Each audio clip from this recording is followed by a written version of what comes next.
Happy Friday, everybody. We're back for the Karen Read trial. We are going to be roasting it, reacting to it, trying to bring some levity to it. So smash that like. Hopefully you're wearing something very comfy. Grab a beverage and let's get this party started. If you like what you see, come and get it with me. I know you deserve all you want, 'cause your heart's made of gold. But don't wait till you're old. If you want it, I get you some. Hello, everyone. Welcome back to my channel, stand-up comedian and pop culture vulture, Joleen Lunzer, and also Judge Jolene. So we're here for a very special Judge Jolene. Hear ye, hear ye. Today we are covering watching live with we're a little bit behind, but we like to stay behind so that we don't get caught in the lunch breaks and the sidebars, and we can just fast forward through. Again, I'm going to be stopping periodically as we watch the trial day 8, the Karen Read trial day 8, or I should say the Karen Read Retrial day 8, and I'll be stopping for commentary, for any roasting we find. So feel free to sound off in the live chat. Tell me all your hopes, dreams, thoughts, and opinions when it comes to this trial. We are back with Jen McCabe on the stand for her cross-examination from Alan Jackson. And I think it is going to be a big morning as Alan continues to slay his way through this cross-examination. If this is your first time here, please hit that subscribe. Please hit that like.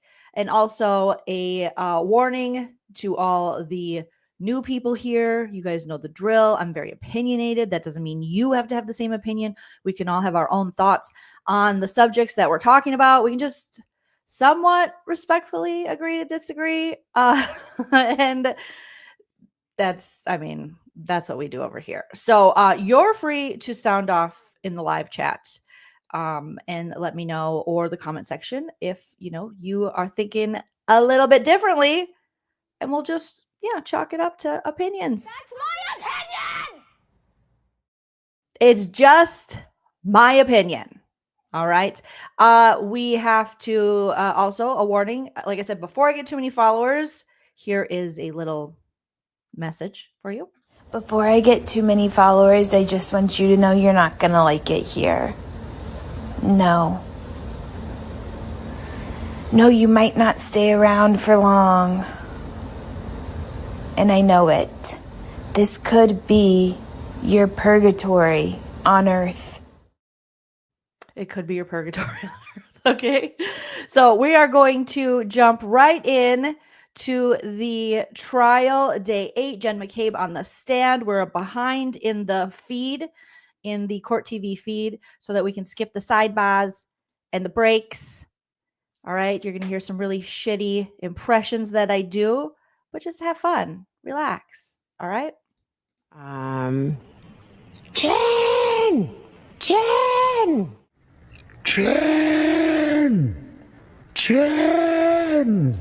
Because I had like bread and maybe peanut butter in my car. Why did you have bread and peanut butter in your car? I had my niece for the week, and I was dragging her like to all my kids' sporting events. So we'd go from like one game to another game to a practice.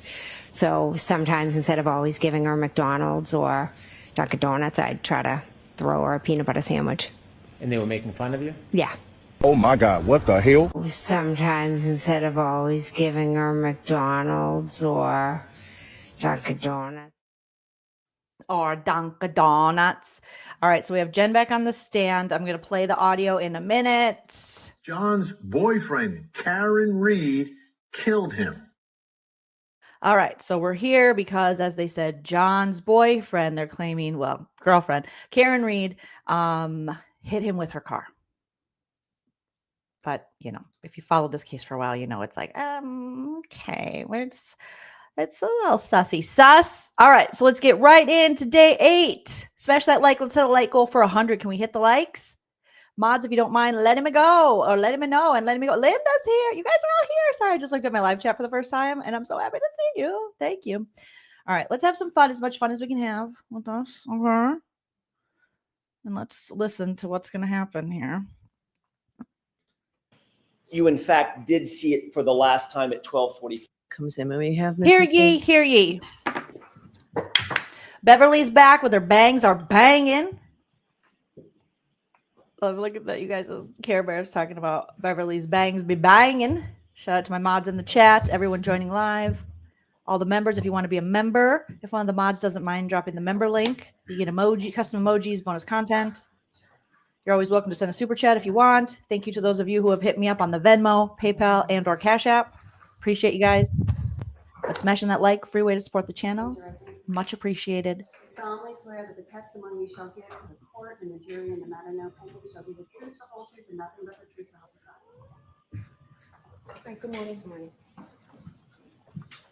I am going to speed it up to 1.2, maybe 1.3. Let me know if it's too fast or too slow. All right, Mr. Jackson, whenever you're ready. Thank you, Your Thanks, Honor. Care Bear. Good morning, Ms. McCabe. Good morning. I'd like to draw your attention back to the time that you were watching the SUV out of the front door, through the front door at 34 Fairview. You have that time in mind?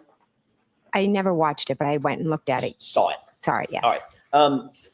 I just want to Quick note on what we got going on for Jen McCabe fashion-wise. We got the blowout still happening, the lighter hair, the sun-kissed skin. Let's see. I think she has a huge crucifix on again, which this look with the periwinkle, she loves a periwinkle.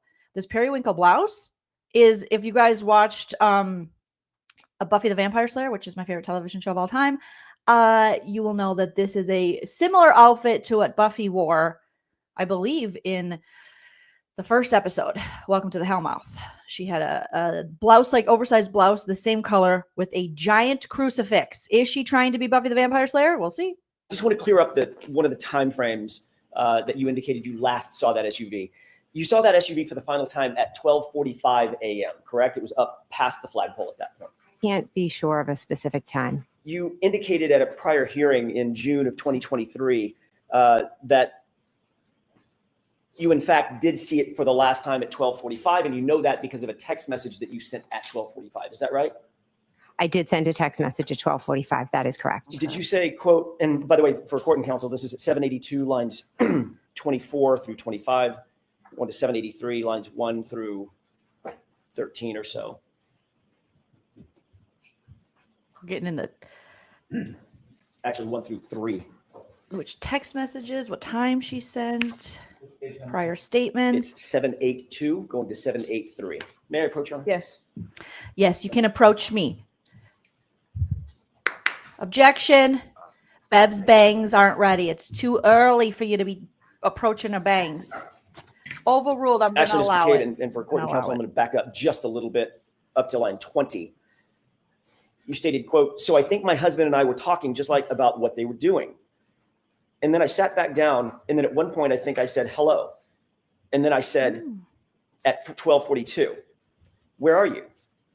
And then flip. I don't know if that's my last text or if I did one more. Yeah, 12:45, hello. Because they were still there. And then question. So the dark SUV was still outside the house at 12:45. Answer, at 12:45. Do you remember that question and answer colloquy back in June of 2023?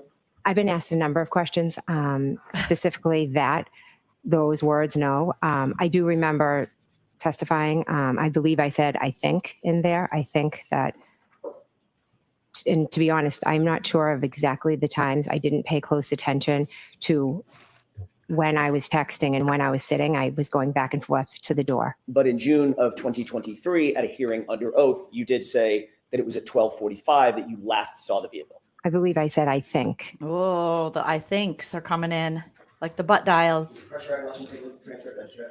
I believe the word I think is in there. You believe it, you're not sure. You just Okay, read I'll it. look at it. Sure. Yes. Refresh your recollection. Thank you. I think it's in there. I went to Dunkadonis. Do you remember that? Like you remember the peanut butter and the bread in your car for the kids, for your niece? We're backtracking already. I just started this morning's cross-examination. We're already backtracking, Linda. Yes, we are. Come on, Jen McCabe. May I approach you? Yes. Thank you. Yes, you can look at my bangs. It's a huff. Does that refresh your recollection, Mr. McCabe, what you said in June of 2023 about seeing the SUV at the location at 12:45. I see what I read. Sorry. I saw what I just read. I don't remember my exact words of every testimony, but I did just read that. Yeah. Why is she? It's so interesting, this possible coaching of Jen McCabe that's happened, where she's like, I'm sorry. She's saying sorry a lot. She's smiling, like, sorry. Five. But whatever just happened, we have to watch that in slow-mo. I see what I read. Sorry. I saw what I. And she looks at the jury a lot.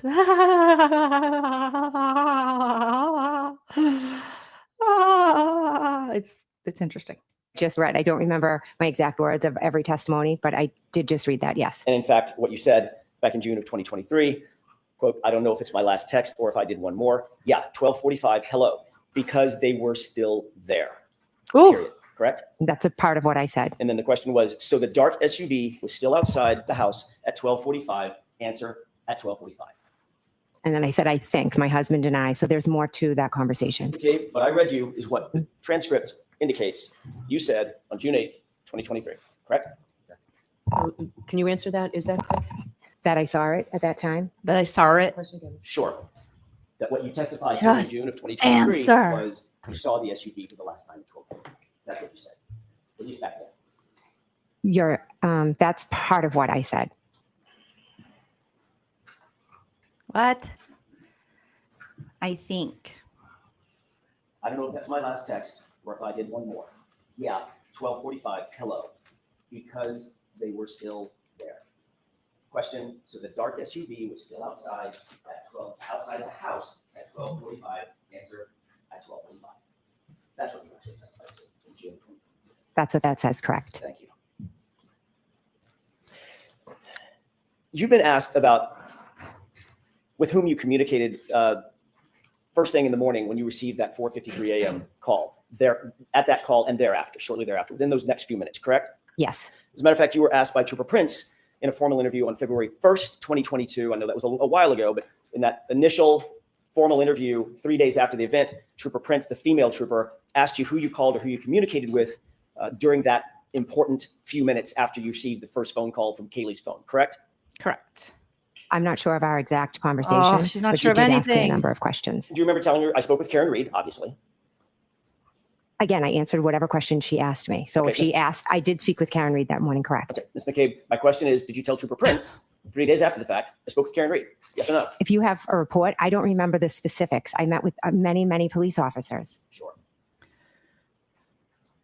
Let's count the lip licking. We have a very prominent lip lick happening. She's like, you can show me. I can't recall. I talked to so many police officers. Also, let me know in the live chat or the comment section on the replay crew which impressions you would like me to do, which parodies of what characters within this saga. Producer Cordelia is up on the desk and her tail is extra fluffy and fabulous. Say it's getting stuck in my lip gloss, but let me know because I'm going to be putting out some parody impression videos of the players in this trial. So let me know who you would like. And I know for sure I'm going to do one of her drunk sister. We're definitely going to get one of Miss McCabe's sister that she says sings Rain and Men with an umbrella and has too many drinks. Where she's definitely going to become a character. Okay, let's check out this lip licking. My question is, did you tell Trooper Prince 3 days after the fact I spoke with Karen Read? Yes or no? If you have a report, I don't remember the specifics. I met with many, many police officers. Sure. Oh, there we go.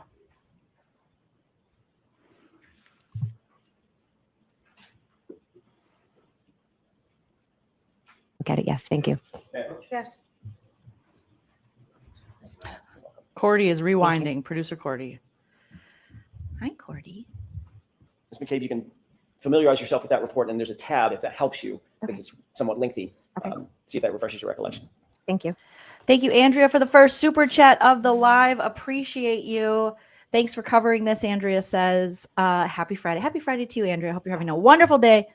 I love your little puppy picture. Oh, my God. Is that your puppy? I've probably asked that before, but I love it. I love a puppy picture, a fur baby pic. All right, producer Cordelia has settled on the desk. She's laying down. If you need updates about my fur babies, we have live trial updates and reactions and live fur baby reactions.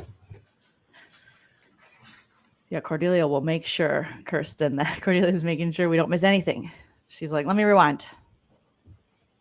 Okay, Jen. Jen is really reading. Okay. Look at that crucifix. May I approach? It's huge. No vampires are getting her today. Ms. McCabe, did that refresh your recollection as to what you told Trooper Prince? I know what happened, so I just answered Yes or the no? questions. Yes or no? Does that refresh your recollection as to what you told Trooper Prince? Yes. Okay.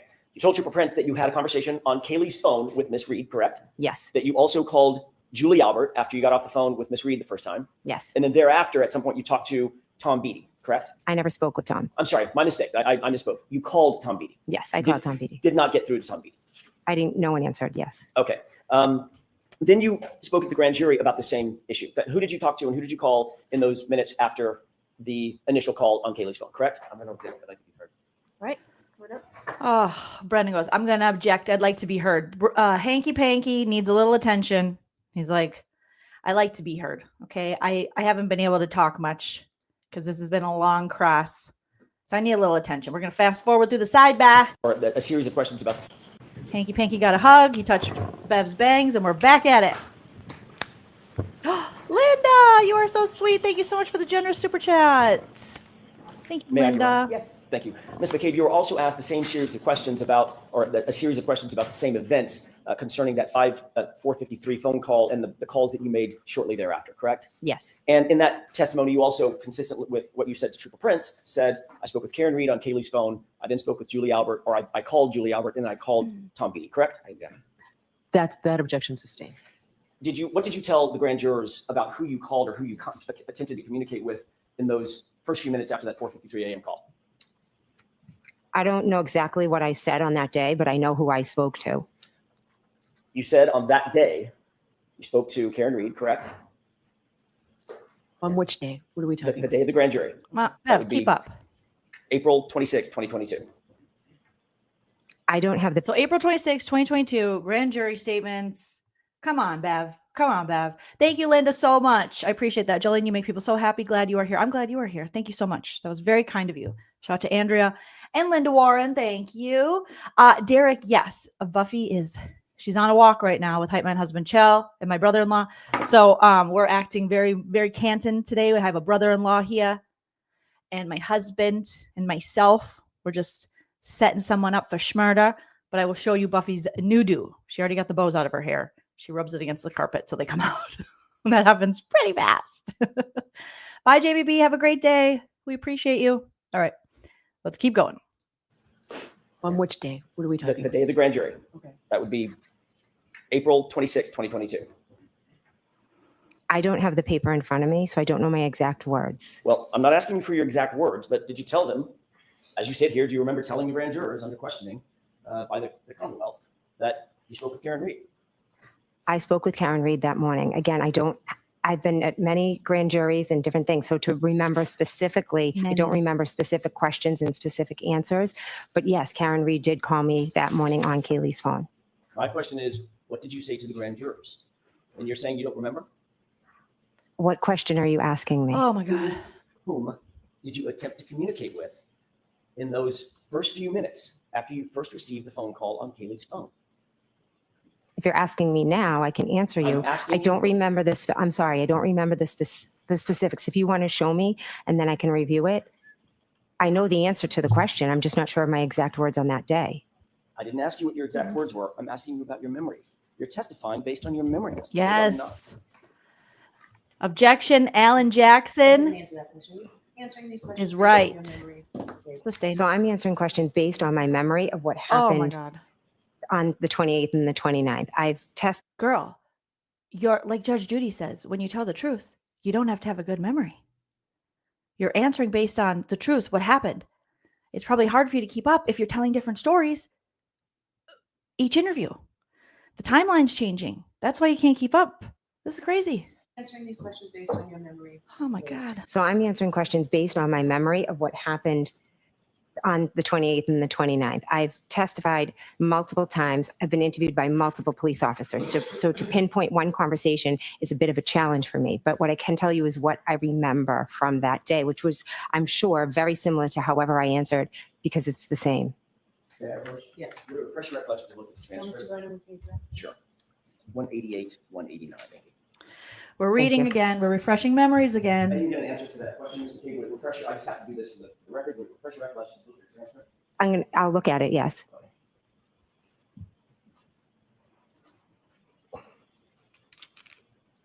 Yep, Kara says, wait, she just said she didn't remember who she talked to or what she said, but then she sees the transcript. She tries to talk herself out of lying. She's a very hostile witness. Oh, look at, they have a 3-hole punch in those papers. Came fresh from a binder. Yeah, Max says, I'm sorry. Who goes to many grand juries? I think you would remember a grand jury testimony. You would think. And if your story stays Okay. the same, Yeah, it shouldn't be that hard. Yes. Objection. Taking too Thank you. long. Did I refresh your recollection about Sustained. what you told the grand jurors in terms of whom you communicated with or attempted to communicate with that morning? Yes. What did you tell the grand jurors? I told them that I communicated with Miss Read and that I called Julie Albert. And Tom Beatty. Oh, and Tom Beatty. I'm sorry. Right. Oh, geez. So you just in both read of it. those statements to Trooper Prince, when you were asked about your communications, and at the grand jury, by the way, at the grand jury, when you were asked who you communicated that morning, who you communicated with that morning, you didn't need to see a report, did you? You didn't ask to see a report like you're doing here. Well, I'm asking because you're asking specific questions about what I said on a specific day. And depending on who's asking the question, they ask questions in a different manner. What? So the answer is always going to be the same. If you ask me who I spoke to, I'm always going to tell you I spoke to Miss Read and Julie. I called Julie Albert and I called Tom Beatty. The answer is always the same, but the way the question asked and maybe some of the words that I use may be different. And I don't remember on specific days. I've been questioned many times, but the answers are always going to be. But your story, well, if your answers then should be the same, if that's what you're saying. You've been questioned many times, but it's the same story. And it's not a story you said 2 days ago. It's what happened. And if it's what happened, then just tell them what happened. The same. The wording may be different. Oh, we got Prince here. Yeah. Finish? Is that answer? Yes, I am. Okay. I'm going to allow that, but let's move on. I'm going to allow that. I'm trying to know.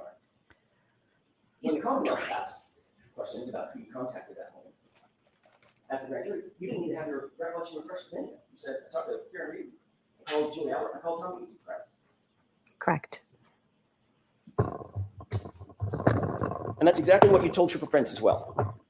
Karen Read, Julie Albert, Tom Beatty. Sorry, producer Is that right? Prince is here. Speaking of Yes, Trooper correct. Prince, producer Prince. But you is here. did make another phone call that morning that you left out of both. Let me of those just statements, rewind. didn't you? Prince paused it. I'm not sure. At 5:07 a.m. And that's exactly what you told Trooper Prince as well. Karen Read, Julie Albert, Tom Beatty. Is that right?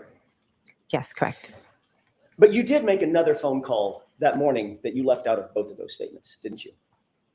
I'm not sure. At 5:07 a.m., you called over to 34 Fairview, didn't you? If it's in 5:07? my phone record, then I must have. Do we know this, that she called over to Fairview at 5:07? 5:07 a.m. It's in your phone records that you're aware of. Well, let me ask it a different way. You're aware that your phone records actually show that at 5:07, you called to 34 Fairview, Nicole Albert's phone, correct? What? Correct. It shows also that that call lasted 38 seconds, correct? Oh, damn. That's not a butt dial. That's a conversation. 5:07. I'm not sure what it shows. You actually spoke to your sister, Nicole, that morning? I did not speak to my sister, no. So that 38-second call went to voicemail? I'm not sure. All I can tell you is I never spoke to my sister, Nicole, that morning prior to waking her up. But you do acknowledge that you made a phone call at 5:07 to Julie Albert. I'm sorry, to Nicole Albert, your sister, over at 34 Fairview in those early morning hours. Right? Yes, I learned after. When I'm first being questioned, it's days after. It was a chaotic morning. I remembered the waterfall, Julie, then Tom Beatty. Whoa, that's a big thing to remember if you called her at 5:07, and that's, an hour plus before you went over there. You guys found John O'Keefe's body. You woke her up in her room. The first story was you barged in like, he's in the yard. And Nicole Alberts was like, who's in the yard? John, who you met last night at the waterfall. And they're like, oh my God. And then Nicole Alberts says she put a sweatshirt on and came down. And now you're like, I went in there and I didn't want to scare him. I didn't see the dog. And I was like, hey, guys, get up. We got a body in the yard. very softly.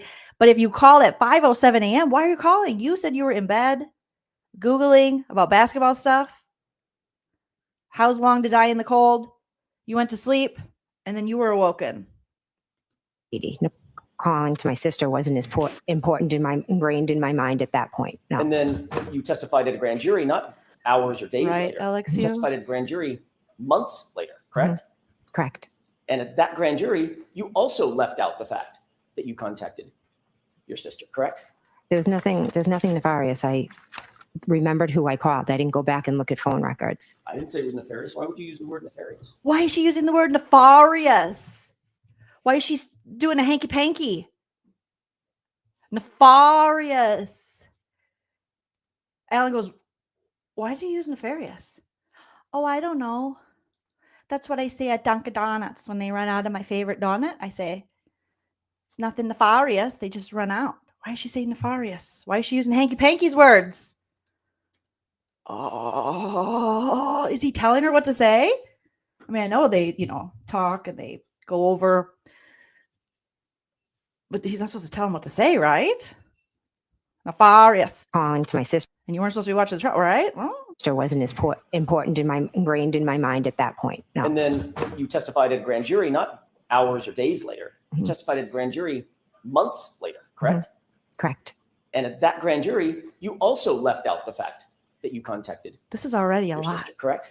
There's nothing nefarious. I Nefarious. remembered who I called. I didn't go back and look at phone records. I didn't say it was nefarious. Why would you use the word nefarious? Oh, Because there's nothing about me calling my sister that is nefarious, and I feel like you're insinuating it might be, and it's not. Did you use that word because it sounds nefarious? No, I just use the word because I think that's how you're trying to portray something that is nothing. Or did you oh. use that word because you think that's how it's coming across? That's nefarious. No. Without contacting them for a period of time. No, not at all. Oh my God. Nefarious.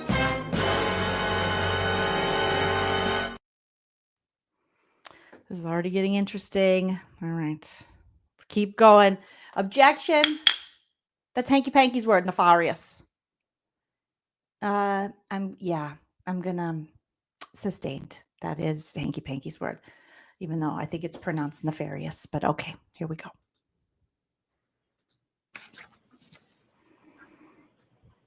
Later that morning of January 29th, by the way, you do acknowledge that your phone records show that you called at 5:07 a.m. to your sister's cell phone, correct? I don't have them in front of me, but I believe that is correct. Yeah. Okay. Were you calling your sister's phone to alert her of something? Is that why you called? No. Oh God. Later that morning on January 29th, after those initial phone calls and after the scene had been cleared, about 11:30 in the morning, you did have a formal interview with Massachusetts State Trooper Michael Proctor, did you not? I did, yes. The leaky balloon knot has entered the The chat. day before yesterday, you testified that Karen Read, actually I think it may have been Tuesday, you testified on direct examination that Karen Read just showed up at your house screaming, correct? Correct. In point of fact, you told Michael Proctor in that 11:30 a.m. or thereabouts, that interview that morning, that on January 29th, when Karen was on the phone with you, you told her to come to your house. Isn't that true? Ooh. No, I never told her to come to my house. She told you she wanted to go search for John, and instead of saying, I'll come meet you or I'll go wherever you want to go, you told her, no, come to my house and pick me up and we'll go together.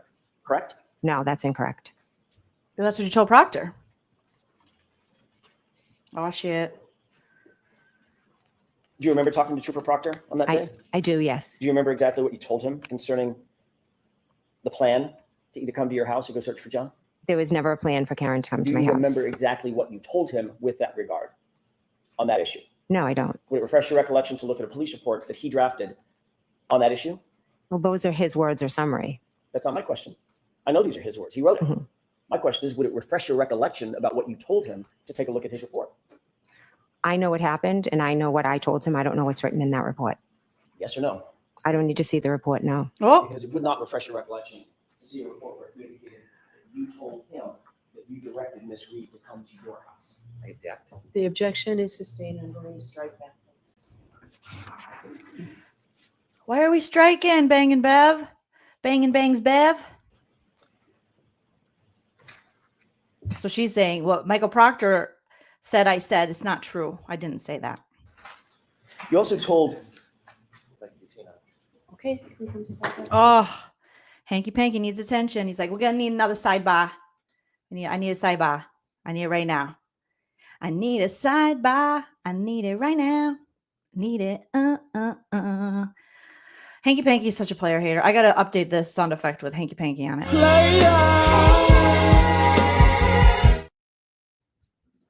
All right. After you had been picked up. That same. We're back. Karen's wearing a turtleneck today. We've seen this outfit before in the first trial, right? I remember this. May I? Sure. Thank you.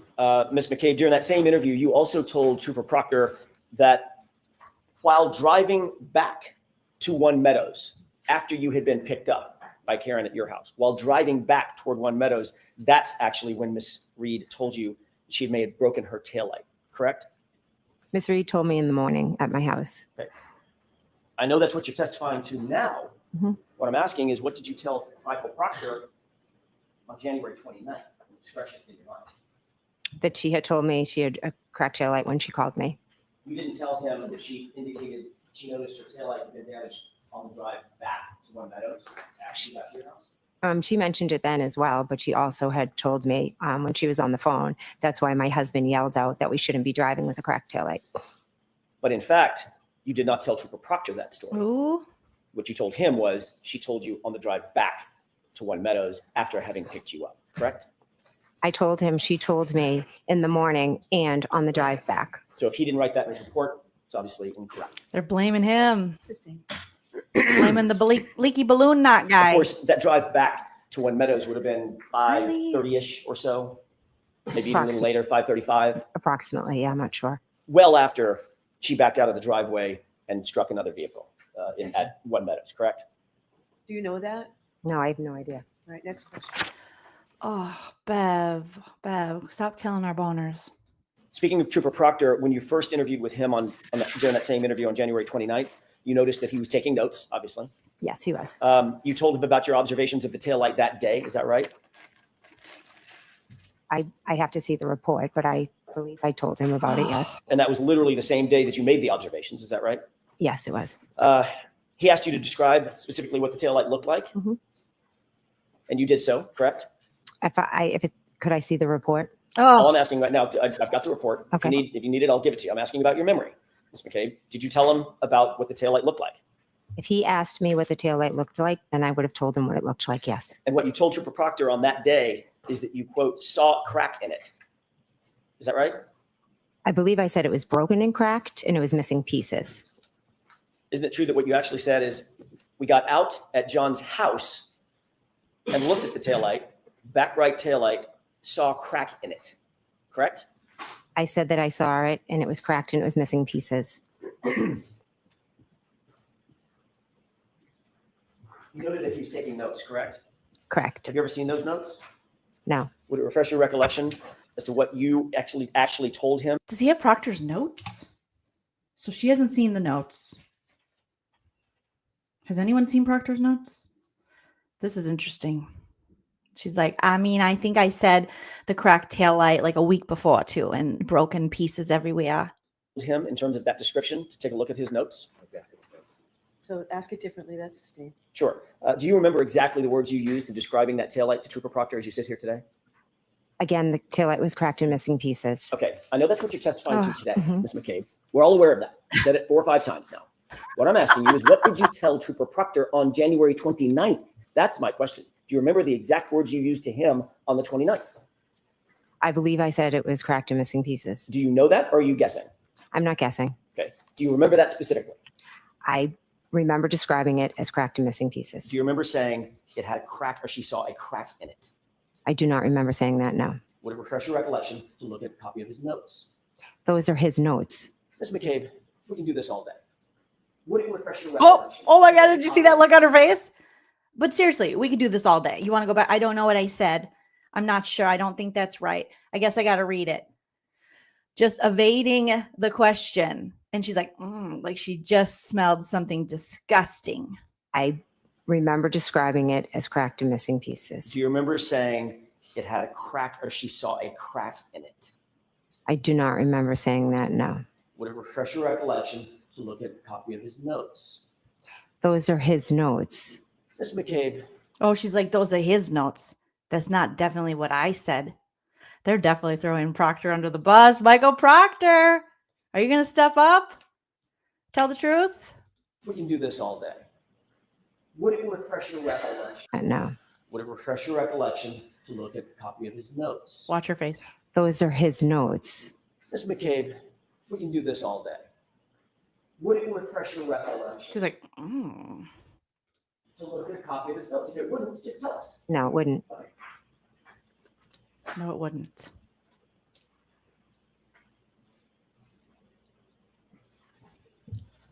The lies. As you sit here today, are you telling this jury that you deny saying to Trooper Proctor, you saw a crack in it? Are you denying that statement? I'm not denying it. So you could have told him that. He asked me multiple times different questions. I spoke to him at my house, and then he had called me. So maybe one time I said it had a crack in it, and another time I said it was broken and missing pieces. So it's very possible that that's how you described it on the 29th, Ms. McCabe. It had a crack in it, right? And missing pieces. I'm not asking you to finish my sentence. I'm asking you. Looking right at the jury. It had a crack in it. Yes or no? Yes, that was one way. Mhm.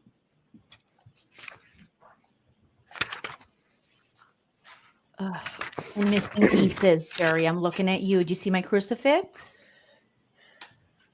In the days following January 29th, in the events of January 29th, 2022, were you and your family coordinating your versions of the events that occurred on that morning?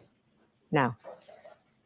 Were you and your family coordinating some sort of damage control in terms of the language that your family would use to the public, to the press, to law enforcement? No. Did you and your family use a group chat? You and part of your family use a group chat to text each other to coordinate your communications with either the press or the public or law enforcement or family or friends?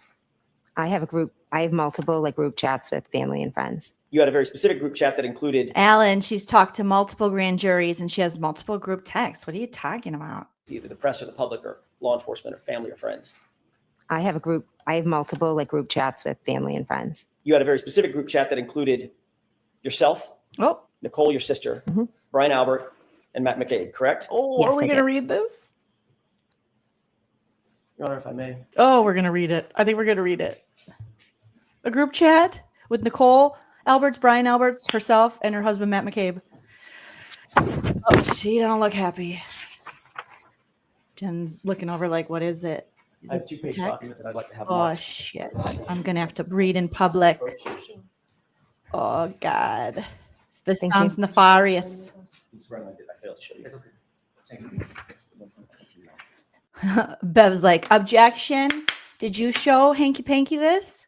And no one has commented on the boldness of my bang and bangs today. Oh, she's adjusting her blouse. Thank you.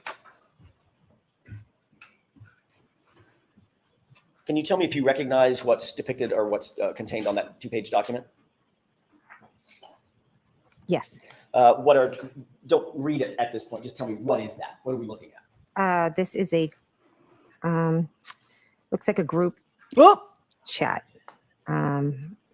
with me and my sister, Nicole. Oh, no, just actually conversations with just myself and my sister, Nicole. May I approach? Yes. my approach, yes. Oh, sure. Me smoochie. Case identification. I'm sorry, Mr. Jackson. Woo, I am for real. Oh,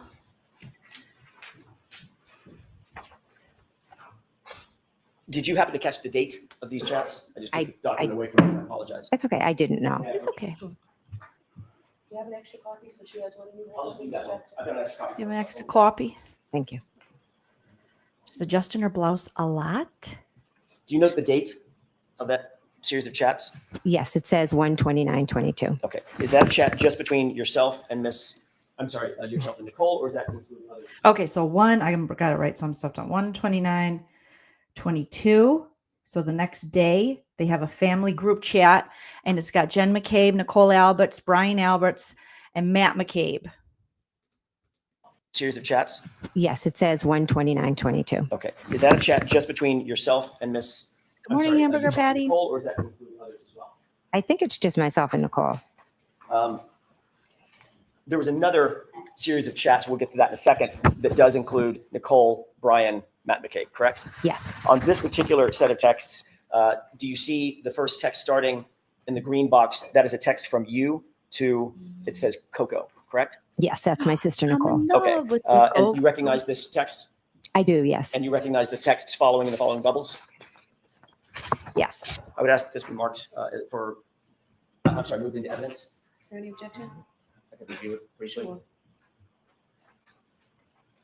We gotta Why don't I see you tie back for a minute? We got to review it. Doesn't he already know what's entered into evidence? Entered in that they're going to talk about? We got the fan, our biggest fan. I'm your biggest fan. I follow you until you love me. Papa, Papa. Okay, I'm really fast forwarding, and this sidebar's long. Hanky Panky's like, Bev, read it to me. And Bev's like, okay, Hanky Panky, you put your fingers through my bangs. Exhibit. May I approach? Yeah, overruled.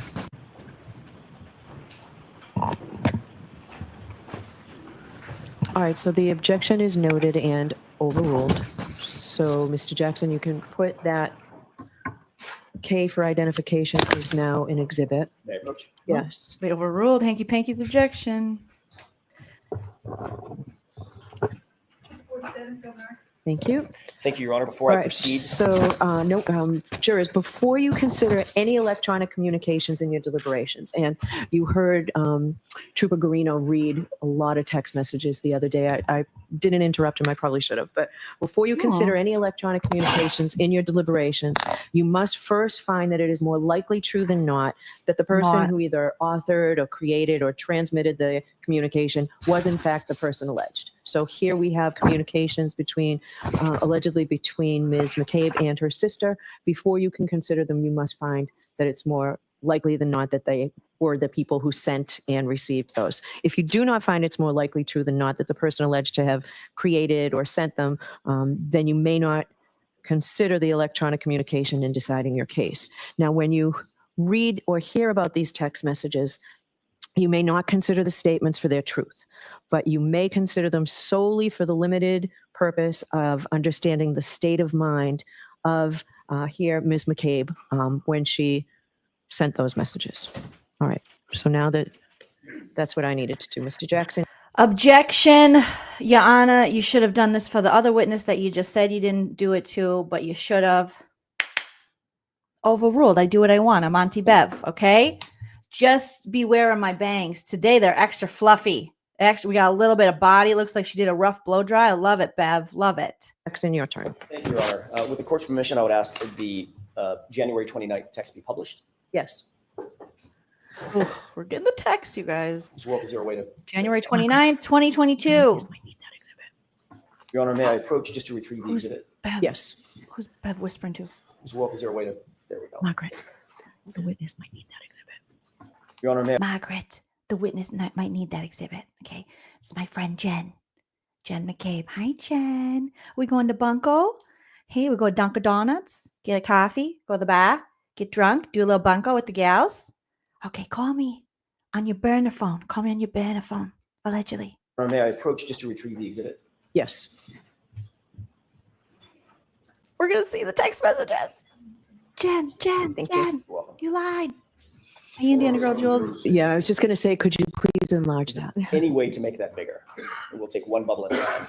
Ms. Thank McCabe, do you need lights on or are you okay? Oh, I'm okay. All right. Thank you.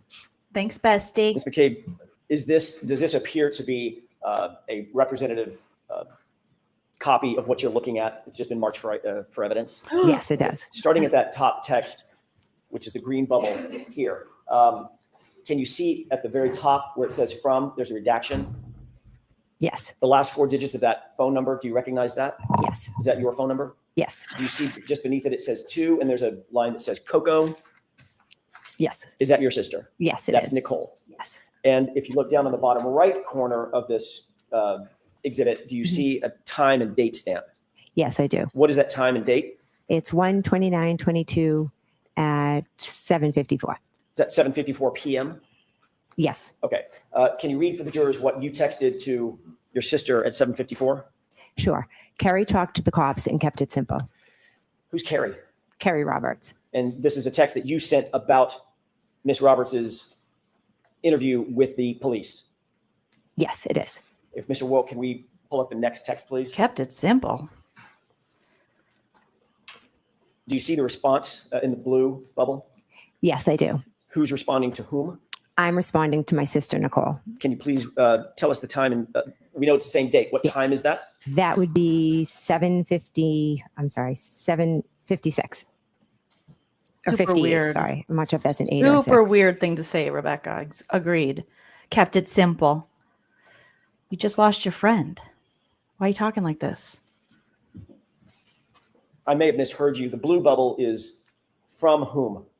It's from my sister, Nicole, To whom? to me. Okay, I may have misheard you. I thought you said the reverse. I wanna No, make she we're said it clear. wrong. The I'm blue sorry. bubble You're right. is from Nicole. The green bubbles are from you. Yes, correct. Got it. And this text says, I'm sorry, read that for me one more time. Sure. Okay. Try and get some sleep. Talk tomorrow. Next text, please. What's the time of this text? 7:57. This is from you to Coco, to Nicole. Yes. What does that text say? Any update? What did you mean by any update? I meant had she heard anything or learned anything new? Next text, please. Kept it simple. Any update? Do you see a response from your sister to you? Yes. What does that say? We'll get more info tomorrow. Don't want to text about it. Why don't you want to text about it? These are sus AF already. Carrie talked to the police, kept it simple. It sounds like people trying to compare notes. They got a story. People with something to hide. They kept, I'm just letting you know, she kept it simple. Why wouldn't you want to text about it? If you're not guilty and nothing happened and you're not involved and it's just about your friend's tragic death, why can't you text about it? Next text, please. Is this a text from you to your sister Nicole? Yes, it is. What does that say? Right. Next text, please. What is the date and time of this text? It is 1:29 and 2022 at 8:01 p.m. And this is in response to the text that you just read from you to your sister. And this Yeah. is now a text from your sister back to you, correct? Correct. What does this text say? Okay, text me in AM or if you hear anything later. Thank you. We can bring the lights up for just a moment. Weird. Weird. One of the texts, the third from the bottom text on the second page, in other words, the top text on the page, was from your sister to you. We'll get more info, TOMM, correct? Yes. Don't want to text about it, correct? Yes. Why? TOMM means tomorrow. Yes. This was January 29th, 2022, correct? Yes. TOMM does not mean tomorrow. I don't know how she got that. I mean, to her, it means tomorrow, but that is not like an acronym. That is not like a short spelling for tomorrow.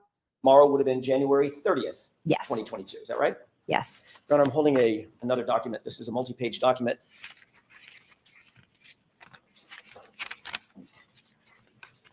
Eight pages in total length. There's a base page on the bottom, 02148. To me, she looks nervous. Thank you. May I approach the witness? Yes. Thank you. Can you please take a look at that document, flip through it, and let me know when you're finished? This is the document we discussed at sidebar. It is, Your Honor.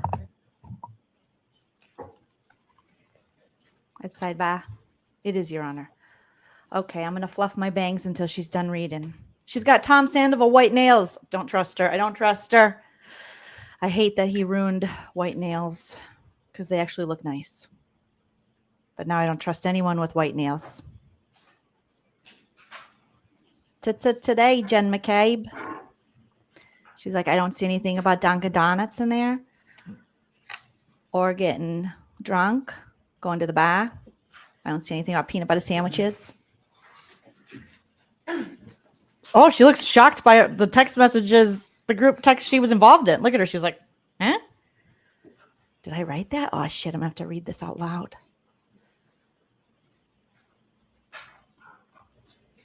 Oh my God. Did I say that? Oh shit. How did they get these records from my phone? I thought Brian was going to stop that from happening. Oh, Bev tried to help us and say, you can't get into Jen's phone. But then we had that other attorney overrule her, whatever happens in court. Oh no. They got everything. Times, dates, plans. I need a Dunkin' Donuts. Oh my God. I wonder if I can blame my drunk sister, Denise, or whatever her name is, the one with the umbrella. Ella, A. I think it was my sister. She likes to drink a little bit. And she probably grabbed our phones and butt dialed and text and was playing It's Raining Men. Oh my God, there's so many stuff here. I need to talk to Matt. I need to call 5 people at least. I need 10 minutes to prepare. Do you think they'll let me? I got to brush my teeth. May I approach her? Yes. Thank you. Oh God, there's nothing I can do. Here you go. May I stand at the witness stand for just a second? Thank you. Don't have a separate copy for Ms. I McCabe? do. I'm going to hand you this one and ask this to be marked. Oh no. Foundational questions. Ms. McCabe, do you recognize what was depicted in these documents? Yes. Does this appear to be a group chat between and among yourself, Nicole Albert, Chris Albert, and Matt McCabe? I don't believe Chris Albert's on that. I'm sorry, my mistake. Brian Albert. Yeah, Brian, Okay, sorry. So the 4 of you? Yes. Okay. And does this appear to be a group chat that was engaged between and among y'all on February 1st, starting, I'm going to try to bookend it, starting Okay. at about noon, ending at about 5 or 5:30 that evening? I didn't look, but I'll take your word for it. You can just look at Take the your word first for it. one or two. Oh, yeah. If you February want to 1st, talk, yeah. you probably have nothing to do with this. Okay. Yeah. Okay, how can I And get the last around one, this? Same date, around 5:30. Yes. May I approach? Yes. I'd ask this be marked Right. Say, for identification or in evidence? in evidence. Same objection, Mr. Brown? Please. Yes, that can come. She did a little 48. side lick. We need a lip licking update. She did Same date, around 5:30. the corners. May I approach? She did the corners of her mouth, you guys. A lip licking update. Yes. I'd ask this be marked Right. Say, for identification or in evidence? in evidence. Same objection, Mr. Brown? Please. Yes, that can come. 48.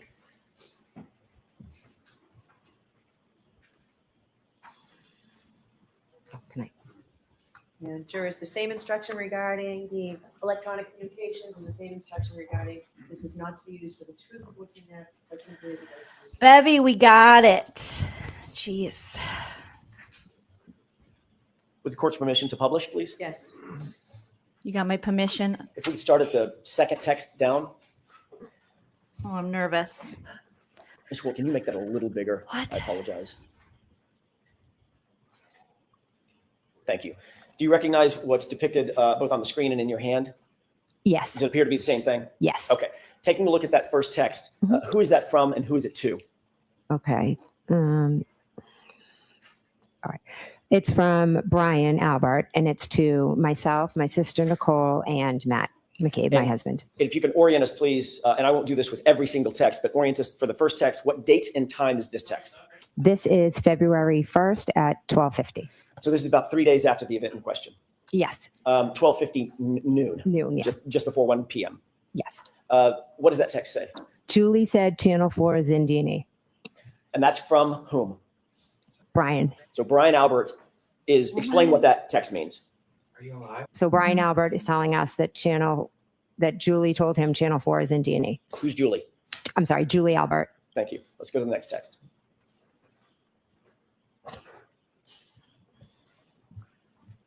Is this in response to the text that you just read? Yes. The prior text mentioned Channel 4 and D&E. What is D&E? D&E is a sub shop that is owned by Chris Albert. Is that in Canton? Oh, sorry. Yes, it's in Canton. On the main street of Canton? Yes. Directly next door to what? Waterfall. Across the street from Oh, Waterfall? sorry. CF McCarthy's. Yeah. Thank you. Across the street from Waterfall, directly adjoining, they have an adjoining wall to CF McCarthy's, correct? Yes. And D, is it D and E or D in E? D and E. D and E. Okay, Yeah. that's just the name of the pizza sub shop. Yeah. Thank you for that context. Ms. McCabe, can you read what this text says, who it's from and who it's to? This is from Matt McCabe. Okay, I gotta pause and we gotta rewind a little bit. I was having a sidebar with Hype Man husband Shell RN. So I had a sidebar of my own. what the actual frickin' is going on. Tell them the guy never went in the house. The guy, this is just days after your very close friend, Jen McCabe and Matt McCabe, was found tragically murdered on the lawn of your brother-in-law's house and your sister and your brother-in-law's yard. And you guys are saying the guy, but you're not linking your stories up. You're not trying to set up. Okay, let's rewind. I can't believe this. And channel, even though it said And McCarthy's, yeah. Chanel, because this family just cannot spell. Oh boy, guys. is this, Sorry, explain what that text said. So this is, Julie said Channel 4 is in D&E. and that's from whom? Brian. So Brian Albert explain what that text means. So Brian Albert is telling us that Julie told him Channel 4 is in D&E. Who's Julie? I'm sorry, Julie Albert. Thank you. Let's go to the next text.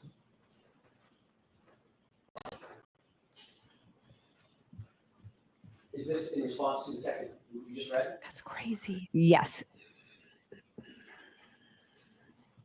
The prior text mentioned Channel 4 and D&E. What is D&E? D&E is a sub shop that is owned by Chris Albert. Is that in Canton? Oh, sorry. Yes, it's in Canton. On the main street of Canton? Yes. Directly next door to what? Waterfall. Across the street from Oh, Waterfall? sorry. CF McCarthy's. Yeah. Thank you. Across the street from Waterfall, directly adjoining, they have an adjoining wall to CF McCarthy's, correct? Yes. And is it D and E or D in E? D and E. D and E. Okay, yeah. that's just the name of the pizza sub shop. Yeah. All right. Thank you for that context. Ms. McCabe, can you read what this text says, who it's from and who it's to? This is from Matt McCabe to myself, my sister Nicole, and Brian. Can you read it for us, please? Sure. Eating, I assume. Ask Chris to ask some questions. Tell them the guy never went into the house. What? That's so fun. What does tell them the guy never went into the house mean to you? How did you take that? I took that as John never came in the house. Who's the guy? John. John O'Keefe. Yes. And the beginning of that sentence is tell them that the guy never came in the house, correct? Yes. And the sentence before that is ask Chris to ask some questions, correct? Yes. So this is Matt McCabe directing that Chris ask questions of Channel 4, correct? I wouldn't say directing. Whatever word you want to use. Yeah. No, I'm saying that Matt, Suggesting. I think we're all looking to find out what happened. So Matt was like, ask some questions. What do they know? And also indicating that Chris should tell them the guy never came in the house, right? Why would the media know more than you know?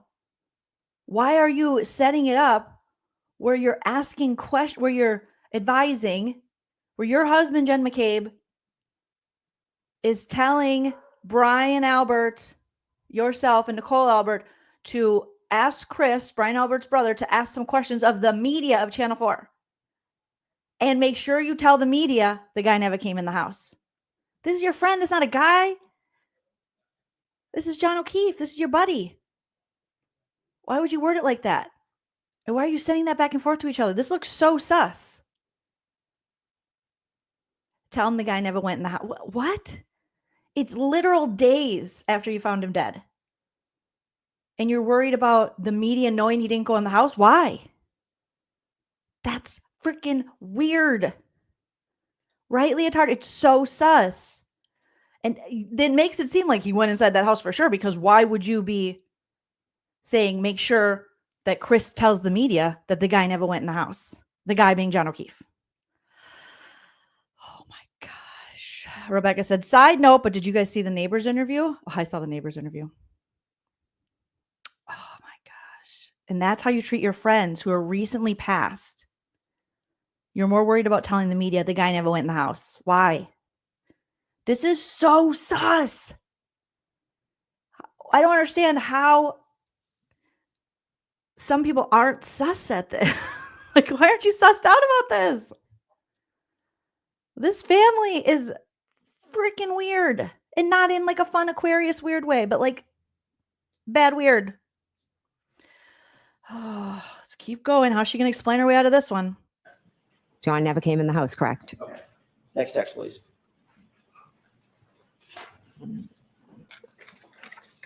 The guy. I can't get over the guy. Can you orient us? Who is this text from and who is it to? Okay. This text is from Brian to myself, to Nicole, and to Matt. Brian who? Sorry, Brian Albert. And this is in response to the text above that you just read, correct? Yes. Where Matt McCabe said, And Brian Albert is saying, exactly. Exactly, Brian? Oh, I don't know. If my friend turned up deceased on my front lawn, I wouldn't be having texts like this if I had nothing to do with it and I was so innocent. tell Chris to find out, get an update or something, and tell him that the guy never came in the house. Yes. This is in response to that text. Yes. And what does Brian Albert respond? Exactly. One word, correct? Yes. Next text, please. Oh my gosh, these people are. Oof. They're This horrible. is a green box, so I presume this is you. Yes, it is. Not And this is to OMG, whom? Jen. To Nicole, to Brian, to Matt. And what does your text read? It means, oh my God. It's ONG, but Yeah. it meant to be OMG, correct? Yes. Yeah. I do a lot of errors. Which stands for oh my God. Yes. Did you hear us? I do a lot of errors. Yeah, we know. How's long to die in the cold. Ay, ay, ay. Next text, please.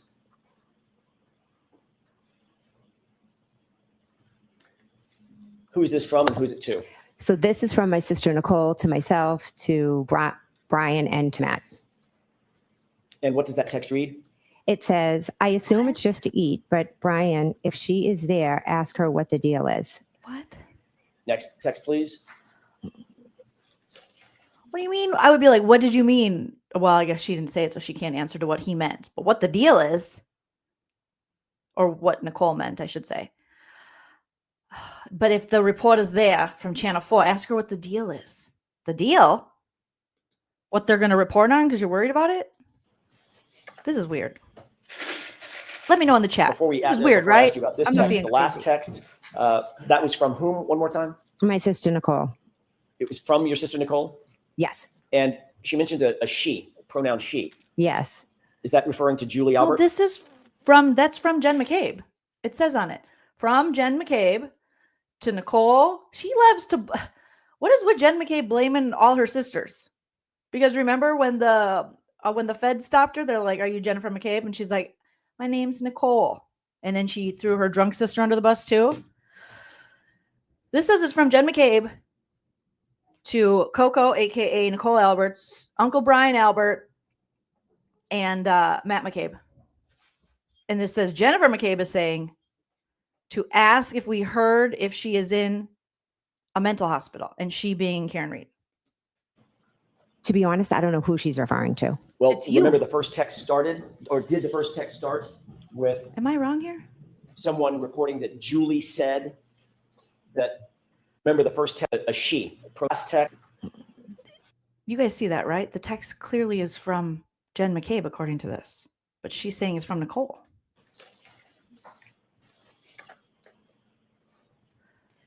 Before I ask you about this text, the last text, that was from whom? One more time. My sister Nicole. It was from your sister Nicole, Yes. and she mentions a she, a pronoun she. Yes. Is that referring to Julie Albert? To be honest, I don't know who she's referring to. Well, remember the first text started, or did the first text start with someone reporting that Julie said that Channel 4 was in D&E? Yes, it did. So would that prior text mean get Julie Albert to get some updates on what's going on? Let's go back to that last text one more time. Yeah,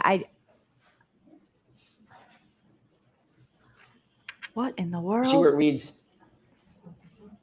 if she's there, does that mean if Julie is at D&E, hence she just reported that Channel 4 is there? I'm truly not sure who she's referring to as the she. Okay, fair enough. Let's go to the next text, please. What? Of course she's referring to Karen, the mental hospital. Oh, boy. Mr. Wilk, I think you missed one. The one above it.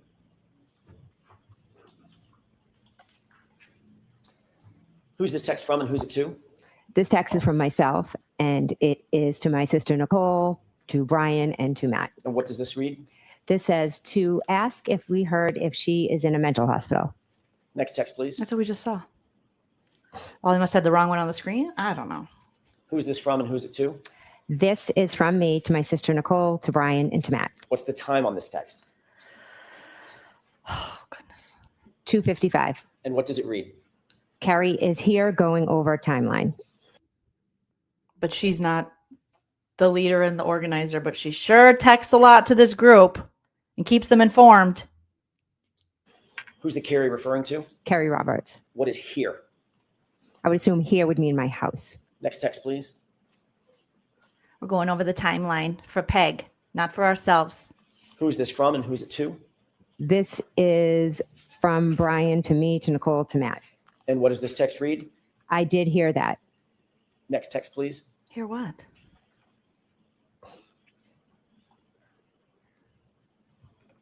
Who's this text from and who's it to? This text is from me to my sister Nicole, to Brian, to Matt. What does it read? And we handed the phone to Carrie. Who's What? Carrie? Carrie Roberts. What phone Is she laughing? Why are you laughing? And we handed the phone to Carrie because she's not one of us. And she'll just do what we say. We're like, here, Carrie. Brian, to Matt. What does it read? And we handed the phone to Carrie.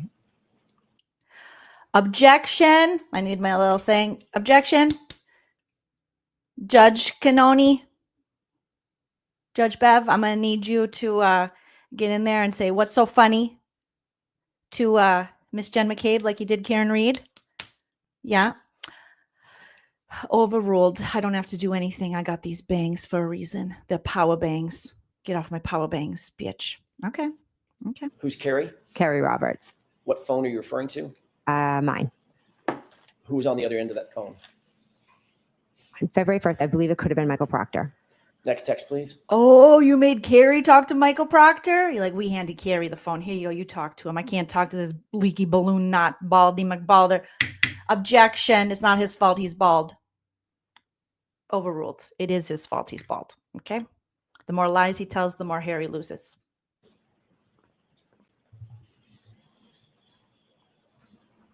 Who is this from and who's it to? This is from me to Nicole, to Brian, to Matt. What does it read? She is telling him everything. Everything is in all caps with an exclamation point, correct? Yes, it is. What's the timestamp on this, Ms. McCabe? 2:55. What? She's telling him everything. What do you mean everything?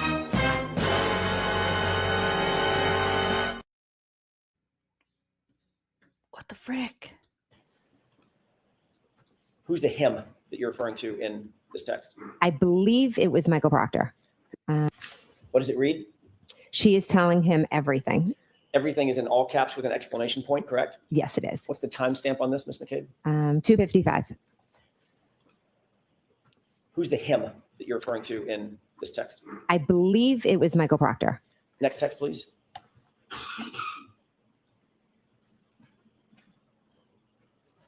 Who is this from and him who's it to? everything? This is from me to Nicole, to Brian, to Matt. What's the timestamp on this text? 2:55. Same minute that you sent the last text? Yes. She's telling him everything? Yes. And then you follow up with what? All the stuff. Next text, please. All the stuff. All the stuff you agreed on? All the stuff you talked about? All what stuff? Who's this responsive text from? All the This plan? is from Matt to myself, Nicole, and Brian. And what's the timestamp on this? 4:35. What does this read? Yep. If she pleads out, it will end. If she fights it, it will be an episode. Who's she? I'm assuming that would be Miss Read. Next text, please. Whoa, whoa, whoa, whoa, whoa, whoa, whoa, whoa, whoa, whoa, whoa, whoa, whoa, whoa, whoa. If she pleads out, it'll end. If she fights it, it'll be an episode. It'll be an episode of Canton, Commonwealth, PD. This is the world. Sponsored by Dunkin' Donuts. And what's the timestamp on this? 4:35. What does this read? Yep. If she pleads out, it will end. If she fights it, it will be an episode. What? Who's this responsive text from? This is from Matt to myself, Nicole, and Brian. And what's the timestamp on this? 4:35. What does this read? Yep. If she pleads out, it will end. If she fights it, it will be an episode. Who's she? I'm assuming that would be Miss Read. Oh, Next text, please. why are they talking like this? Who's this from and who's it to? This is from Nicole to me, to Matt, and to Brian. And what does this read? She liked the text above. The previous text? Yes. Meaning like a thumbs up or a like? Yeah, it just says liked. So The one that reads, yeah, if she pleads, it will end. Mhm. If she fights, it will be an episode. Yes. This just seems like, yeah, we're going to pin it on the girl, that being Karen Read. If she pleads, it'll end. But if she fights, it's going to be an episode. We're going to take it downtown to the waterfall, to McCarthy's. Next text, please. Oh my gosh. This is so sus. These people are Who's weird. this from and who's it to? This is from Matt. Oh, sorry. To me, to Nicole, and to Brian. And what does this read? Brian sitting separate. What? Is that a period or a comma? I honestly can't see. Is that a period or a comma between Brian and sitting? Or can you tell? She needs a read us. What does he mean? Brian sitting separate? What? I can't tell if it is or it's just like the way it printed out. I'm not sure. Next text, please.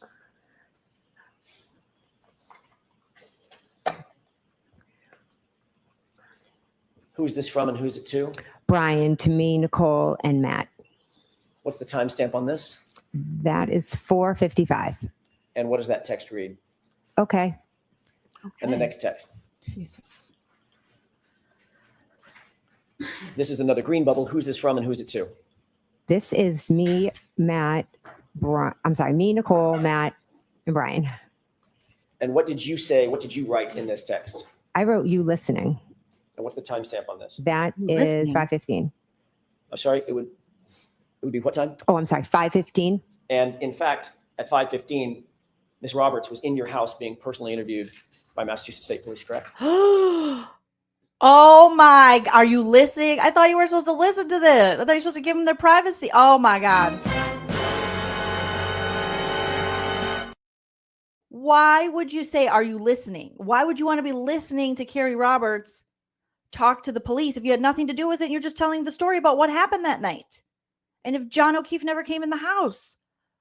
Are you listening? And you're not the ringleader, Jen McCabe? Organizing all this? Be like, are you listening? This is cuckoo bananas craziness.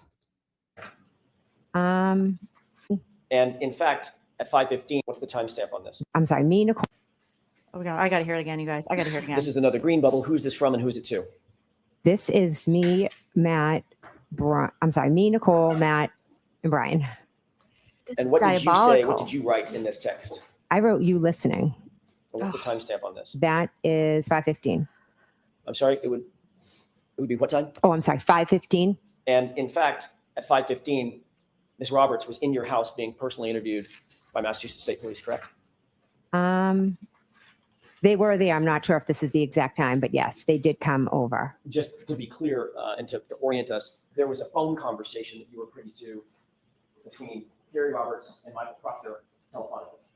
Right. She was Earlier in the day. Yeah, earlier in the day, he had called me, and then Carrie had asked to speak with him. And that's the handed her the phone. Yes. And later, a couple of hours later, 5-ish or so, she was still at your house. Michael Proctor came over and interviewed her at your home. No, I'm sorry, not Michael. sorry. Massachusetts State Police. Came over and spoke to myself, her, and Matt. And you wrote you listening to the group, correct? Yes. Who was that specifically directed to? Probably Matt. I honestly don't know. Was there anybody else in the house during her interview other than you and the troopers? My husband, Matt, my daughter, her friend, my other daughter. So clearly it was to Matt because he's the only person in the text exchange that was also there while Carrie was talking to Proctor. Of the people on this text chain, the only person that would have been in the house that could have conceivably, quote unquote, listened would be Matt. My daughter, her friend, my other daughter. So of the people on this text chain, the only person that would have been in the house that could have conceivably, quote unquote, listened would be Matt. Okay, yes. Okay. Next text, please.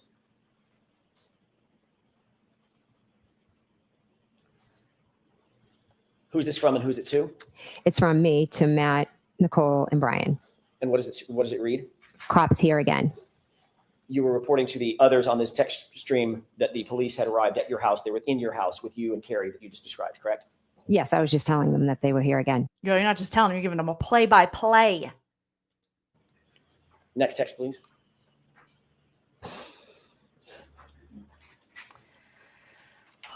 Who's this from and who's it to?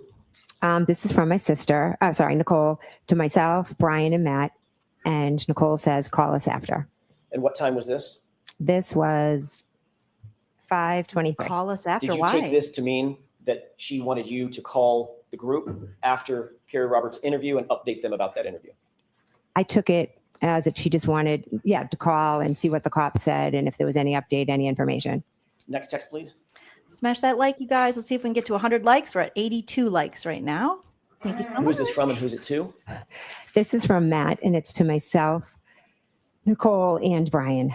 What time is this? This is at 5:31. And at 5:31, what does Mr. McCabe write to the group? This girl could write a book nonstop.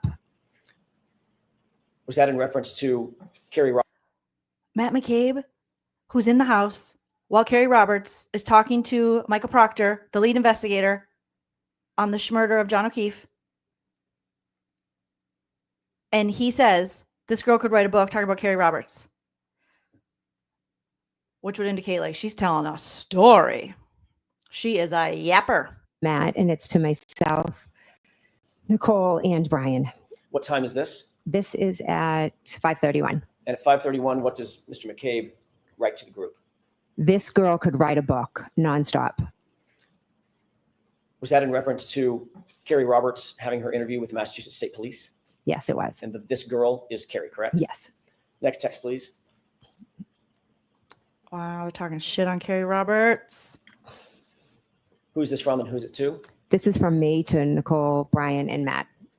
What time is this text? 5:32. And what do you write to the group? I love it. And this is in direct response to Matt McCabe's, your husband's text about Carrie Roberts could write a book. I am so disgusted at the fact that these people are going around town, Jen McCabe, acting as though this is such a tragedy. She loved her friend John, and you're responding so cavalier, so positive. Like, I love it. Yeah, she could write a book. You're making jokes about it.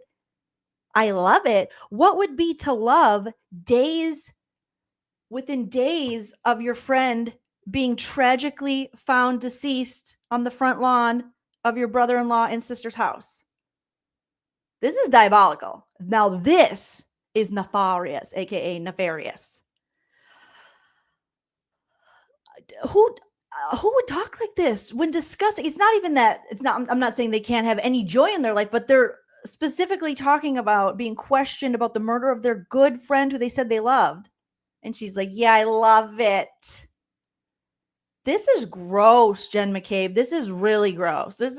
I can't even make fun of this. This is so gross. You and your husband are freaking gross for this. This is yucksters. Ugh, I feel dirty listening to this. That was your friend.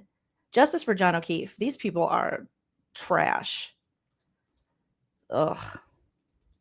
Write to the group. This girl could write a book nonstop. Ugh.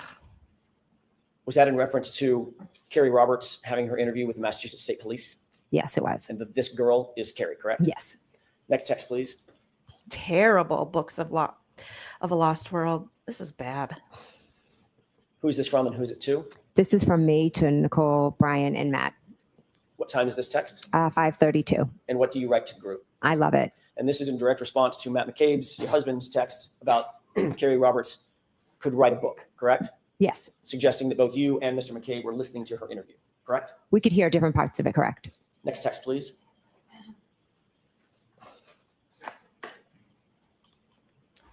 And who's this from and who's it to? This is from me to Nicole, to Brian, to Matt. What did you write? Ugh. I wrote, she is telling them everything. Similar to the text that we earlier saw that was in all caps when you indicated she's telling them everything, correct? Yes. On the phone. That was in reference to what she was saying on the phone. Yes. This is in reference to the live interview, correct? Yes. Also indicating that you were listening to and were privy to the content of her conversation with the police. I could hear bits and pieces of it, yes. Enough to say that she's telling them everything. When I use the word everything, it was I meant it in the, not only was she telling them what had happened, but she was also telling them opinions and different things. Okay, so you could hear it that much. Oh, so you're just making jokes like, oh my God, she talks so much. She's such a yappa. She's saying everything. I need a Dunkin' Donuts. Yeah, Leotard says his poor mom having to hear this. I know.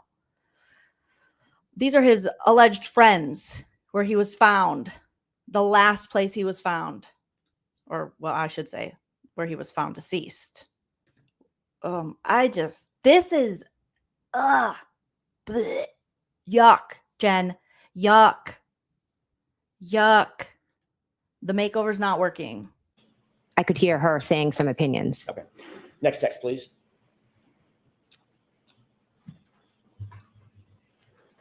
Who's this from and who's it to?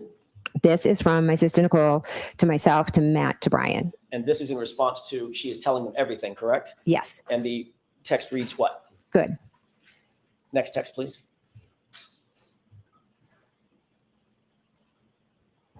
Who is this from and who is it to? This is from Matt to myself, to Nicole, and to Brian. And what does it read? He says, going to miss the basketball game at this rate. You mean Matt says. Oh, sorry. Matt says, going to miss the basketball game at this I'm rate. sorry, I keep pausing. This is crazy. So your friend is tragically murdered just a few days before. You have leaky balloon knot, Trooper Procta, in your house questioning Carrie Roberts because you want justice, right? This is your friend, your mourning. And your husband, Matt McCabe, is worried he's going to miss a basketball game for your kids, I assume. Oh my God. These people are the devil. You're the devil in disguise. So yes, you are. Oh my gosh. And she's like, yeah, he's going to miss the basketball game. Yeah. I got peanut butter and bread in my car, because we go to so many, just a mom. I'm just a mom. I'm not used to this sort of thing. I'm just a mom. I'm just a mom who coordinates a possible cover up or something. I'm just a mom. That's right. And what does it read? Holy shit. Is it the cell or Who's this from? was it the Who's it to? Celtics? This is from Matt to myself, to Nicole, and to Brian. And what does it read? He says, going to miss the basketball game at this rate. You mean Matt says. Oh, sorry. Matt says, going to miss the basketball game at this rate. Indicating that he was still in the house and still privy to the conversation between Carrie Roberts and the Massachusetts State Police. He was waiting for them to talk, but Carrie kept was, as he said, she could write a book. So he felt he was going to miss the game because she just kept talking. Next text, please. Was it to an actual NBA game, like to see the Celtics? Because that makes it even worse if it's not even your kid's game.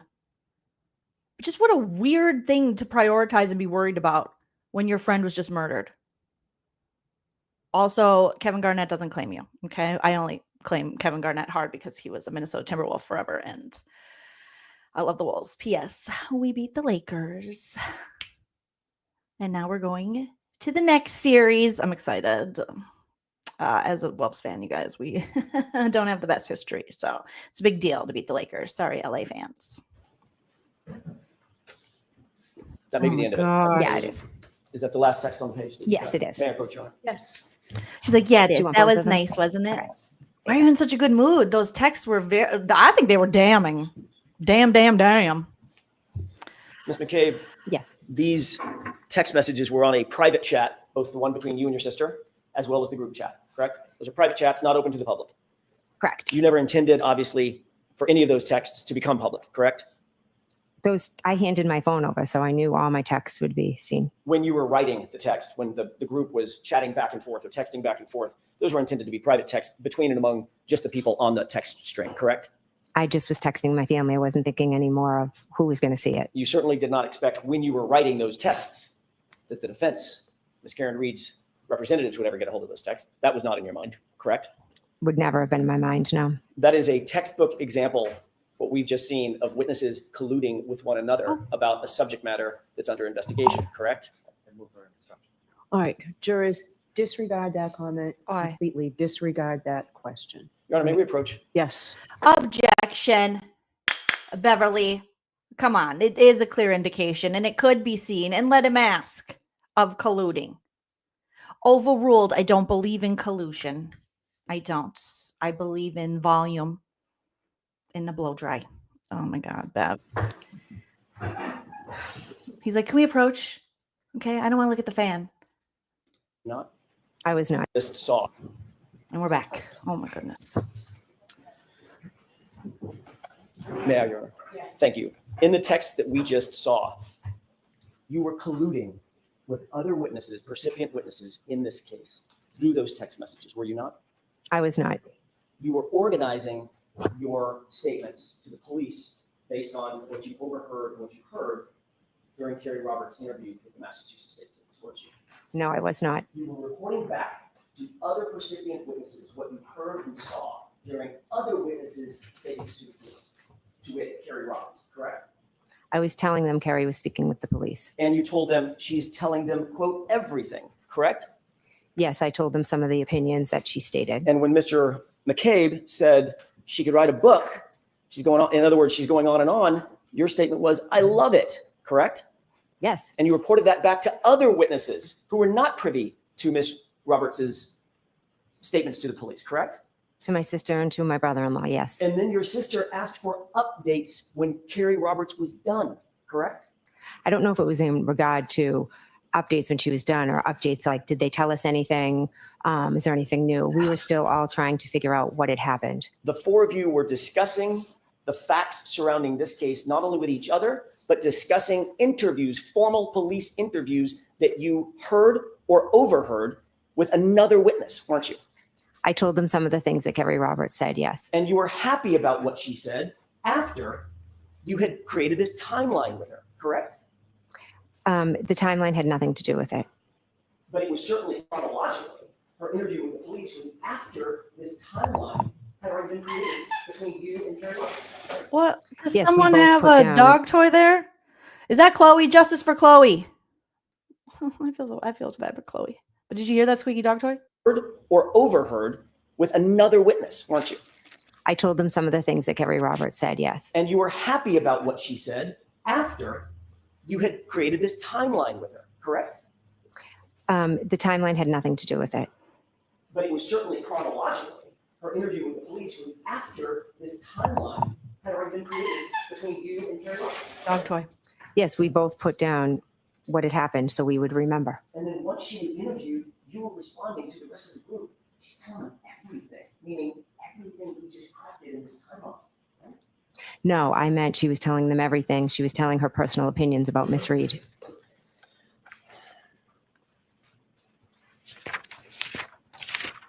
Oh boy, Jenny. I want to change gears for a second, Ms. McCabe, and ask you about that visit that you took to Michael Lank's house. May I approach, Your Honor? Yes. I just don't want to keep these at the podium. Thank you, Your Honor. Those text messages, I'm still processing. It's going to take me a while to process all that. Ugh. Have you and Ms. Roberts discussed that visit to Michael Lank's house before your testimony, before you testified to it for the first time in May of 2024, about a year ago? Did y'all discuss that at all? I don't recall. You testified under oath in that proceeding that you went, and I want to be very clear about this, that you went from One Meadows, the O'Keefe residence, John O'Keefe's residence, directly to Michael Lank's residence, which is in another neighborhood in the same town, correct? Yes, we went. Correct. And you indicated that you were there to drop off one of Carrie's daughters. Is that right? Yes. That's how you testified in May of 2024, about a year ago. Yes. Yes. Right. Krista sounds a little bit similar to collusion to us, but Bev said, you disregard that, jury. He's talking You bad about spoke my to friend Lieutenant Jen Tully McCabe. about this very same visit on May 10th, 2024, before your actual testimony in that other proceeding a year ago, correct? Yes. All right. And what y'all talked about was your visit and your travels over to Sergeant Lank's, by the way, Sergeant Michael Lank of Canton PD, correct? Yes. The same Michael Lank that we've talked about. Yes. You talked to Lieutenant Tully about that trip over to Michael Lank's house, correct? Yes. You indicated that in that interview with Lieutenant Tully that you went over to the Lank residence with Kerry Roberts to pick up her daughter at the residence, correct? Not to drop her off, but to pick her up. she was with us at Meadows, so we dropped her off. Right. I know that's what your testimony was a couple days ago. I'm asking, when you talked to Lieutenant Tully on May 10th, 2024, before your testimony last year, did you tell Lieutenant Tully we were actually there to pick up her daughter? That's why we went to Michael Lank's house. That's why you went to Michael Lank's house. I went to Michael Lank's to drop her daughter off. What did you tell Lieutenant Tully? That I went to drop her off. So you didn't say pick her up to him? I don't believe so, no. So if he said that, that would be another example of an incorrect report? Sustained. Do you remember exactly what it was that you told him during that interview? I know that Lexi was with us at Meadows Ave and we dropped her off at Mike Lank. So if he mixed up pick up and drop off, that could have happened. But we had Lexi with us and we dropped her off there. Okay, so you believe that may have been his mix-up, not yours? Sustained. Is that, I'm sorry. Do you remember exactly what it was that you told Lieutenant Tully during that interview? I know I said that we dropped her off. Okay.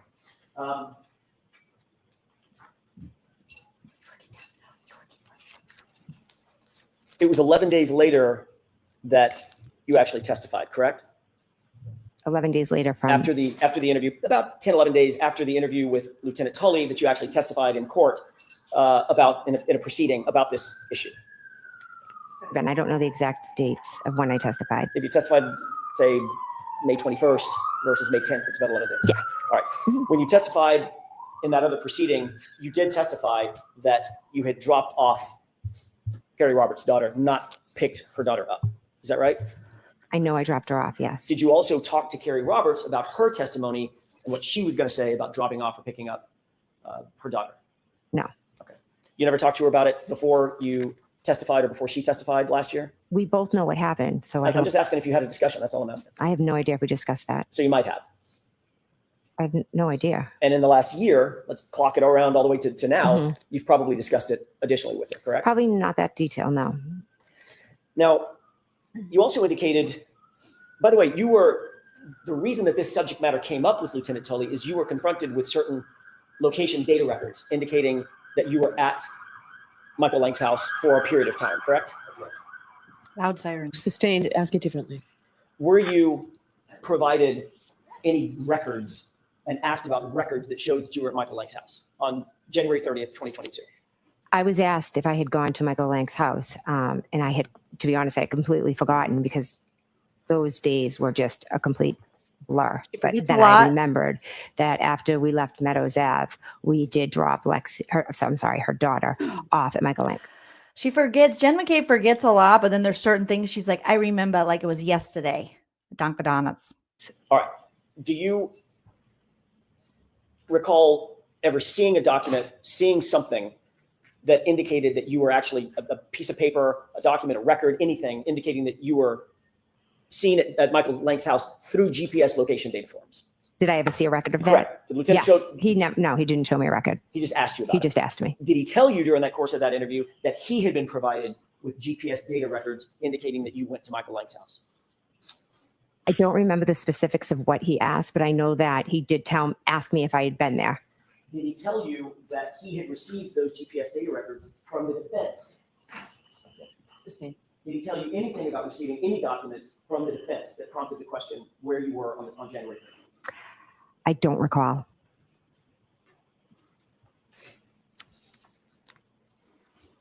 I don't recall, counsel. Before that interview on May 10th with Lieutenant Tully, this is preceding your testimony last year. Okay. Had you ever reported that you went to Michael Lank's house, Sergeant Lank's house on January 30th to anybody? No, to be honest, I completely forgot about it. Forgot. You indicated that during that visit, you sat outside in a car, in Carrie's car, correct? Yes. Basically for the entire visit. Is that right? Yes. You indicated that you did not go in the house except to use the restroom possibly, correct? I have a faint memory that I ran in to use the bathroom. You indicated that you did not see Sergeant Lank at his home, correct? I don't believe I did, no. What time of night was this?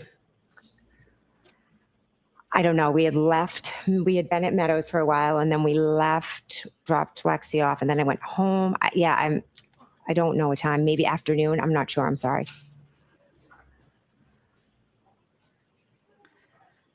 Girl, get your memory.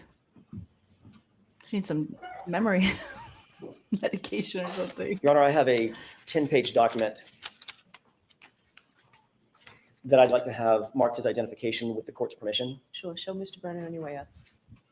Show Mr. Brennan. Sure. Show hanky panky on your way up. Objection. I'm objecting as the judge. You need to show hanky panky. I need to see it. Oh my goodness. So she doesn't remember. She remembers I might have went in, I might have not. She doesn't remember text messages, but she remembers that Karen Read said, I hit him, I hit him, I hit him. No problem. And to look up the Good? Okay. how long to die in the cold or hypothermia or whatever. Yes. Thank you. How is long to die in the cold? Oh, she's reading again. Jeez Louise. Do you recognize the document there? So has it been marked yet? Have it I'm marked? sorry. I asked that it be marked for identification at this point, just only for identification. Sorry. So Madam Court Reporter will mark it and give it back. Okay. Thank you. We got to mark it. Thank you. Go ahead, Mr. Jackson. Thank you, Your Honor. Once you get the document back, I'll ask you a couple of quick questions about it. Okay. She's marking it, guys. We're marking it. It's kind of a Do sidebar. you see that that appears to be? Thank you. You have the document in front of you? Yes. Let's take a look at the first page of that document just to orient yourself. Do you see that that appears to be a map, generally? All right. So I'm just going to ask you to take a look at the document and don't describe it. Sure. Take a look at the first page and tell me if you recognize anything on that page. I do, yes. What do you recognize generally about that document? I'll see counsel at sidebar. May I have that, please, Ms. McCabe? Objection. Hanky panky. Objection. Hanky panky is just overusing the objections, and we don't need another sidebar. Overruled. Hanky panky can have as many as he wants. Judge Bev. Bev, get your bangs. Get your bangs, girl. All right, we're at the fan. We're back. Thank you. Thank you. Hello, Cherie. Greetings from cloudy Minnesota. Hello, Minnesota, my home, my love. Tis Yeah, my continue. lady, oh, tis my Thank you. love. Taking a look at that first page, do you recognize a location that's pinpointed on that page? I do. Okay, without telling me the address, what do you recognize that as being? My house. Okay, and do you see in the call-out box in the middle of the page, Yes. do you see a date and time? Yes. What is the date and time? It is January 30th at 12:13. Take a look at page 2 on what's been marked for identification. Okay. Do you see a location pinpointed on that page? I do, yes. What do you recognize that location as being? John O'Keefe's home. Is that what we've talked about on Meadows? Yes, Meadows. Do you see a time and date for that location? Yes, 1/30/2022 at 12:19. At 12:19 p.m. Yes. Okay, thank you. If you could turn to page, pardon me, 4, skip over page 3 and just go straight to page 4. Mhm. Do you recognize something that's been pinpointed on that map as well? Yes. What is that? Again, don't give me the full address. What is that location that's pinpointed? That is my house. Okay, and do you see a date and time for that location? Yes, that's 1:30 at 5:21. When you say 1:30, January 30th. Sorry, January 30th, 2022 at 5:21. Okay. Looking at page 5, do you see a location Yes. pinpointed on that map as well? Yes, I do. And what's the date and time of that location? That is also 1/30/2022, and that is at 5:28. Got it. Taking a look at page 6, do you see a location pinpointed on that map? Yes, What is that, again, what is that location? that is 1/30/2022. The location, the Oh, address? I'm sorry. That is Keep up. Fairview. Appear to be 34 Fairview? Yes, And what's the date and time? 5:36. Taking a look at page 7, do you see anything located on that, a pinpoint location on that page? Yes, What's the date? I'm sorry, what is that location? that's Fairview again. And what's the date and time? That is 1/30/22 at 5:40. So just to be clear, the page before was 536 and this page is 540. Yes, Okay, take a look at page 8. Do you see what's pinpointed on that page? yes. What is that location without giving me the address? I believe that's Mike Lank's What's home. the date and time? 1/30/2022.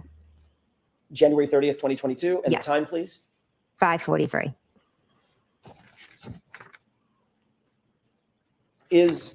You're familiar with Canton, obviously, Yes. much more than we are. Is Yes. driving time from 34 Fairview to Michael Lank's house consistent with about 3 or 4 minutes? It could be with they have multiple stop signs Okay. and due to the weather. Right. Taking a look at page 9, Yes. do you see another pinpointed address? Yes. I believe it's the same one Okay. The same address on as Oakdale? Mike Lank. Okay. Mike And what's Lank. the time? What's the date of that? 1/30/2022, and that is 6:28. And 6:28 is about 45 minutes after 5:43, give or take, correct? Yeah. Yeah, I'll agree to that. Finally, the last page, page 10. Do you see yet another pinpointed address? I do. Yes. Is that your address? Yes, it is. Okay. And what's the date and time of that pinpoint? That is 1/30/22 as well, and that is at 6:34. And would it be safe to say that your address from Mike Lank's address, maybe 6 or 7 minute drive? Yeah, depending. Mhm. They're all so close.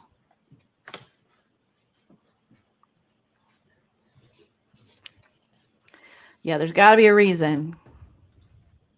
I'm going to speed it up. We were talking about Just a tad. Speed it up. what Thanks. happened when you were at Mike Lank's that evening. By the way, does any of that refresh your recollection about the time that you went to Mike Lank's house? Yes, I knew it was after Meadows and later in the day. Yes. So closer to 5:45, 6:30, correct? Yes. This is in January in Boston, is that right? The greater Boston area. Yes. It's dark really early. Yes. It was a blizzard. The night before. Yes. Safe to say that it was dark out.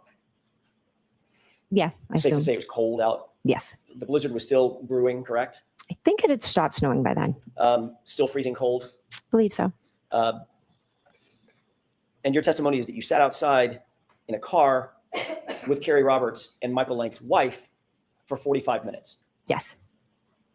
You actually, and I'm assuming the car was running.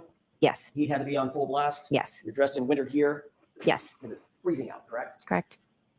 You actually got out of the car and went into the house to go to the restroom at one point. Okay, I will tell you, if you do not have to sit in a car for 45 minutes in the winter, as someone who comes from one of the coldest states in the country, I think we have the coldest city in the country. You will not, no matter if the heat is on, if you do not have to sit in your car for 45 minutes, you're not going to sit in your car for 45 minutes.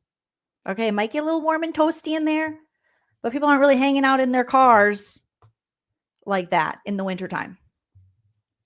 In my experience. That's weird. It's sus. You're dressed But Cherie, you can answer too as a Minnesotan or other people from other states where it gets cold. in winter gear Yes. because it's freezing out, correct? Correct. You actually got out of the car and went into the house to go to the restroom at one point. I have a faint memory. I think I did. Yes. And the three of you didn't just decide, let's just go in the house. No, we didn't. Why? You actually came out of the restroom, came out of the nice warm house, and fought the cold and got back in the car. You don't according do to you, that. correct? Yes, I went back in the car because Carrie. You don't do that. You don't. The less time you got to run back and forth, the better. You're not going to, that sounds really sus to me. Okay. Right. Okay. So you're from Duluth, so you know cold. Duluth, Minnesota. As a Duluthian, Andrea says, and yeah, you won't be sitting in the car. You're going to get to the place. You're hopefully going to have a garage. You don't want to leave your car out. You don't want to have to scrape it. You don't want it to get, no, you're just not going to do that. If you're in a warm house, you're going to stay in the warm house. This is weird. I want to hang out in the car during a blizzard when it's cold. No, ma'am. I don't think so. Carrie was going to bring me home. Came out of the nice warm house and fought the cold and got back in the car, according to you, correct? Yes, I went back in the car because Carrie was going to bring me home. You stated on direct examination that, and you stated again today, that you stopped by Michael Lank's house, Sergeant Lank's house, directly from the O'Keefe residence as sort of a, my word, not yours, sort of a pit stop to drop off Carrie Roberts' daughter, correct? Correct. In point of fact, you actually drove from your personal residence to Michael Lank's house as a destination, didn't you? Good point, Krista. I don't remember that. This is what this piece of paper says. I remember just leaving. Lank. This is what the proof says, the forensic, the diagnostics, but I don't remember that. And my memory is very good, except for when it's not. Jen, We need a Jen, just a little reprieve from this constant denial. And I don't remember. Jen! Jen! Jen! Because I had like bread and maybe peanut butter in my car. Why did you have bread and peanut butter in your car? I had my niece for the week, and I was dragging her like to all my kids' sporting events. So we'd go from like one game to another game to a practice. So sometimes instead of always giving her McDonald's or Dunkin' Donuts, I'd try to throw her a peanut butter sandwich. And they were making fun of you? Yeah. Oh my God, what the hell? Sometimes instead of always giving her McDonald's or Dunkin' Donuts. Oh, a Dunkin' Donuts. All right, let's get back into it. Hanging out in a car for 45 minutes when it's freezing out. All right. Carrie Roberts' daughter, correct? Correct. In point, it's sort of a nation that, and you stated again today, that you stopped by Michael Lank's house, Sergeant Lank's house, directly from the O'Keefe residence. It's sort of a, my word, not yours, sort of a pit stop to drop off Carrie Roberts' daughter, correct? Correct. In point of fact, you actually drove from your personal residence to Michael Lank's house as a destination, didn't you?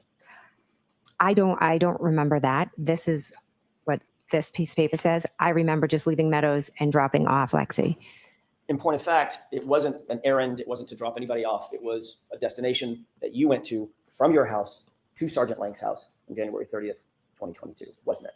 No, we went to drop off Lexi. Was Lexi at your house? She was with us at Meadows, and then we went to drop her off. Right. She was never with you at your house, was she? I don't remember going to my house. So if she wasn't with you at your house, there would be no reason to drop a child off from your house to Michael Lank's house, correct? Lexi was in the car with us, and we dropped her off at Michael Lank's. That's why we went to Officer Lank's house. Yes. And in point of fact, you actually went from your house and did make a pit stop to 34th area before you went to Michael Lank's house, didn't you? We drove by and stopped, yes. Slowly stopped, yes. Slowly. You went in the house. And so You're going to do a drive-by? No, I never went in the house. why did you go by and just stop? I think Carrie and I just went by to like take a look at it. We were still trying to figure everything out. Stay there for 46 minutes. I have to look at the report, but yeah, we were sitting in the car kind of just like, oh my God, looking. Didn't go in the house. We didn't go in the house, no. Nobody came outside to talk to you. No. You didn't speak to Nicole. I don't believe so. Possible. Like I said, Carrie and I just kind of drove by and were looking at the area. And that's before you went to Michael Lank's house, correct? That was on the way to Michael Lank's. So in point of fact, you didn't go directly from One Meadows to Michael Lank's house. I truly thought I had. And now your memory is refreshing. My memory is not, this isn't refreshing my memory. I do not remember going by my house before Michael Lank's. Do you remember testifying a year ago that, well, let me ask it this way. Do you remember denying a year ago that you ever even stopped by 34th area? I don't remember that, no. What? Would it refresh your recollection to take a look at your prior testimony? Yes. Sure. Oh, girl. Jen McCabe, So we look need at to talk. That page, the top highlight. I wish they could show the testimony, like video of it. That'd be amazing. Yeah, smash that like. Let's see if we can get 133. We got 133 in the chat. Thank you, Pinball Addict. Addict. May I? Yes. Thank you. Thank you. On May 21st of last year, you were asked about this very thing in a prior proceeding, correct? Correct. At that time, you denied altogether ever going by 34th Fairview, correct? No, I believe the paper says I never stopped by, but we drove by. And now you're saying that you did stop. Stopping by and driving by meant something different to me. Stopping Look at her face. I haven't sped up, so I'm going to slow it down. She can't keep up with the lies. Jen, this looks bad. Proceeding, correct? Correct. At that time, you denied altogether ever going by 34th Fairview, correct? No, I believe the paper says I never stopped by, but we drove by. And now you're saying that you did stop. Stopping by and driving by. It was, your mouth's moving, but nothing's coming out, Jen. meant something different to me. Stopping by, I look at it as like, then you pop in the house. Driving by is you just drive by. So we just drove by slowly and kind of looked at the scene. And Ms. McCabe, I think you just said that you maybe even spoken with Nicole. I didn't speak with Nicole, no. We were in the car, Carrie and I and Lexi. You were denying that you ever spoke with Nicole or any other member of the Albert family or anybody at 34 Fairview as you sit here today. As I sit here today, I'm telling you that we slowly drove by. So again, last question on this point. You did not, you now admit, drive from One Meadows over to Michael Lank's house directly to drop off Carrie's daughter. My memory is we did drive from One Meadows. I know what this piece of paper says. I'm telling you that just my memory is we left Meadows and went down Fairview and then went to Michael Lank's. But this paper is saying we stopped at my house first. I don't remember that.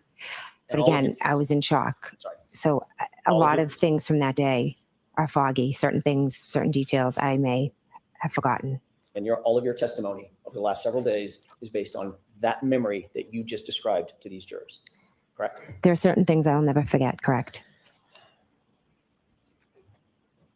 That doesn't make sense. You can't be foggy and then certain things you'll never forget.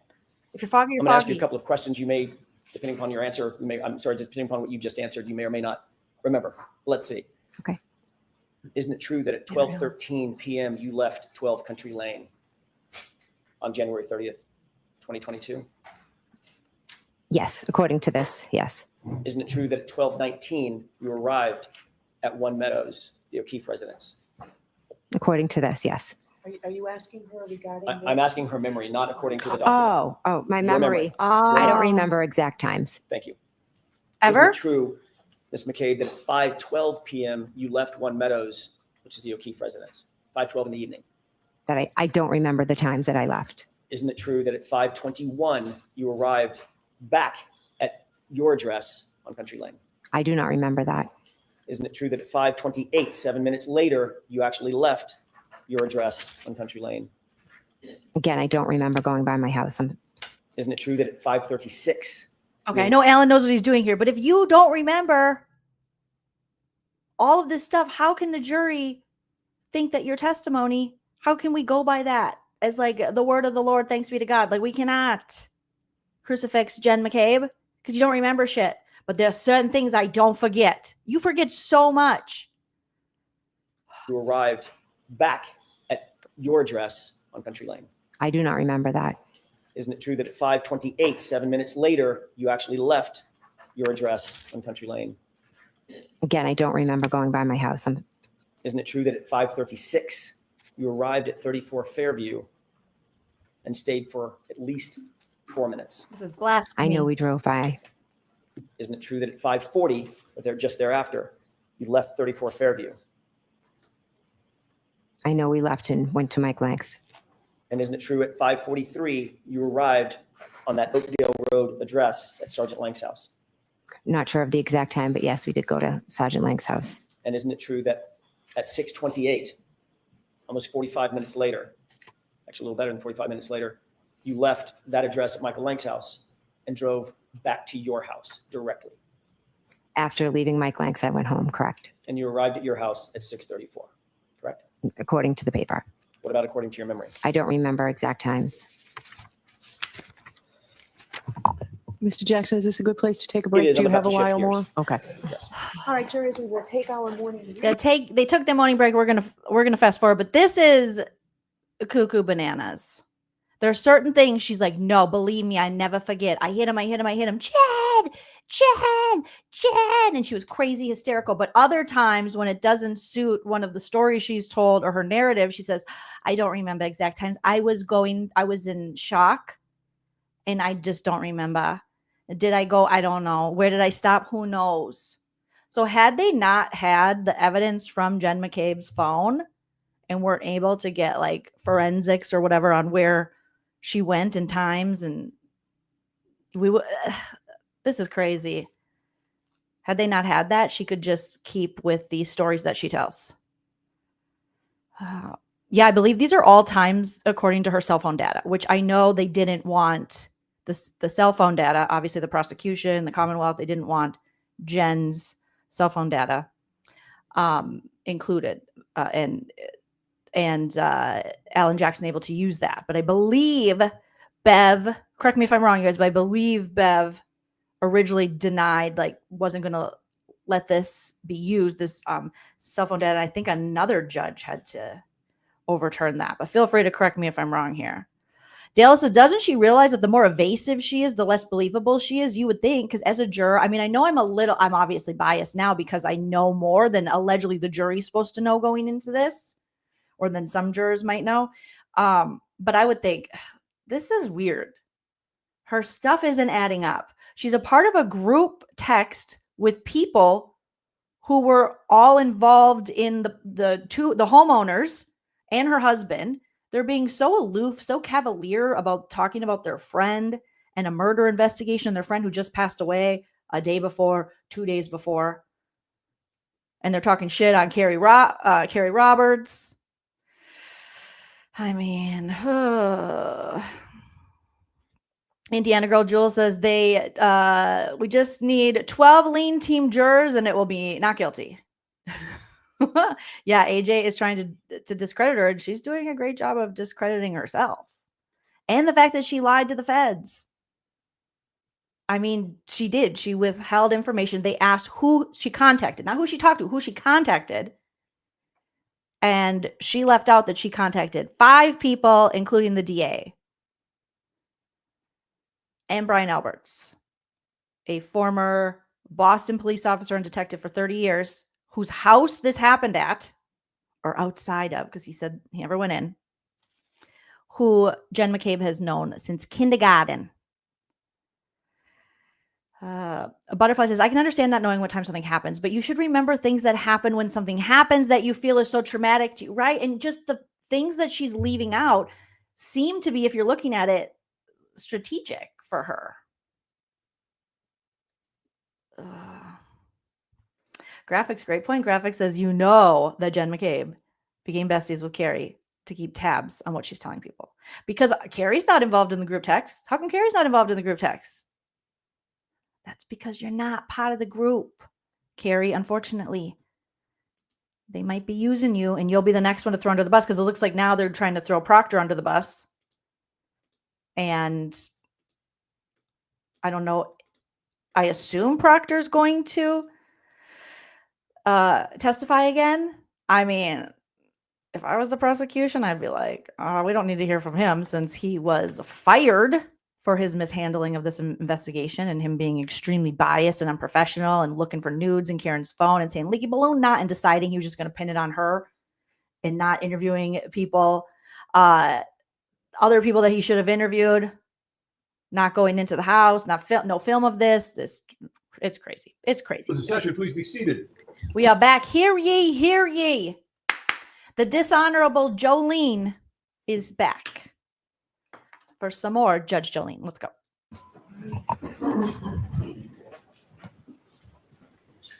So, Yes, Jerry, Derek. That break was longer than I told you it would be. We were waiting for some records to be printed, so it took a while, but we appreciate your patience. What records, Bev? Bev's like, I was obviously potting my bangs down the middle like the Red Sea. I got a little pot. I wanted to make a little fringe, a little curtain bang, if you will, because these bangs be banging. Okay, go ahead, Alan. You stinky bitch. Without, I just imagine she goes home and she's like, I hate that Alan Jackson. Derek says people should know after the Murdaugh case, if it stinks of a cover-up, people are going to be all over it. Yep. Patience. And imagine if like Turtle Boy and if like bloggers, like people didn't get involved in this. Imagine if Karen Read had no resources. She'd be fudged. Even worse than they're trying to make her fudged now. Imagine how many people don't have the resources Karen Read has, don't have the eyes on the case Karen Read has, and how many cover-ups that happen and how many innocent people are accused. And God forbid, sentenced. And again, whatever you believe in this case, whether you believe, I don't know, but it has to be beyond a reasonable doubt. There's so much reasonable doubt. And it's so sus what these witnesses, what these quote unquote friends are doing. It's just so sus.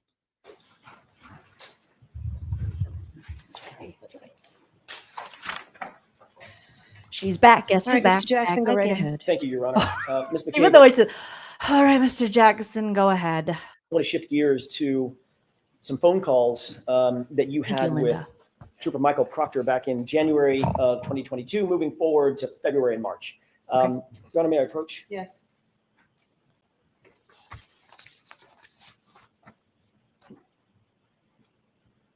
Wonder what Jen had for lunch. Phone calls. I think Jen had telephonically. You recognize those documents that I just handed you? She was telephonically Yes, fed. this first one looks like a Verizon record of my phone. Okay, and what about the second document? Phone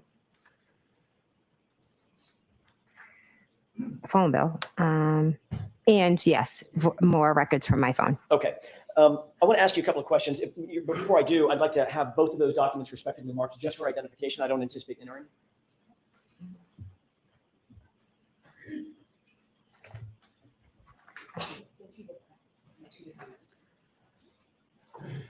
M and N for identification.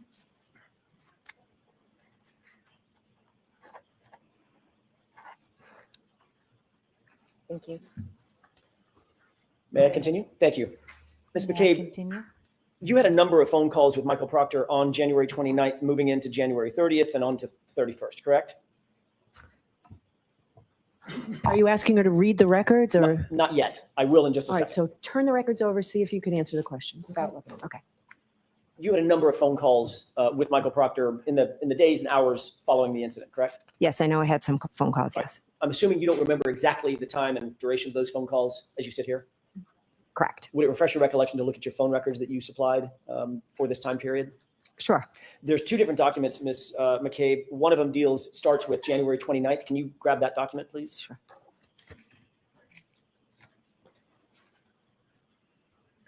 Okay. You should see some highlights on that document.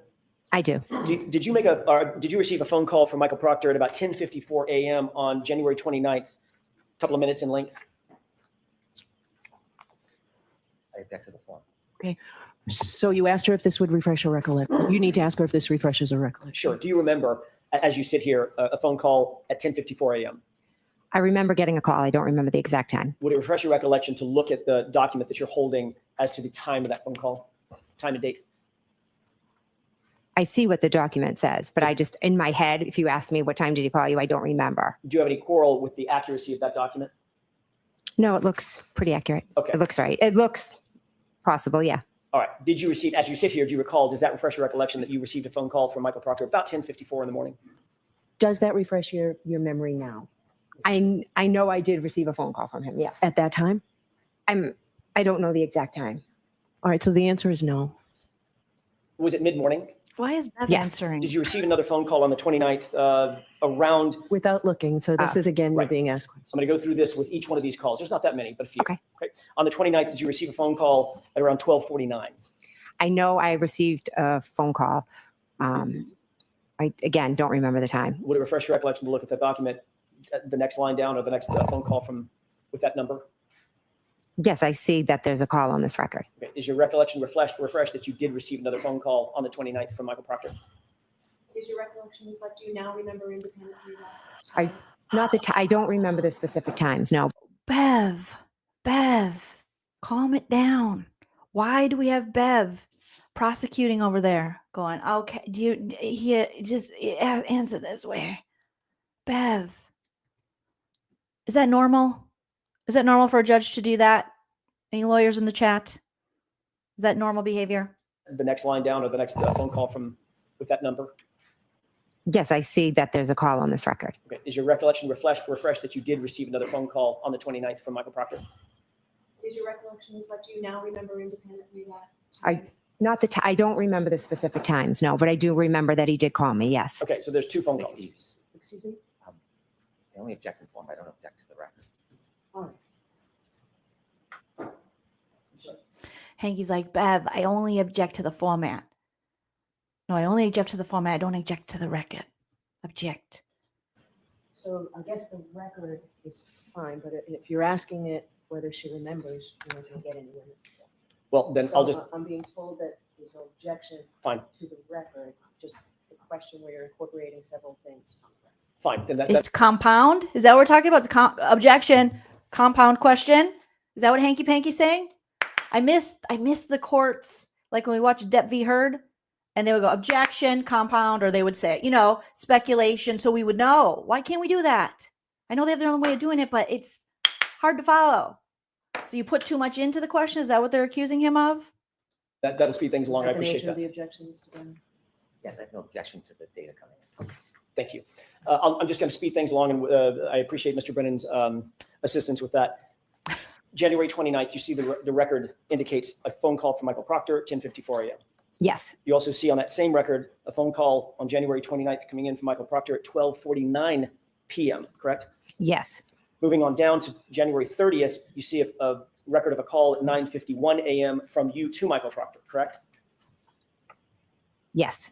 January 30th, about a minute later, you see a phone call from you to Michael Proctor lasting about 22 minutes, correct? Yes. Damn. January 30th at approximately 4:45 p.m., you see a call from Michael Proctor to you, call lasting about 10 minutes. Correct. Going on to the next day, January 31st, you see a phone call from you to Michael Proctor at 11:51 a.m., just before noon, lasting about 4 minutes, correct? Yes. Take a look at the second document, if you will. That covers that document, or that time frame. The second document, you should see some highlights, and I'm going to ask you to start where there's a tab at February 14, 2022.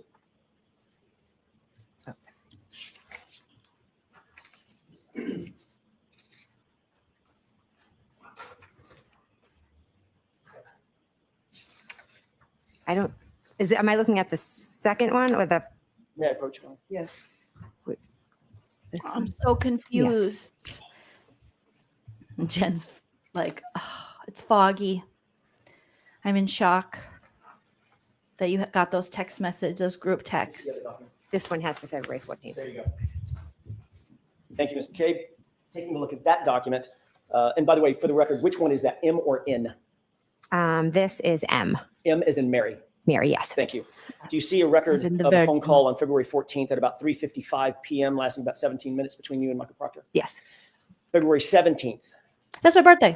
at about 5:19 p.m., is there a record of a call between you and Michael Proctor? Objection. Don't get so excited about your birthday. Overruled. Bev and Judge Jolene like their birthdays. They also like a good bang. 17 minutes between you and Michael Proctor. Yes. February 17th, at about 5:19 p.m., is there a record of a call between you and Michael Proctor at that time? Yes. February 28th, at about 12:48 p.m., is there a record of a call between you and Michael Proctor? Yes. On the same date, February 28th, do you see a call at 4:34 p.m. with you and Michael Proctor? Yes. March 1st, at 10:16 a.m., do you see a record of a call between you and Michael Proctor lasting 10 minutes? Yes. March 1st, you should see two calls, one at 4:51 p.m. and one at 5:06 p.m. Do you see those two calls between you and Michael Proctor? Yes. How many One was calls? 1 minute and the other was 2. Thank you. Was- And staying on that same You date, didn't ask me to say how long. at 5:50 p.m., do you see a call on March 1st between you and Michael Proctor lasting about 12 minutes? Yes. And then finally on March 29th, 2022, do you see a call at about 3:27 p.m. lasting about 4 minutes? I'm sorry, what was the date? March 29th? Oh, okay. Yes. Okay. And that's about a 4-minute call at 3:27 in the afternoon. Yes. Okay. And you had in fact, and that's all I have on those records. Thank you for Okay. that, Ms. McCabe. You had in fact met Michael Proctor in person on January 29th, correct? Yes. He was actually in your home and personally interviewed you, correct? Yes. Not only did you have him in your home, it was for the purpose of a formal interview between the two of you in person. Is that right? Yes. That was the time that Brian Albert was there Yes. in your home as well. Yes. And you had at least, I think we went through about 14 phone calls with Michael Proctor in just the next days and weeks, going all the way up through Damn. February and March. We've just gone over those, correct? Yes, there are calls, but you're right about the number of calls, but some of them, I don't even know if they were answered. And of course, Stay, that I doesn't, and that may be true, but Mhm. you're communicating back and forth, certainly, Yes. in the weeks and months following. Yes. And that doesn't include those records, just for brevity's sake, those records stop in March. But there Yeah. were more communications in April, May, June, July, August, correct? I'm not sure about that. I don't know. I think initially we communicated, but I'm not sure how long it went. So, And then I know we started communicating again in the summer of 23, I believe, or April of 23. so what you date, had Holly? spoken with Michael Proctor on the phone many times. We've just gone over those records, correct? Yes. You met him in person on the 29th. Yes, when he came to interview me at my house, correct? You just took the words out of my mouth. That was for a formal interview with you, correct? Yes. And it was in your house that you met him for that formal interview. Yes. And that was probably for some time. It wasn't a 2-minute conversation. No. Then in September or October of 2023, you were interviewed by Lieutenant Tully, correct?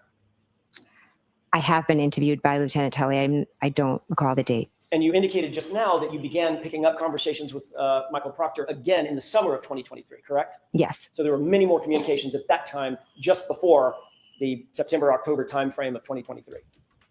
Yes, but that was in regards to something different than this case. Not the subject matter, but you had met him and talked to him more times in the summer of 2023, correct? I never met with him. I just spoke with him. Okay.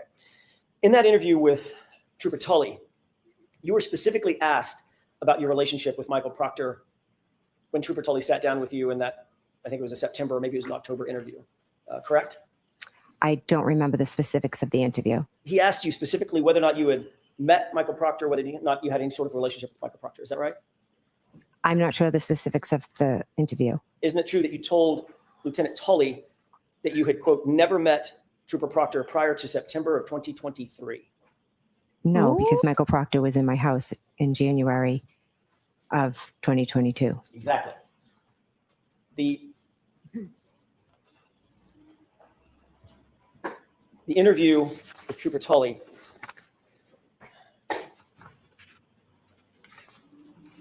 I may have just a moment, Your Honor. Okay. So you were claiming you didn't know him. And Alan Jackson's like, but you had already been interviewed by him. Mm-hmm. She's just a small town mom. She can't collude for The interview with shit. Trooper Tully in that She fall likes of 2023. Where did that take place? donuts and beer and White I don't Claw. recall. Do you recall telling Trooper Tully that you had never met Elizabeth Proctor or Michael Proctor prior to September 2023? No. Would it refresh your recollection if you saw a copy of Lieutenant Tully's report? I don't need to see the report because I know I told him that I met him on January 29th when he came to my house. So again, Trooper Tully wrote that you had never met Trooper Proctor before September 2023. That would be an error by him, correct? You have to ask for an instruction. So again, that is sustained. Ladies and gentlemen, I instructed you on previous questions regarding the same type of thing, whether another witness is lying or not. Disregard the question and move on, Mr. Jackson. If you had told Trooper Tully, Lieutenant Tully, that you had never met Trooper Proctor before September of 2023, would that have been a truthful or an untruthful statement? I object. I'd like to be seen. Okay, come to sidebar, please. Hanky Panky says, I object. I'd like to be seen. I'd like to be seen by Bev in more ways than one. What? Hanky Panky, calm down. Calm down your Beverly Bangs boner. Okay, here we go. Next question. May I? Did you tell Trooper Tully, quote, you had never met Elizabeth Proctor or Michael Proctor prior to September 2023, end quote? I had never met Elizabeth That's not the Proctor question. prior. Well, there was Did you tell Trooper Tully, Lieutenant Tully, that quote? if I can break that quote up because it's two thick parts. No, you can't. So My- this my has question been is my asked question. and answered. Move on, Mr. Jackson. What? Do you deny, as you sit here, telling Lieutenant Tully that quote that I just read? Do you deny it? Sustained. Move along. The question's been answered. Let's talk for a second Bev. about your phone calls to John O'Keefe on January 29th, 2022. I'd like to go through those calls with you briefly if I could. Your Honor, this has previously been marked Exhibit 26. Okay. Mr. Brennan has a copy. I still do it too, Katie. Yes. I'm still a fan of the side part. Not bad. Today, I just have a somewhat middle part. It's always heavier on one side because I have a colic. Fun fact, while Bev is just You shutting down indicated Jackson. on direct examination and earlier on cross-examination that you had multiple phone calls to Mr. O'Keefe in the early morning hours of January 29th, 2022, correct? Correct. Those phone calls ranged from about 12:14 a.m. until about 12:50 a.m., correct? There was a call at 12:14 and then at 12:18. I'm sorry, I'm bracketing it. The Oh, calls I were between, apologize. that's okay, 12:14 all the way to about 12:50, correct? Are you saying 15? 50, Oh, 50. 50. Oh, sorry. I apologize.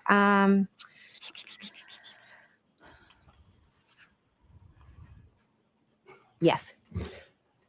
You called John O'Keefe at 12:14 and 31 seconds, lasting about 49 seconds, and that call was answered, correct? Yes. And you see that reflected in Exhibit 26. Is that right? Yes.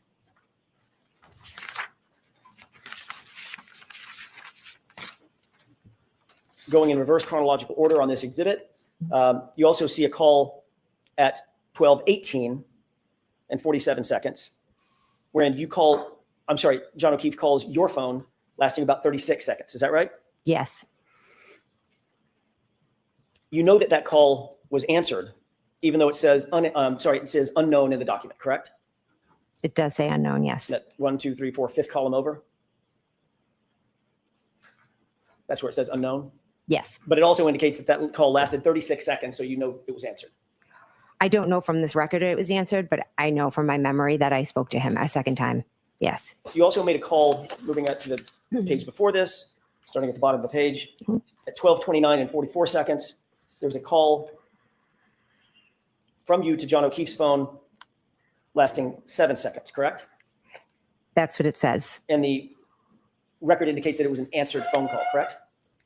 According to the record, it was answered, but I never spoke to him. You deny speaking to John O'Keefe at 12:29 and 44 seconds. Oh boy. Yes, I never spoke to him after 12:18. Okay. Moving up, 12:41 and 10 seconds. There was a call from you to John O'Keefe's phone indicating that was missed. You see where it says missed? I do. 12:41 and 59 seconds. There was another call from your phone to John's phone, and that was also indicated as missed.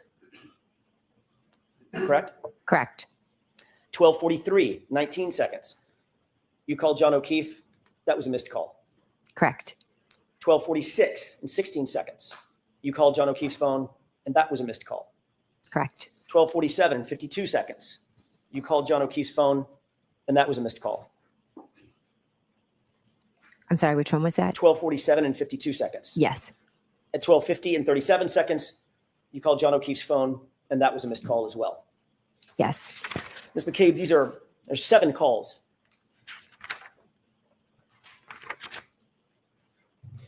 That you indicate you made to John O'Keefe's phone and that were missed. Is that right? According to this record, yes, they were And calls that missed. comports with your memory, correct? You indicated that you had called him multiple times that morning and there were missed calls, right? I called him, but I also think that some of the calls I might have done inadvertently. Well, we're going to get to that in a second. My question is that comports with your memory that there were several calls, according to the records, there were several calls made to John O'Keefe's phone, including 2 calls that you say you spoke to him, 12:14 and 12:18. I spoke to him at 12:14 and 12:18, yes. But you indicate every single call after that was missed, and you deny making those calls. I'm not denying it, I just don't remember. You've previously given explanation for what those calls were, these 7 calls that were missed between about 12:29 and about 12:50. That's 19 minutes. You'll agree, correct?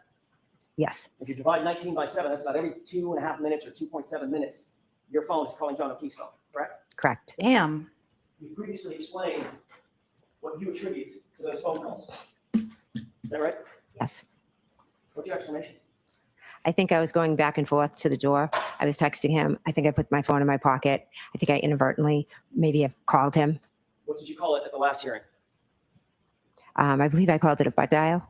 Oh, And it's not just one butt dial. the butt dials have entered the chat. You guys, the butt dials have officially entered the chat. Absolute waste of time. So fucking boring. Jesus. But the butt dials aren't that boring. It's interesting how many butt dials that happen in this town and with these people. Butt dial, correct? Called him. What did you call it at the last hearing? I believe I called it a butt dial. And it's not just one butt dial, correct? There could be multiple, yes. 7 butt dials in the course of 19 minutes, less than 20 minutes, correct? 7? That evening, I wasn't. Girl, your butt isn't even big enough to make 7 butt dials. Okay. This sounds like some lies. This sounds like this is a pattern of behavior. This sounds like this is who this person is. These aren't mistakes anymore. These are pointed choices. This is a pattern. This is a personality. This is who the person is. Jen, too many butt dials. Wasn't paying attention to butt dials or calls. I was going back and forth, listening to music, being with family. So if I inadvertently called his phone, I did. Not inadvertently called him once. 7 times, correct? According to you. And if you're at the house and you're sitting down, I doubt you're putting the phone in your back pocket or your front pocket. You're either on a table or you're carrying it. Come on, bro. According to the record. And we only know about these calls because you're looking at an extraction of John O'Keefe's phone, correct? Correct. But I also turned over my phone, so you could have gotten all of that off of my phone as well. And you're well aware that an extraction was done on your phone and not one of those butt dials appears on your phone extraction. Correct? Oh, Are you aware of that? oh, yes. Are you aware of that? These butt dials. And it's like she wants a cookie for going, I volunteered my phone. I gave it up. Okay. I was on my way to Dunkin' Donuts and I stopped. I don't remember all the places I stopped, probably like 6 places, many police officers' homes. And I said, you can take my phone. Oh my God, girl. That I am not aware of that. next question. Phone, correct? Correct. But I also turned over my phone, so you could have gotten all of that off of my phone as well. She's saying that to the jury. But I also turned over my phone. I'm a good person. Okay. So you could have gotten that off of my phone as well because I was participating. And you're well aware that an extraction was done on your phone and not one of those butt dials appears on your phone extraction, correct? Objection. Are you aware of that? I am not aware of that. Next question. Weren't you confronted with that at the last hearing a year ago? Whether or not those phone calls actually exist on your phone logs? Objection. Do you remember that? I remember you asking previously, yes.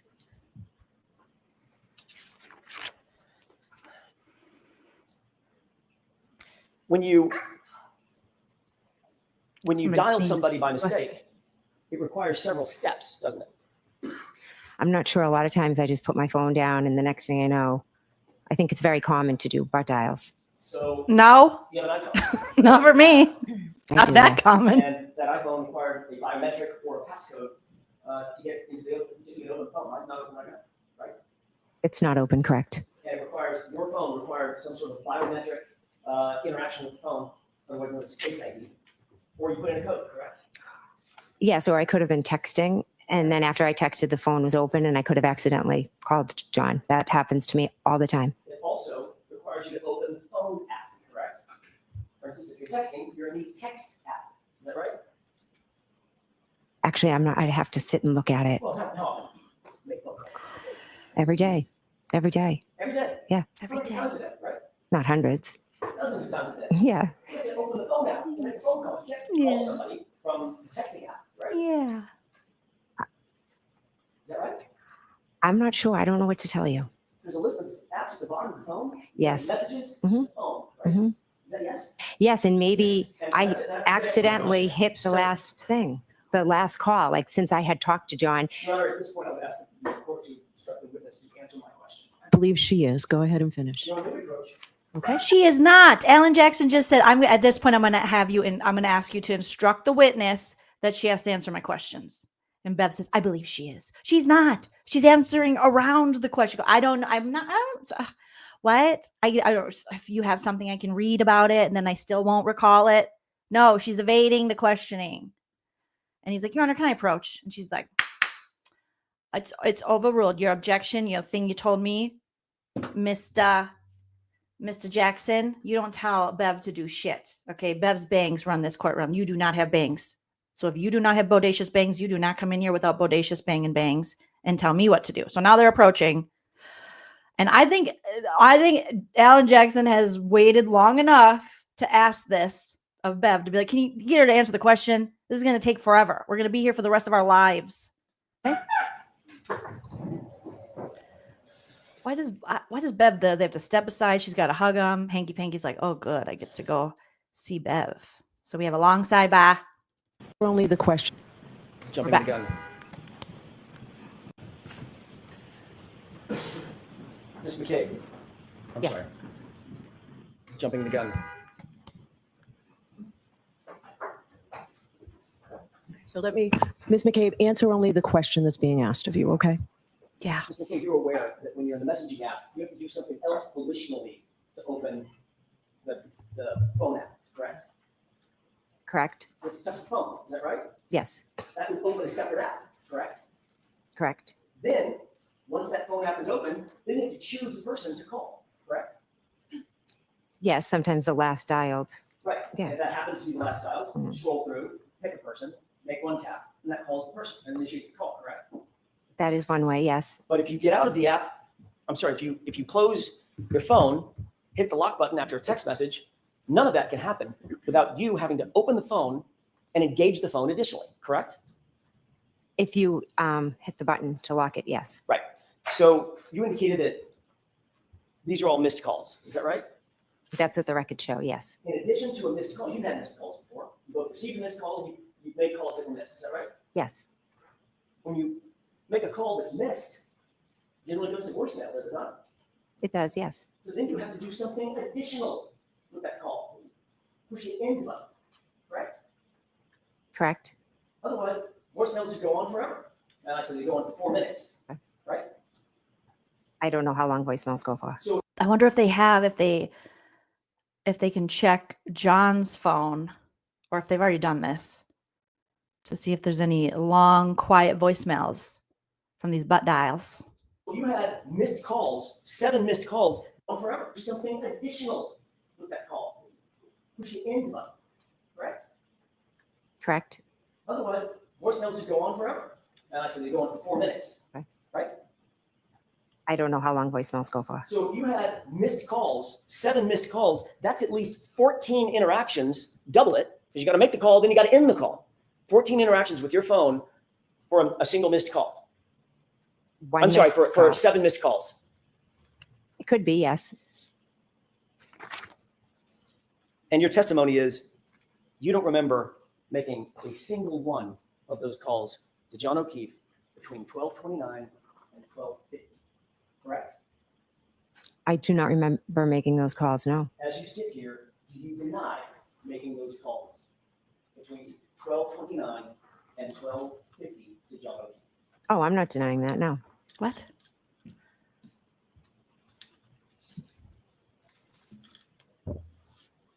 I'd like to ask you a few questions about January 29th, a little further on in the morning after you got home from 34 Fairview.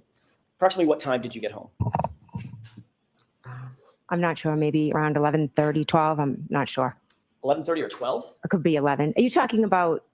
I'm confused. Are you talking about? Let me rephrase the question. Okay, sorry. On the night of the early morning hours of January 29th, 2022, when you left here. Oh, I'm sorry. What Okay. time did you get home today? It was after 2, I believe. I'm not positive. You went upstairs, is that right? Yes. Oh, no. You began to engage with your phone at Yes. that time. What application did you open up on your phone once you got upstairs? It could have been Hockamuck Sports. I'm sorry, I'm backing up foundationally. What Hockamuck? application on the phone? Was it Safari? Oh, okay. Yes. I think, yes. You use Safari as your browser? I'm not sure what I used. You opened up a search engine as well within that browser, did you not? I just know I Googled Hockamuck Sports, I believe. I'm not sure what app I Hockamuck. opened or how I went about it. So Google is a search engine. You use Okay. Google. Possibly. I mean, that's just an expression, but I'm not, if you could show my record, I'm not sure what app I opened Well, or Ms. what. McCabe, you've seen this record many, many times about that search early in the morning hours, correct? You know that it was a Google search. It was Google. Okay, it was a Google search. Okay, so it was a Google search using the Safari app. Okay. You indicated that you were Google searching Hockamuck Sports and something about Ozone? Yes. Ozone Sports or It Ozone was Basketball? Yes. Yes. What time was it that you did that Google search? Hockamuck. It was when I was home up in bed. I don't have an exact time. About 2:27 a.m., correct? I'd have to look at a record. I don't recall You off the top of my recall head. that time frame, don't you? Girl, we all got 227 imprinted, tattooed on our brains. Come on now. I don't recall. Oh my God, I'm just a mom. I don't recall. Exact time. About 2:27 a.m., correct? Yeah. I'd have to look at a record. I don't recall You off the top of my recall head. that time frame, don't you? I know I was home and I Googled that, but I don't remember the exact time. You do recognize 2:27 a.m. I do recognize it, but it's not from me remembering it from that night specifically. It's from me learning afterwards. And what you learned afterwards was there was a Google search at 2:27 a.m., right? I mean, that's a layup, to use a basketball term, right? There's a record, I think, of one. Right. The record is of a Google search at 2:27 a.m. on your phone. Is that right? I'm not a phone expert, so I don't know. What? I can't read. It's your phone. You're well aware. You don't have to be a phone expert to know that there was a Google search on your phone recovered at 2:27 in the morning. You know that. You've been told that. You've seen it. You've been asked about it dozens of times, haven't you? I have been asked about it dozens of times, yes. So let's set the foundation. There was a Google search on your phone at 2:27 a.m., correct? Which Google search are you referring to? It Oh doesn't my matter, Ms. McCabe. God. Well, I know I did Ozone and I did Hockamock Sports. And I didn't ask and you those that. were the only two things that I Googled. I didn't ask you. Why was there Googled. another one there? I haven't gotten there yet. We're going to get there. Oh, jeez. I See, asked you, was there you a Google know where he's going. That's why you're trying to lead it in another direction, Jen McCabe. You're like, I don't know. Oh, no, I don't know. I'm just a mom who goes to Dunkin' Donuts. 2:27 a.m., correct? Which Google search are you referring to? Oh, It doesn't my God. matter, Ms. McCabe. Well, I know I did Ozone and I did Hockamock Sports. And I didn't ask and you those that. were the only two things that I Googled. I didn't ask you what you Googled. I haven't gotten there yet. We're going to get there. I've asked you, was there a Google search at 2:27 a.m. on your phone? If you want to show me a report. Sure. Okay. We all saw it. As you said, you don't remember that. I don't. You have no record. You have nothing in your mind about Google search. Not from the other trial. Testifying to in front of this jury right now. Are you asking me if I made a Google search at 2:27? Yes. I don't know what time I was searching for Hockamock Sports and Ozone. I have no idea what time that Hockamock was. You're Sports. well aware that your records have been pulled, correct? Yes, they have. You've been confronted with those records many times, haven't you? I've been asked by you, yes. And by others, right? Yes. I mean, the police have asked you about it. You've been interviewed about it. I've been asked by you. And Mr. Lally, Yeah, Mr. Lally asked about it, yes. and every time you're asked, it's about a Google search at 2:27 a.m. That's all I'm asking. It is, but it's not one that I remember doing or making or did. It's not one I did. It's just one that is in a record that But was you're misread. aware of it. Are you denying that you made a Google search at 2:27 a.m.? If you could show me this Google search, I'd appreciate it. You've seen it. I have a moment. Yes. Oh my gosh, lady. One of these chairs, they got to put some WD-40 on these chairs. They are squeaky. That's Matt McCabe swinging in his chair like, don't answer it. So now we got to pull up the Google search. Everyone's seen the Google search. It's all over the internet. I mean, it was in the last trial, 2:27. She should get the tattoo if she doesn't have it already of 2:27. And the fact that she's like, never heard of it. So she's definitely trying to, it appears to me, okay? My speculation is that she's trying to halt this. She's trying to put a wrench. I'll sit outside. I will.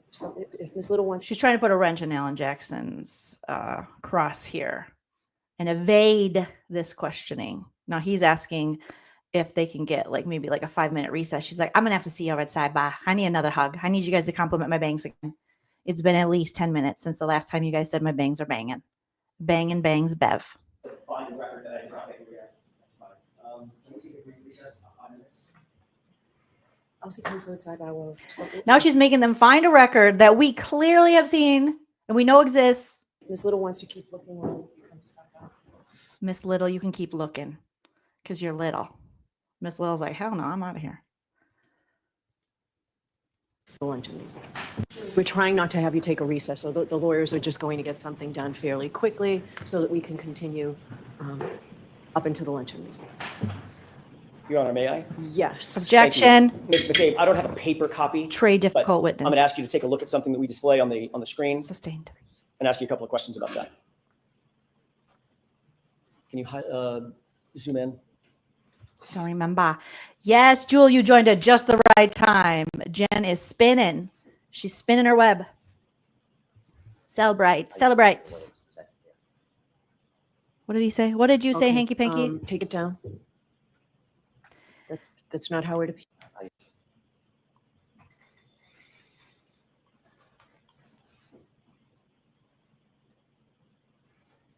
I object to the way it's presented here. Oh, Hanky Pank. Now more wrenches in the cross-examination. I object to the way it's presented here because it's clear and we don't want anything clear for the jury. The same way we don't want the jury to know that the feds looked into this and they talked to the feds, so you can't say the FBI was involved. Why? We don't. Well, because then it looks bad for us. The jurors can't know the truth, allegedly. There it is. Hose long to die in the cold. Was it deleted? Yes, according to Celebrate. Okay. 2:27 a.m. Take it down. That's not how it appears. You need to get rid of a column. What? That's exactly how it appears, Your Honor. That's the House record. counsel at sidebar. Oh, I'll see counsel at sidebar. This is just the dumbest things that they're fighting and arguing to not have the truth out there. It's what the record says. Let the record show you made a search. Hose long to die in the cold. 2:27 a.m. Thank you. Found the paper. Thank you for your patience, Your Honor, and Ms. McCabe. May I approach? Yes. Thank you. That's crazy, Alexiou. Tell your friends we're over here. Tell them at the allergy clinic. Put on Jolene's channel. Bias banged Bev. That's what we got. Do you remember now, May I approach? Miss McCabe?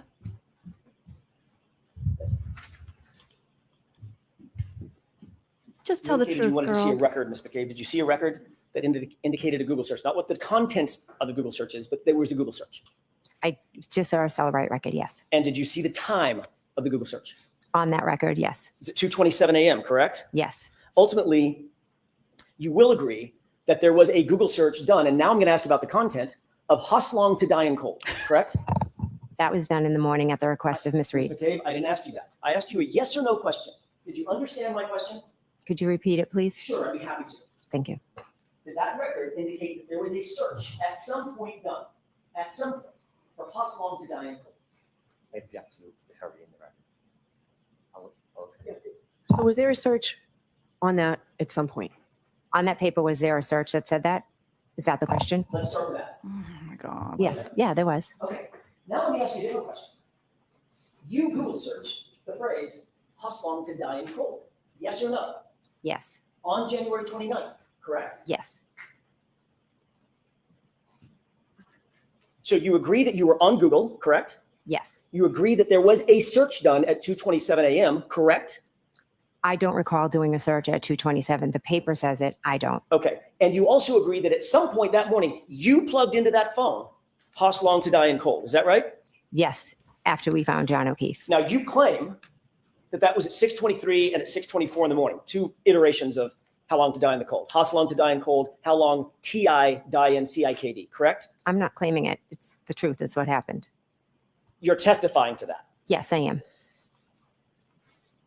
You also testified that at the time you Google searched those phrases, it was Karen Read screaming and yelling at you, shaking you to Google hypothermia, correct? She was pulling on my sleeve. Is that Yes. yes or no? Yes. Okay.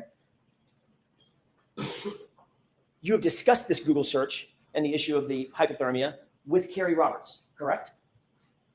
I told her in the days Yes or following. no? You discussed it? Yes.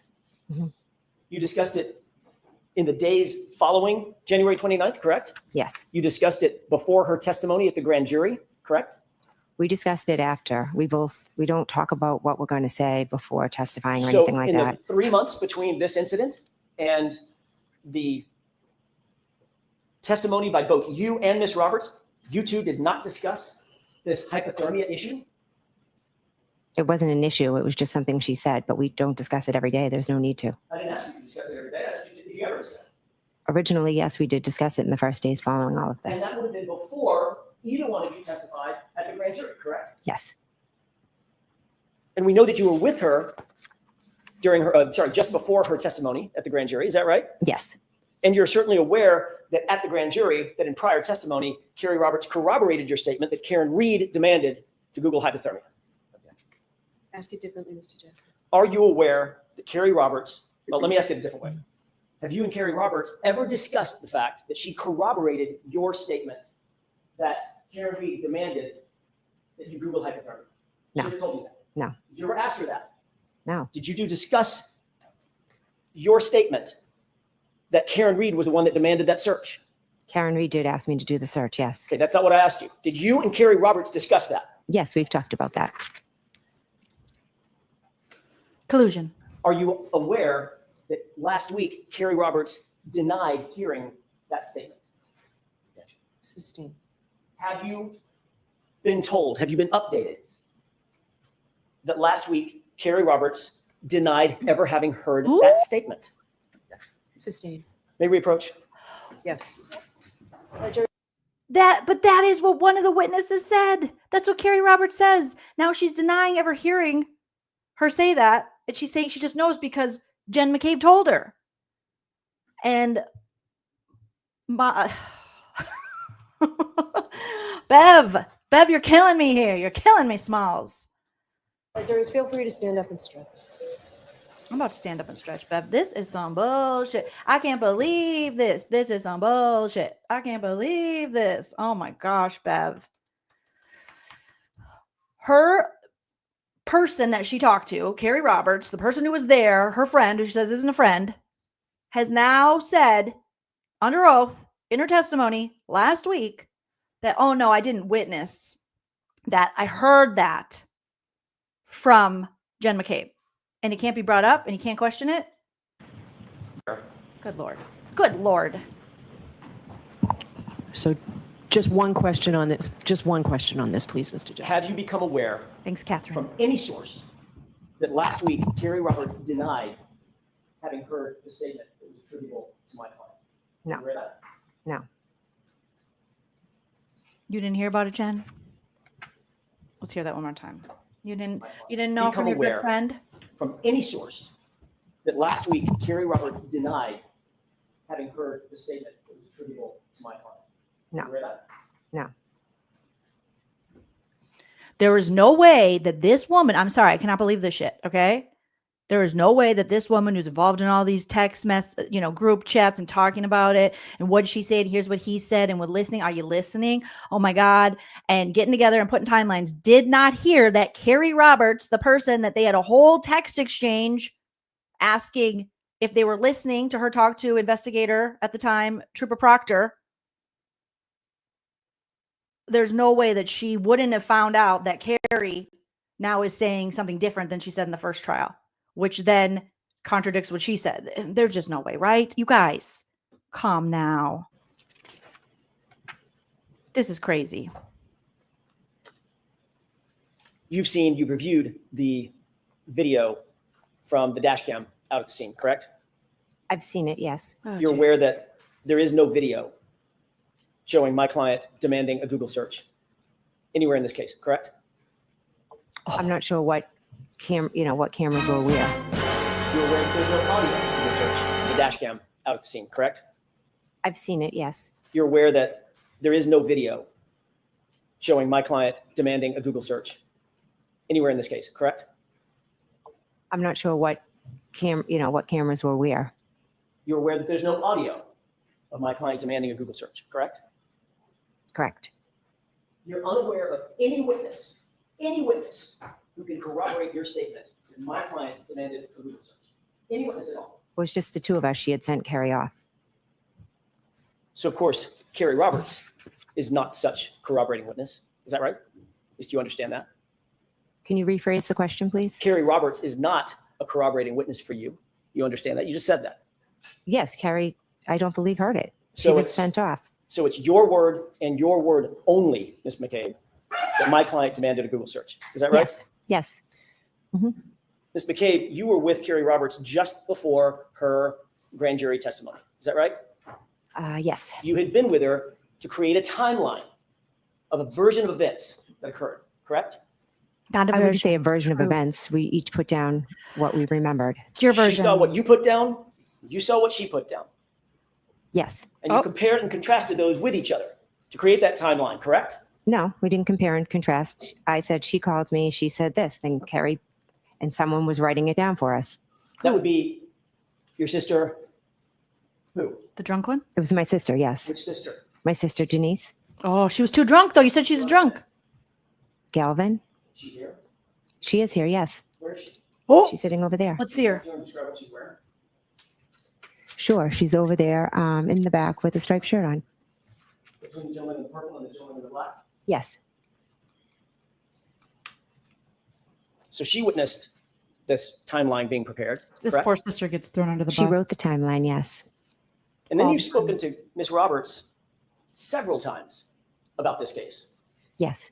and about your perceptions of this case, correct? We talk about what happened and the aftermath of this case. We don't talk about the specific details as much as we talk about the aftermath of everything. Ms. McCabe, the fact is you instructed Carrie Roberts to say that she heard that Google hypothermia statement from my client before she testified at the grand jury, didn't you? No, absolutely not. I Why'd never you instructed say it? her to do anything. You wanted some witness to back up your story about this Google search, correct? No, absolutely not.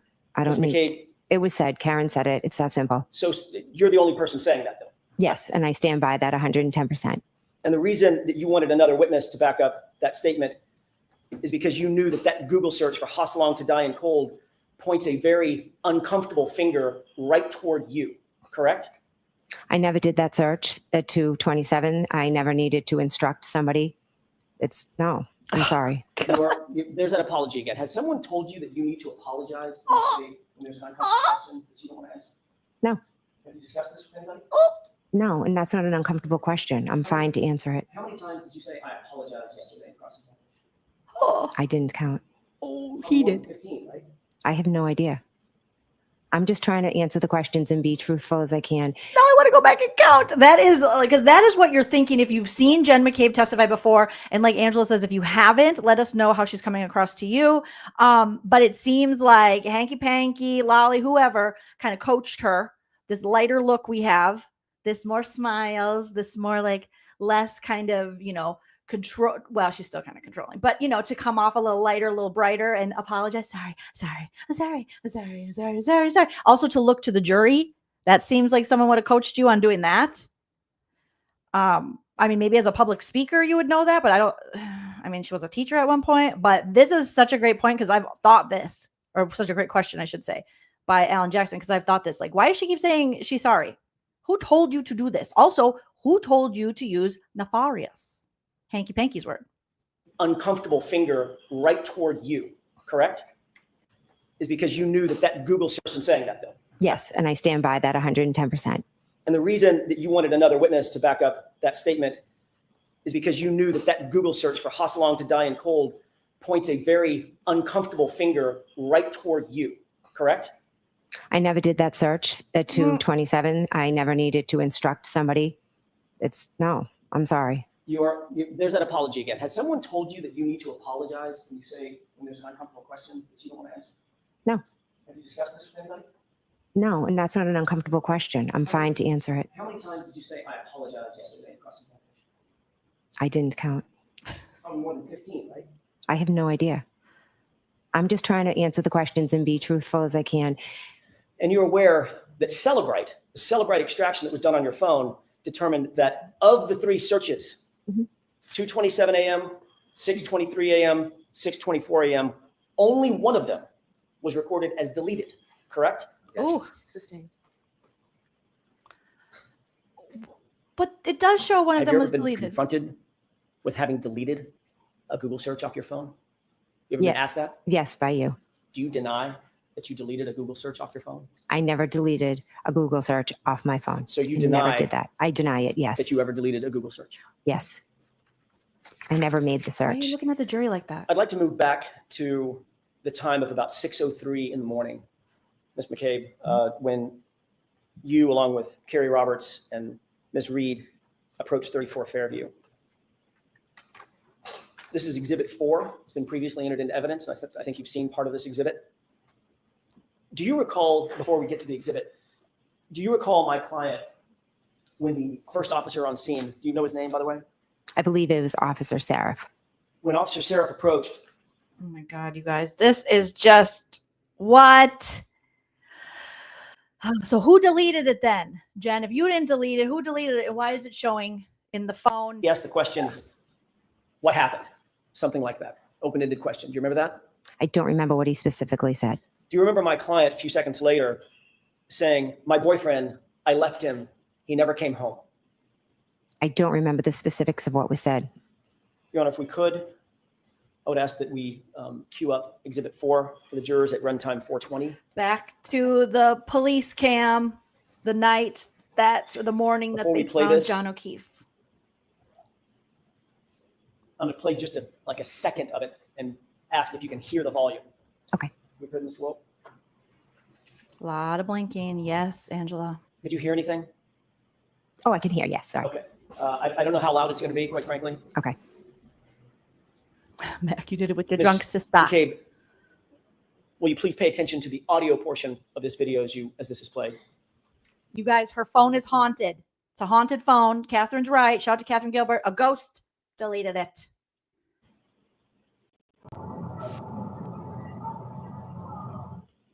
Did you hear that? I heard something. Could you hear my client? Does it sound like Miss Reed? It sounded like a female. Did it sound like Miss Reed, female?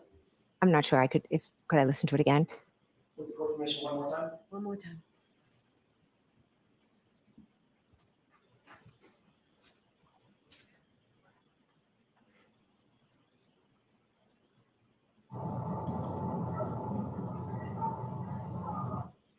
Could you hear it? I could hear it. Yes. What did she say? I have no idea. Did she say, my boyfriend, I left him and he never came home? I could not make that out. You testified on direct examination that you were basically a passenger along in this ride on the early morning hours of January 29th, 2022, that you were not the person in charge, correct? I was in the passenger seat and Miss Roberts was driving. It's a bad question on my part. Let me see if I can reframe that. You testified that it was Carrie Roberts who was basically the take charge person in the scenario between and among the three of you, Ms. Reed, and Ms. Roberts. Yes. Yes. Not you, correct? No. You were just sort of along for the ride, assisting how you could, correct? I was trying to help Miss Reed and find John O'Keefe. If we could play a clip starting at, and I'm going to ask you, Ms. McCabe, to take a look at several clips. The first one starting at 6:21 runtime to 7:41, just over a minute. With the court's permission? Yes. I guess, Alan. Get on with it. My bangs are getting greasy. I'm getting greases in my bangs.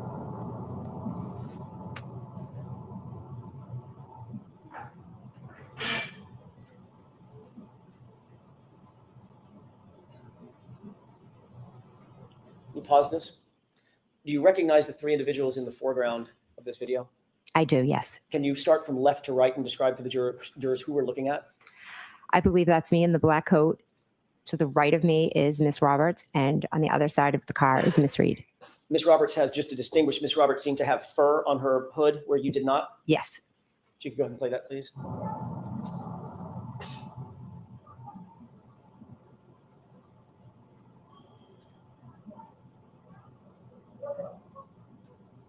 Pause it, please. Can you see who it appears you're talking to at that point? I don't know who that is. No. Go ahead and play it.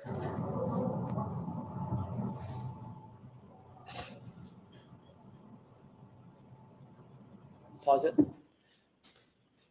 Does it appear that you're engaged in conversation with that person while Miss Roberts is attending to something in the truck and Miss Reed is running back and forth? Yes, I was speaking to whoever that was. Do you believe that was a police officer? I believe yes. Go ahead and play it.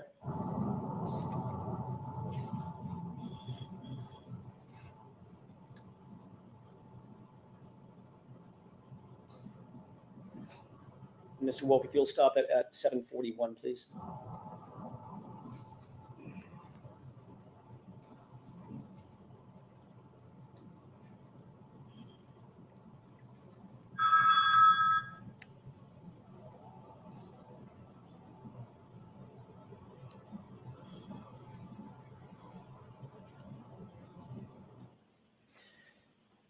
Could you see what was depicted in the video for about that minute and 10-second runtime?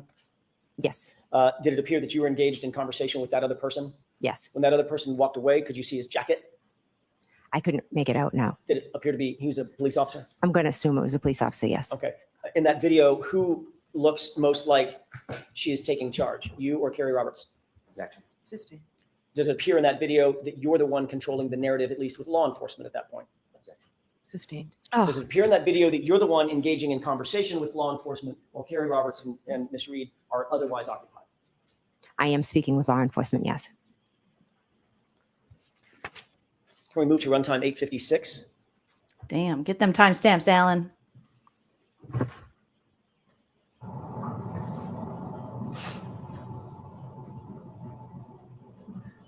Pause it. Can you see yourself in that video? I can, yes. Which person are you? I'm in the far right. Speaking to someone? Yes. Who's that you're speaking to?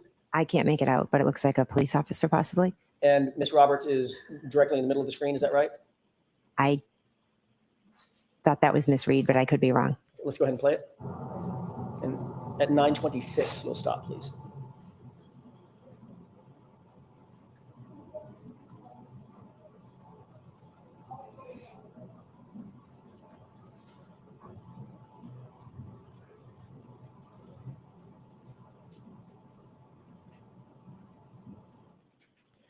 In that video clip, who among the three of you appear to be most engaged with law enforcement at that time? Can you tell? Can you answer that, Ms. Reed? Can you answer that, Ms. McCabe? Yes, Oh, I can. I why? was speaking to police You officers. guys, Yes, I was trying to help. This isn't the first time Bangin' Bodacious Bangs Bev has referred to Miss McCabe as Miss Read. What is going on? What in the Freudian slip is happening over here?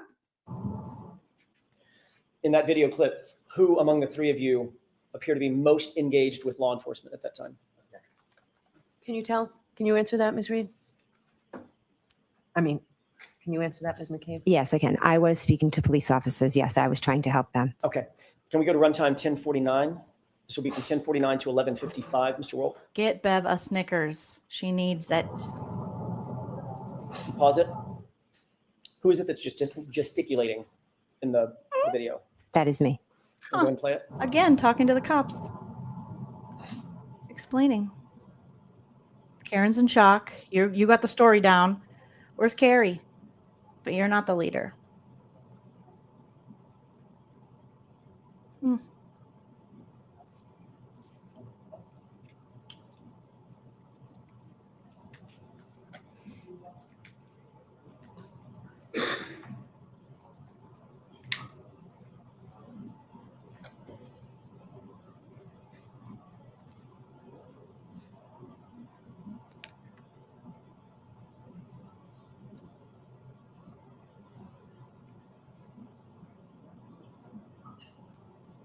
Dang, you're really setting the scene for them there, Jen McCabe. Talking to all the cops, all the first responders. Did you see yourself in that video, that clip, about a minute-long clip? Yes, I did. Who among the three of you appeared to be most engaged with law enforcement in that clip? I was. Runtime 2022, Mr. Wolk.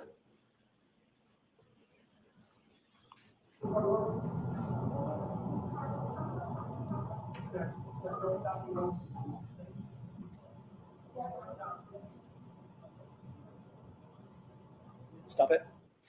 Do you see yourself in that video? I do, yes. You just walked in from frame right? Yes. From frame right going left? Yes, behind Miss Roberts. Okay, Yes. and that's you right in the middle of the screen? Yes, it is. And Miss Roberts had already run through, went to her SUV, correct? Yes. Okay, go ahead and play. This is about a 2-minute clip for the court's edification. All right. And this is the last of them.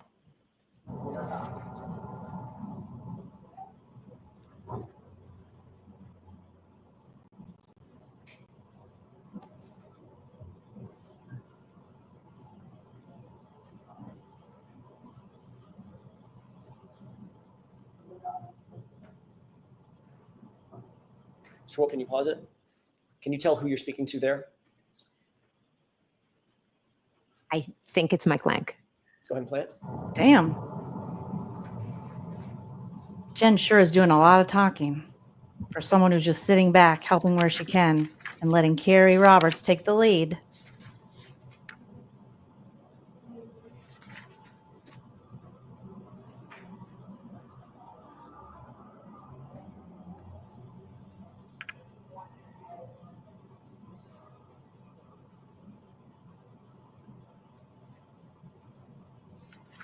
Do you think Brian Albert and Nicole Albert are in their room looking through the blinds like this in the dark? What's going on? Or are they really fast asleep?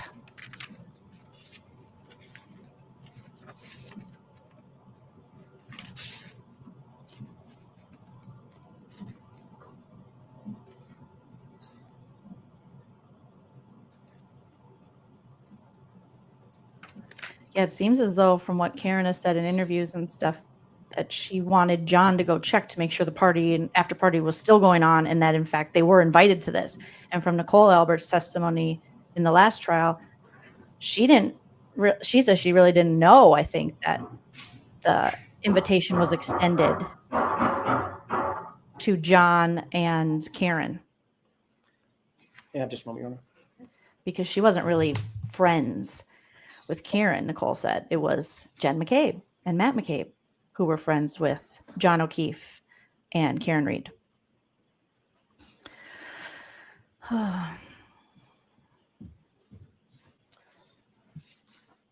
Ms. McCabe, who was most engaged in that clip with law enforcement? Between was. among you and Carrie Roberts and Ms. Read. I was. You noticed when Mr. O'Keefe was placed on the gurney in a prior clip and moved past you, correct? Yes. Did you Justice for notice Chloe. what your reaction was when that gurney passed you? I didn't know. Did you see that you turned your back completely to Mr. O'Keefe? As he testified? If that happened, it wasn't on purpose. Ms. McCabe,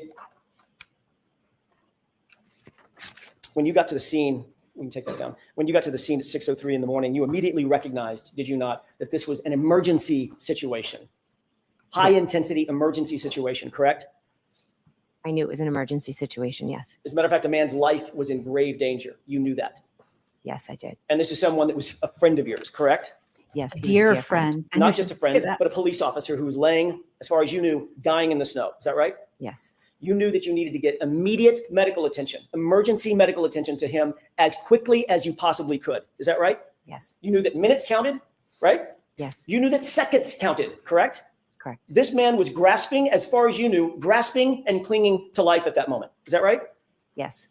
That's why you called 911, to get emergency personnel who are trained in CPR and life-saving measures to the scene, to the gentleman, to Mr. O'Keefe, as quickly as you possibly could, correct? Yes. You called 911 at about 6:03 and 35 seconds. Is that right? I don't expect you to know down to the second, but it was about a couple of minutes after 6. Right after, yeah, we found him, yes. And you're aware from the dash cam that Officer Seraph got there about 6:10, almost on the nose, right? I didn't pay attention to the time. You'll agree with me that there was about 6.5 minutes or so between the time you called 911 and the time Officer Seraph got there. Is that right? If that's what the dash cam says, yes. On that 911 call, you referred to John O'Keefe as a man passed out in the snow. Yes. You didn't say, this is my friend. I needed to get, like you said, emergency there. Quick sidebar. That now it's making more sense why she said a man, because think of how her husband referred to John O'Keefe as the guy. You know, let them know the guy didn't go in the house. So how much do you really regard this person if you're not even using their name? And you could argue, oh, they were doing that in the group chat to not name John O'Keefe, but I mean, it looks pretty sus the day after. And that's the big question. That's like, where did he die? Outside, inside, what happened? So between the time you called 911 and the time Officer Seraph got there. Is that right? If that's what the dash cam says, yes. On that 911 call, you referred to John O'Keefe as a man passed out in the snow. Yes. You didn't say, this is my friend. I needed to get, like you said, emergency there. So I wasn't going to give I wasn't going to give a description and say my friend is in the snow. I was going to give them the information that I thought was the most important at the time. Did you say his name? I just said a man because that was the most important identifying. You didn't say John? Eventually in the 911, I do say his name. You didn't initially say O'Keefe, correct? No, none of that matters. It was a man in the snow, and I wanted help there. And you didn't say he's a Boston police officer or an off-duty police officer?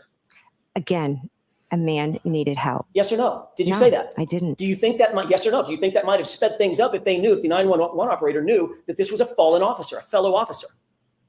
I think 911 comes to everyone equally. I don't think they would have.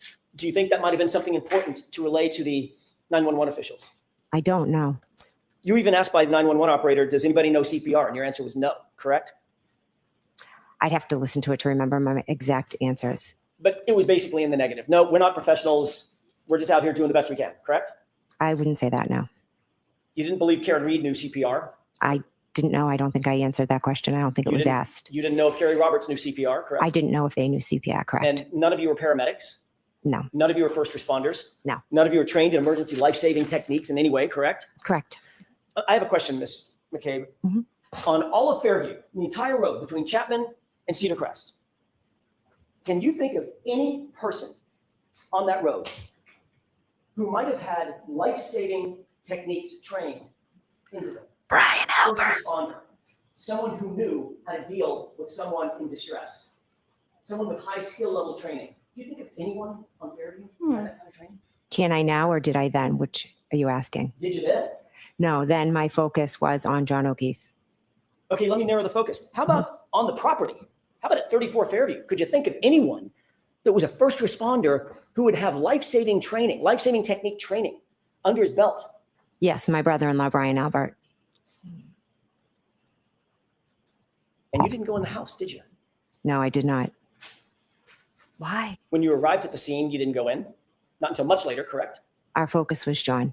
You knew that Brian Albert was inside the house. You'd just been with him hours earlier, correct? Yes. You knew that his window was 30 feet away. You were staring at it. You could look at it if you wanted to, correct? It's off to an angle. And you didn't go in the house then either. I did not know. You knew that John O'Keefe was clinging to life during those precious minutes and seconds. Is that right? I did, yes. And you also knew that Brian Albert, your brother-in-law, was a first responder trained to deal with people in that kind of distress, correct? In that moment, my only thoughts were John and everything we could do for John. And you knew that there were warm blankets inside the house. Is that right? I did, yes. There were warm blankets in the house. And you Those still weren't- never went in, did you? Oh, No, I went and attended to John because once I finished calling 911, I went over to John and Kerry Roberts asked me to take over compressions. So I felt like that was more important and 911 was on the way. I never thought about going in the house. I just thought, how can I help John? You never thought about going in the house, but you did pull out your cell phone and make 2 phone calls, didn't you? After I called 911, I tried calling my sister, yes. While John was out in the cold, clinging to life, you weren't doing chest compressions at 6:07 and 6:08, were you? I was walking over when I was calling. You were calling your sister on the phone, weren't you? I was calling them to see if they would come out, but I was going right over to work on him. And you could have walked 25 feet to the front door, walked in the house, and screamed for Brian Albert to come out and help you in those precious seconds and minutes, couldn't you? That would have taken me away from helping John, getting Kerry blankets, giving him compressions. And making those 2 very important phone calls at 6:07 and 6:08 that you say were not answered. Correct? They were not important phone calls. I tried to call my sister and then I focused on John. They were not important phone calls, but they were important enough for you to make while John is clinging to life right there in front of you, right? As I was walking over, I called to see if she would answer. And she didn't answer. Let's talk about that. She didn't answer according to you. So if we're going to talk about it, we're beyond the luncheon break. Your Honor, I have 2 more questions, Okay. and I'll wrap it. Okay. Let's talk about that real quick. Sure. She didn't answer the phone, did she? No, she didn't. So you have a situation where a man is laying dead or dying in the front yard of your sister's house. You see nothing in terms of life inside the house. Lights aren't coming on. They're not getting up. They're certainly not coming outside, right?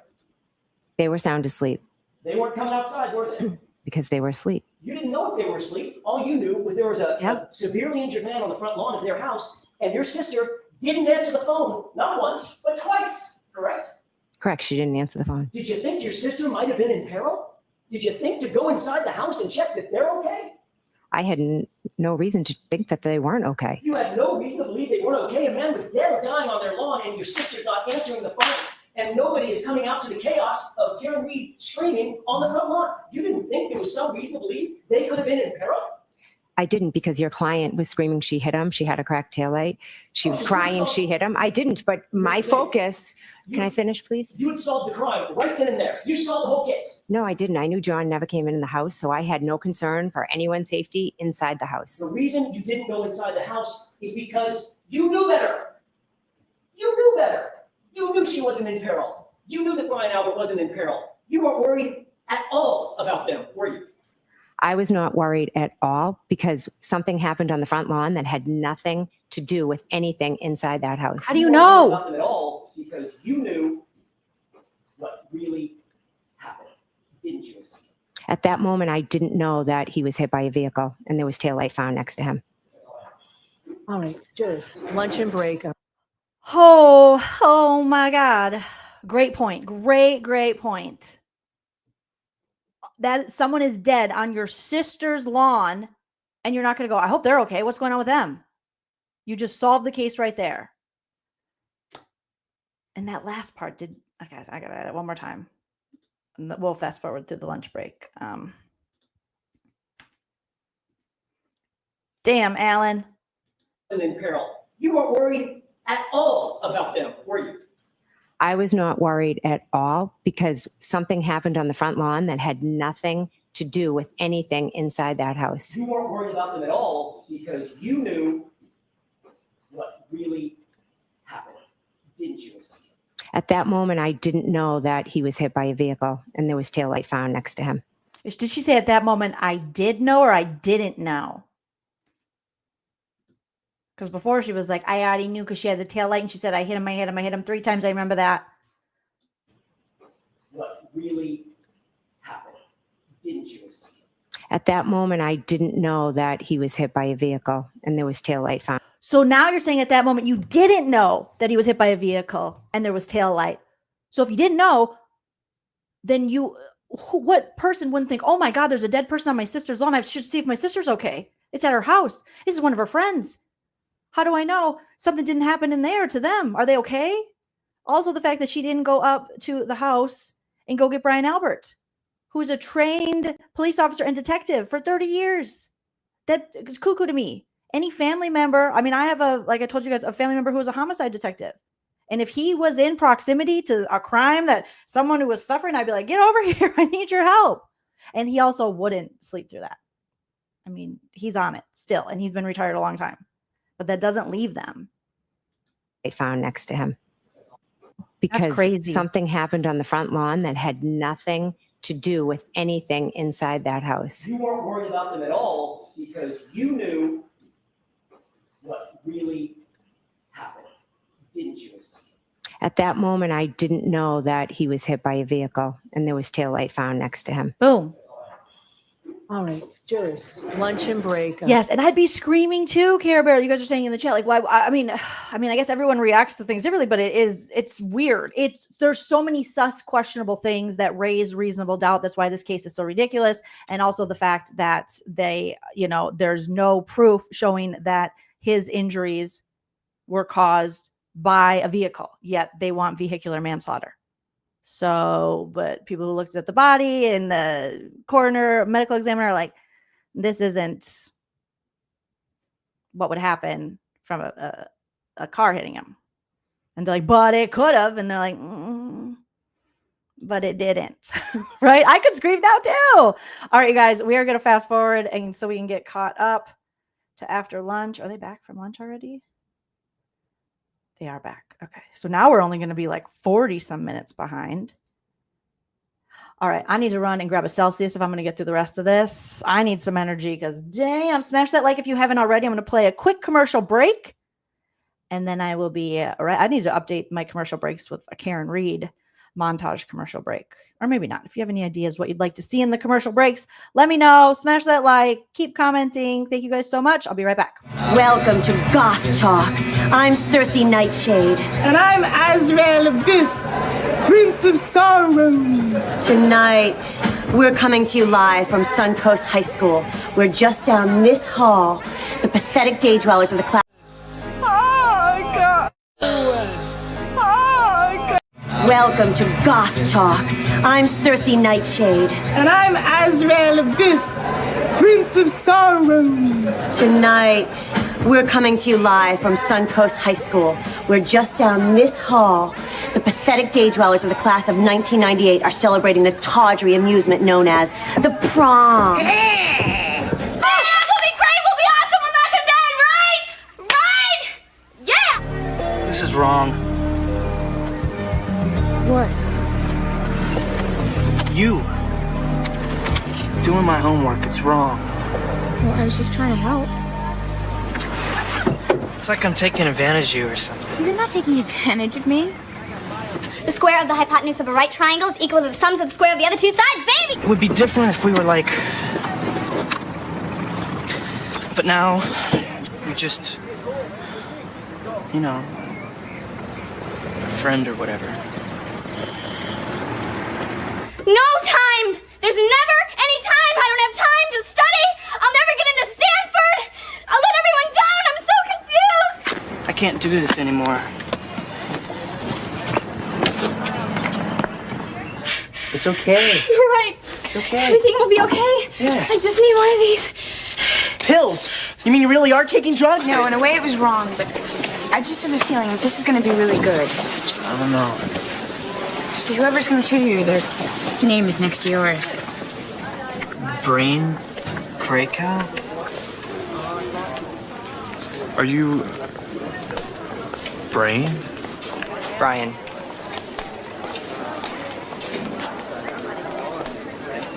I need them. Jesse, give me those. I need them, Zach. I have to sing. Jesse, you can't sing tonight. Yes, I can. I'm so excited. I'm so scared.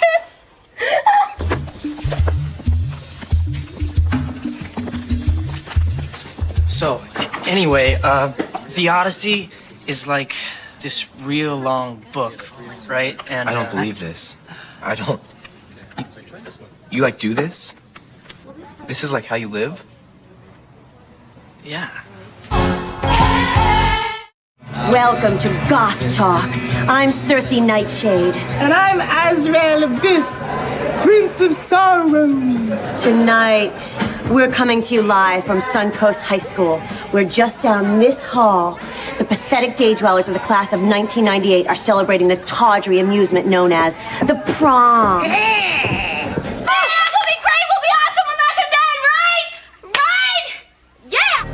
This is wrong. What? You.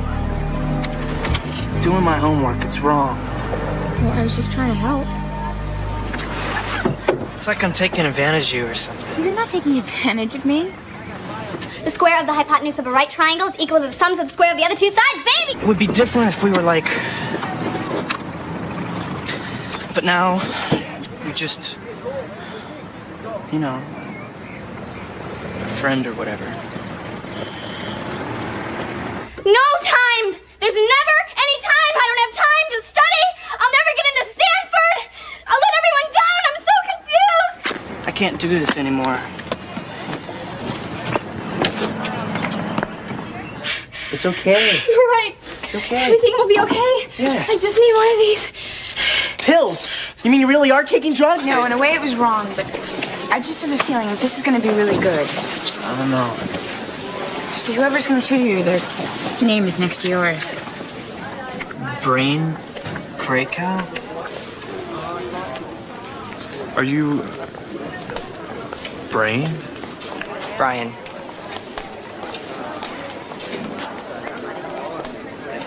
I need them. Jesse, give me those. I need them, Zach. I have to sing. Jesse, you can't sing tonight. Yes, I can. I'm so excited. I'm So so scared.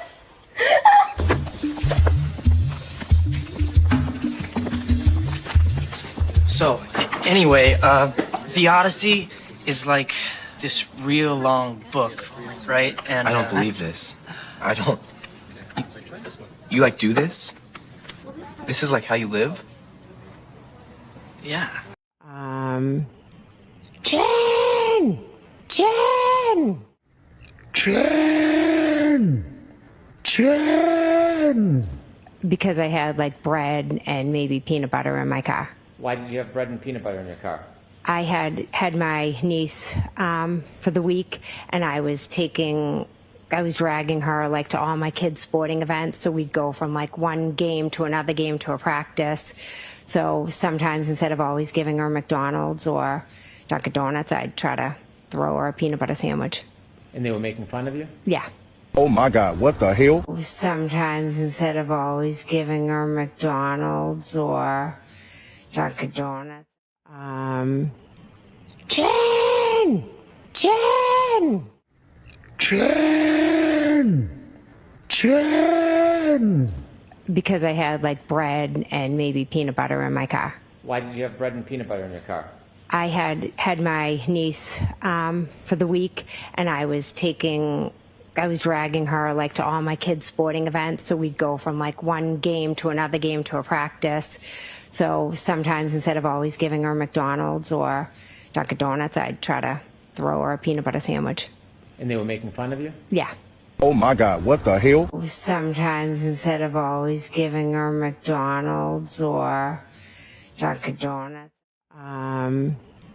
Jen! Jen!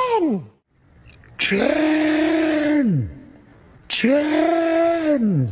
Because I had like bread and maybe peanut butter in my car. Why did you have bread and peanut butter in your car? I had my niece for the week, and I was dragging her like to all my kids' sporting events. So we'd go from like one game to another game to a practice. So sometimes instead of always giving her McDonald's or Dunkin' Donuts, I'd try to throw her a peanut butter sandwich. And they were making fun of you? Yeah. Oh my God, what the hell? Sometimes instead of always giving her McDonald's or Dunkin' Donuts. Jen!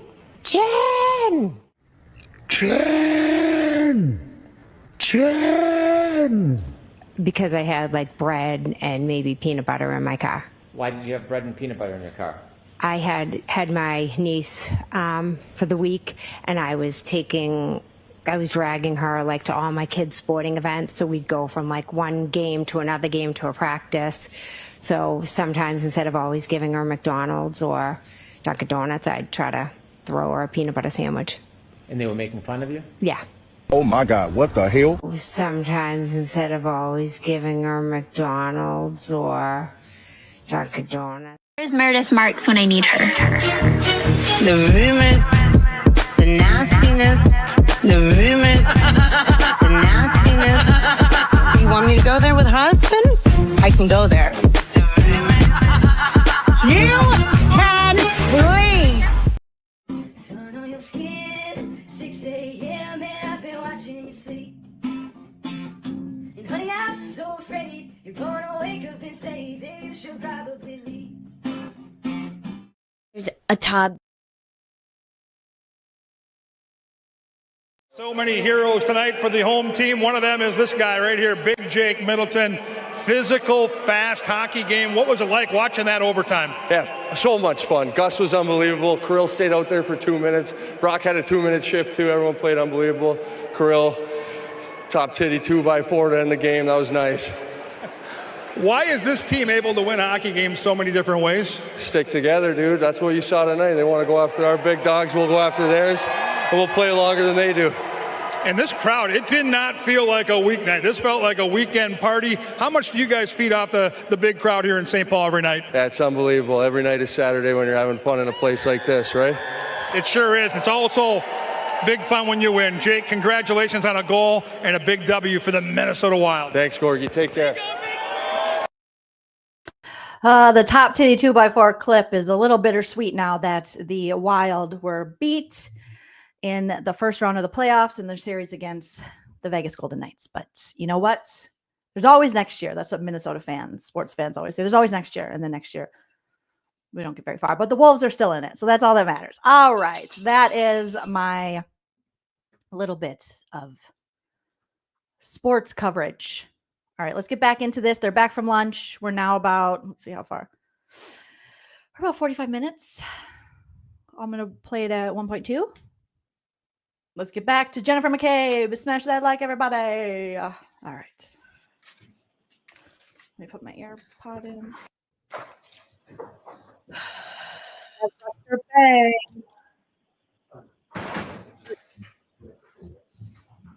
We're Hanky Panky's getting ready.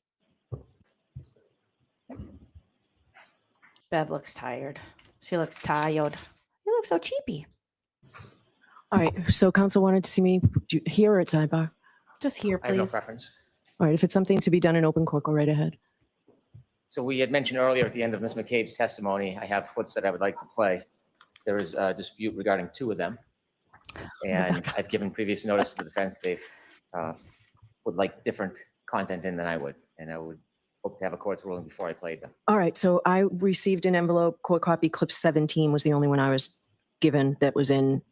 That's a new one. The other one was previously turned over to the court. Okay. The ones we have a dispute on are clip 13 and clip 15. Why do you have a dispute, mister? So I viewed the other clips. There's an objection to 13 and 15. There's an objection to them. All right. Let's play them. They're quick, right? Yes, they are. Play them very quickly. It's not really objective. It's that they're incomplete. So Okay, it's not that they object to playing them, it's that they're incomplete. This is outside of the jury's presence, so the jury has not been brought back in the courtroom. Thank you. Leave it to Karen Read's defense team to make it a little more clear. So we produced alternative clips. So there's two for each. Oh my God, Bev, the sigh of all the sides. Did you guys hear that? How long is this blonde bitch gonna talk? I want to be the only blonde bitch in the room. Bev is just tired. So we're just asking that the extended actually complete. So we produced alternative clips. So there's two for each. All right, so the Commonwealth gets to play what they want, and then you can play yours Okay, you can play what you want. You can play what they want. Like we just all get to play together. at some point too. Well, I haven't then if we don't have time, I can wait to have a hearing on this. I don't think the defense can play in self-serving statements because they think it's Okay, not I haven't seen it. All right. She's even annoyed with her boyfriend hanky panky. I saw clip 17. I have no problem with clip 17 227, clip 17, February 17th. It's all the sevens coming in. I don't think they have an objection to 17. The ones that are objectionable, I know we're pressed on a Friday. I can hold them till next week until Please do, hanky the panky. dispute becomes more clear for the court. Okay. It sounds like this is going to take more time than I thought. All right, so I need what you have, Miss Little. I need that to review this weekend. All right, anything else? Be nice to Miss Little. She's working very hard and she's not asking for much. She doesn't know much, but she knows she loves your bangs, Bev. And that may be all you need to know. The second issue is Hanky panky, so many issues. I should approach that. Okay. Oh, Saiba. I should approach Saiba. I wanna smell ya. Smell ya, Bevy. The poor court reporter. Put your clap emojis in the chat for the court reporter. Or any of the lean team exclusive emojis, because she deserves a shout out. She's working so hard. She's constantly having to, especially during Jen McCabe's, like, show it to me. I don't know. I don't remember. Dunkin' Donuts. I would be like doing their accents if I was in there. I'd be a horrible court reporter. That's a hard ass job. Is Karen drinking clearly Canadian? She's trying to win over those Canadian fans. I think that's a clearly Canadian. Is it a clearly Canadian? I think it might be like a Blackberry clearly Canadian. The only place I can see getting those anymore is World Market. Get it, Karen Read. Yanetti's got jokes. All right. Saiba. Over. Or maybe. Now what's going on? Bev had to go in the back and put some dry shampoo in her bangs. I'm your biggest. Jerry entering. Okay, Jerry, remember, you didn't see anything, do anything. You didn't read anything on the toilet. We're bringing back Buffy the Vampire Slayer wannabe herself, Jennifer McCabe. She's not the leader. All right, whenever you're ready, Mr. Brennan. Thank you, Your Honor. Now we got Brennan, the prosecution, the Commonwealth back saying, hey, now I got some questions about what he had questions and you know what I'm saying. I love clearly Canadians. They're so good. Good afternoon. I want you to briefly tell us your memory of the weather when you first arrived at Fairview, when you left at Fairview, and when you returned the next morning a little after 6 a.m. Oh, I'm speeding him up to 1.3. Okay. When I arrived at Fairview on the early hours of the 29th, the snow was falling, just starting to fall, starting to stick to the street and onto the windshields. When I left Fairview, it had, accumulated more where my husband had to wipe the windows. And then the following morning when we were driving there, it was dark and the snow was like coming at the car. Like it was very hard to see. When you returned the next morning, we've seen video from the dash cam. The elements, the visibility, is that fairly depicted in that dash cam? Yes. But, obviously it was lit more because of the light. What is she going to contest the weather when we can see it right in front of our eyes and the conditions? And the spotlights, etc. I liked New York Seltzer too. Care Bear is so delicious. Drinks in the 90s just hit different. From the moment that you first saw John until you went into your sister's home, is it fair to say a number of different first responders arrived? Yes. When the first responders arrived, did you see a number of different vehicles arrive? I did, yes. Did any of them have their sirens on? Not that I recall. Ambulance, fire truck, police cars. Do you remember ever any siren on at all? Why? Not that I recall, no. And your sister and brother-in-law, you described how you went in the house and woke them up. They never came out before you woke them up? No, they didn't. There was a house right next to where you found John before 34. Do you know what address that is? I would assume it's 32. Did you ever see anybody come out of 32 Fairview and come over to John in the scene to help out? No. Across the street, there's a house that's in between 32 and 34 if you cross the street. Yes. Did you ever see anybody come out of that house and offer assistance to help? No. There's a house right across the street from 34 Fairview, isn't there? Yes. And did anybody ever come out of that house and come over to assist? No. When you were trying to help John that moment, have you ever been trained in emergency aid? Probably 25, 30 years ago. Your state of mind. Best describe how you were feeling at that moment as far as your focus and what was going through your mind. I was shocked, confused, nervous, scared, anxious. My friend was lying there on the ground. I had no idea what happened. All I wanted to do was to get help for John, and as fast as I could.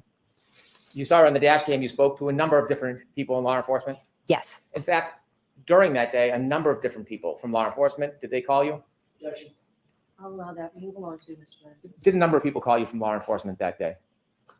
On the day of the 29th? Yes. Michael Proctor called me. Did you speak to law enforcement after that day? Yes. Were you asked to engage in interviews? Yes. Were you asked to testify in front of grand juries? Yes. Were you asked to come to court and testify? Yes. Did you ever once refuse to speak to the police? No. Did you ever once refuse to testify? No. When you were speaking to the police on that dash cam, it's depicted on the dash cam, why were you speaking to the police? Well, each officer that arrived had a set of questions of who it was, what happened, etc. So I was answering all the questions because my main focus was John. Did you ever try to be evasive with the police? No, I told them everything I knew. Did you ever try to avoid speaking to them?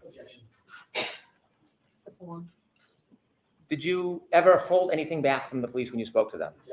I'll allow that, and then let's move on, Mr. Brown. Bev's No, allowing I it. didn't. When you interviewed with many different law enforcement and people involved in this case, were you ever given an opportunity to review somebody else's report after it was written and provide edits or your input? I'll allow it. No.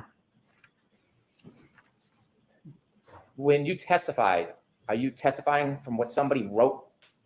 They interpreted what you said months or years ago, or are you testifying from your own memory? I'll allow it. I'm testifying from my own memory. You called 911? Yes.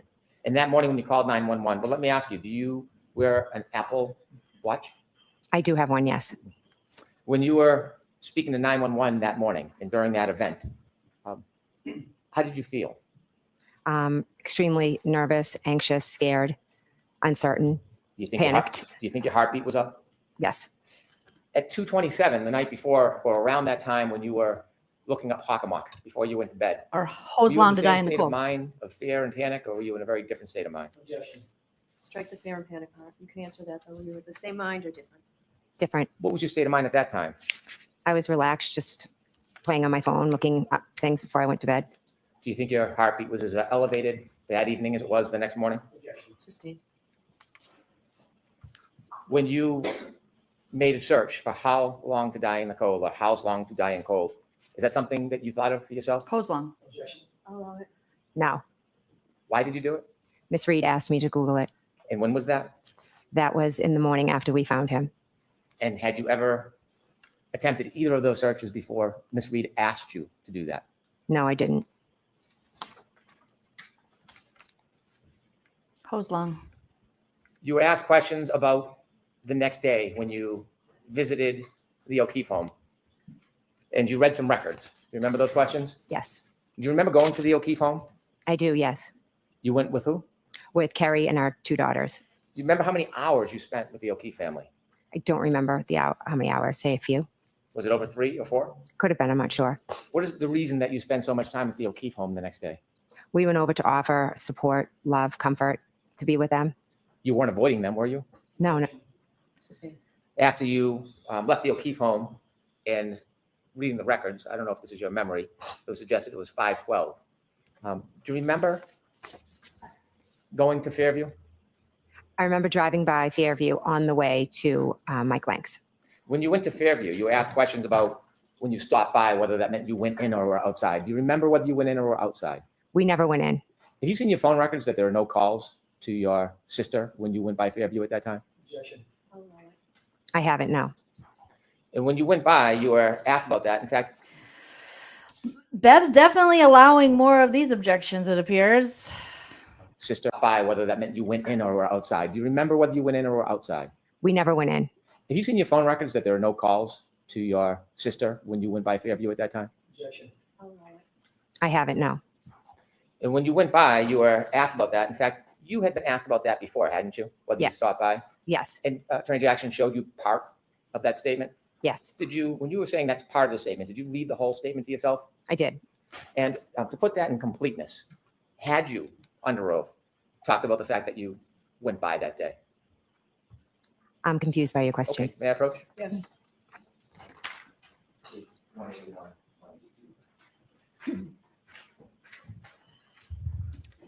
May I approach her? Yes. You were shown page 181 and then 182? Yes. And so when you were asked about that before, had you in fact offered under oath that you did go by Fairview? Yes. Objection, Your Honor. Her memory is very good all of a sudden now that she's being questioned by the prosecution. Sustained. It's fine. She's. When you stopped by Fairview, according to the questions you were asked or the record you were asked to read, it was 4 minutes you stopped by Fairview. Does that sound like your memory? No, I know we drove by, slowed down, and we were looking outside. Drive slow home. Why did you want to go back to the very scene that you had seen that morning? Yeah. I think Carrie and I just, I'm not really sure. I think we just drove down and we. All right, so your answer is not really sure. I'm not really sure. We were just kind of doing a joyride back over where the murder was and all that. It's just a nice little breaky. Okay. No, we drove by, slowed down, and we were looking outside. Why did you want to go back to the very scene that you had seen that morning? I think Carrie and I just, I'm not really sure. I think we just drove down and we. All right, so your answer is not really sure. Okay. Next question. Bev, quit it. Bev's like, yeah, answer's not very sure. Okay. Let her dig her own hole. Because did you hear how Kev, like, I'm not sure. We're just taking a ride. It's a slow ride. Take it easy. Slow ride. Take it easy. We're just, planning our stories. I mean, our truth. And then according to the records that were read to you, you went to Detective Lang's house? Yes. And you were at that address for about 40 minutes, 50 minutes? Yes. You were read or shown certain text messages between you and some of your family. Yes. Was that a complete listing of the text messages in order that were on your phone? I had a lot of text messages with them on my phone. Yes. Were some missing from what you were shown? I'm not sure. Okay. You were asked about your state of mind. I'm going to ask you about some of those text messages in a minute. Mhm. You were asked about calls and text messages to John O'Keefe. Yes. Have you ever inadvertently called anybody before on your iPhone? Allow it. Yes, many times. And you were asked whether or not you remembered or knew that those calls were made to Mr. O'Keefe? Yes. Did you purposely make those calls? No, I do not believe so. If you inadvertently called on purpose, it wouldn't be inadvertent, would it? True.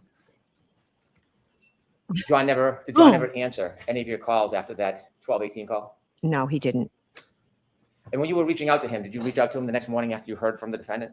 I did, yes. What? Next question, Mr. Wood. Why were you reaching out to him? Because I was trying to get in touch with him because Miss Reed said he didn't come home.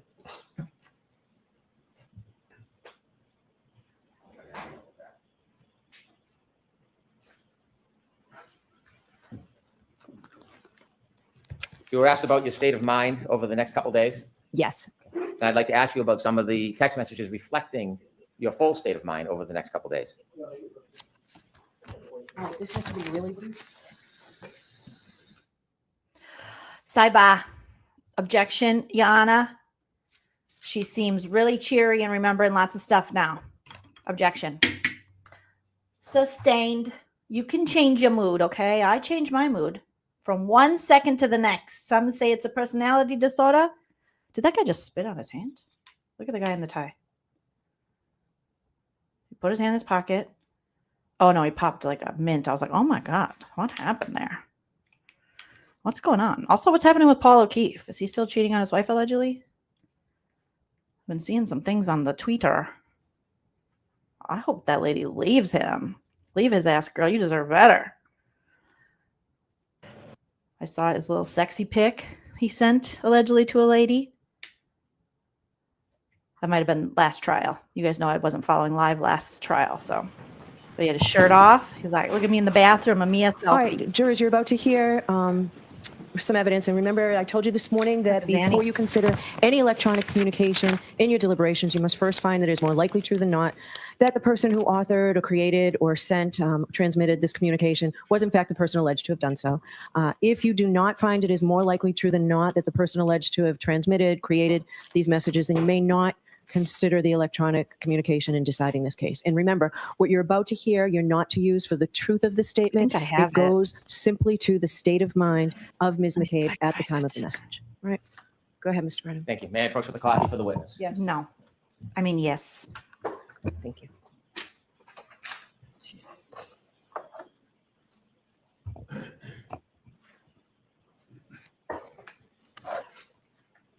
When law enforcement asks for your phone, was there any requirement you give that to them?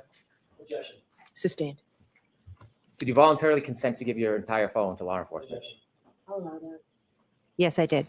I handed you a document that reflects your text messages from that morning and the next day. You were asked about some of them on the screen. Do you remember that? Yes. Okay. And you were asked how that affected your state of mind and the decisions that you were making. Correct? Yes.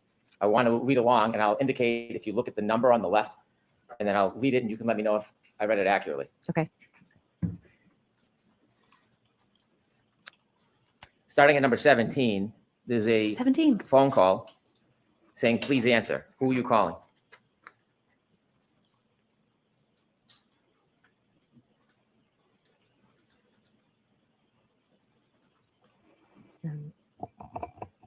I'm sorry, where does it May I say? approach? Yes. Yana, may I approach? Yes, you may.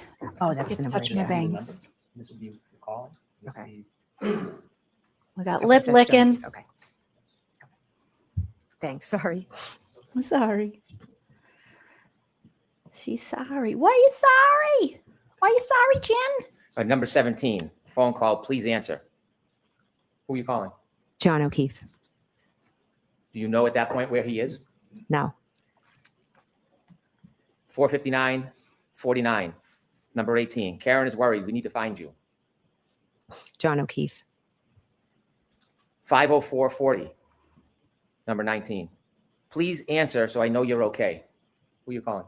John O'Keefe.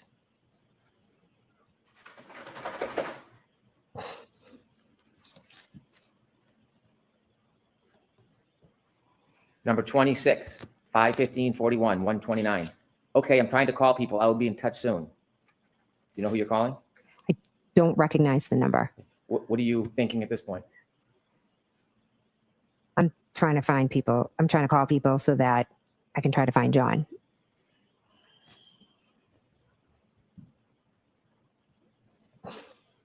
Number 31, 522-57, 129. Okay, I tried to Beatty. Okay, I just talked to her. What are you referring to?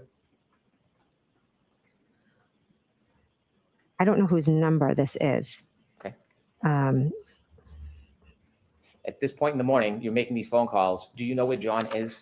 no, I have no idea where he is.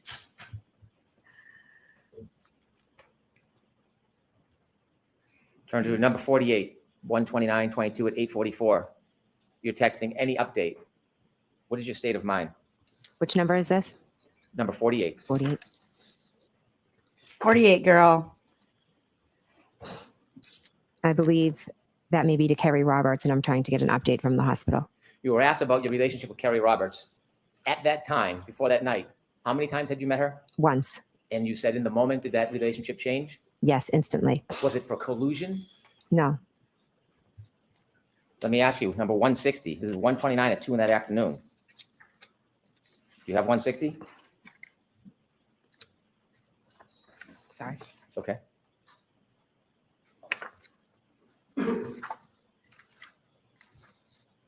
Okay, I'm here. 160. Do you see that? Mm-hmm. Okay. I can't stop seeing him in the snow. Jen, this is awful. Who's that from? Kerry. Is your state of mind collusion?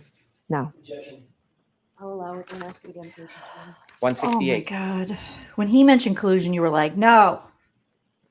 129:22 at 2:04:32. You're calling Miss Roberts. Every time I close my eyes, it's all I see. I feel like I'm going to vomit. I just can't even. I know how close you two were. Can't imagine how hard the situation is for you. Does this reflect your state of mind that day? Yeah. I'll allow it. Objections noted. Next question. What? Come decide on the person. She almost didn't let him approach. I feel like every time Brendan wants to approach, she's like, okay, go ahead. And he's like, Your Honor, we need to approach, Alan Jackson said on this text message. What the hell, Bev? It can't be this different for the prosecution versus the defense. Like, this is ridiculous. This judge is, I want to be a fan of you, Bev. Okay. I want to be your bestie, your bang bestie, but this is ridiculous. How hard the situation is for you. Does this guys? It's all I see. I feel like I'm going to vomit. I just can't even. I know how close you two were. Can't imagine how hard the situation is for you. Does this reflect your state of mind that day? Yeah. I'll allow it. Objections noted. Next question. He said, we have to approach, Your Honor. We need to approach. And she goes, your objections noted. Next question. Don't come see me. Don't come talk to me. Every time Hanky Panky's like, I need to see you. I need some attention. She's like, come over here, Hank. Okay. Come decide on the person. Oh, Lordy. It does seem a little bit biased there, Bevy. Come on, Beverly. Let's do this.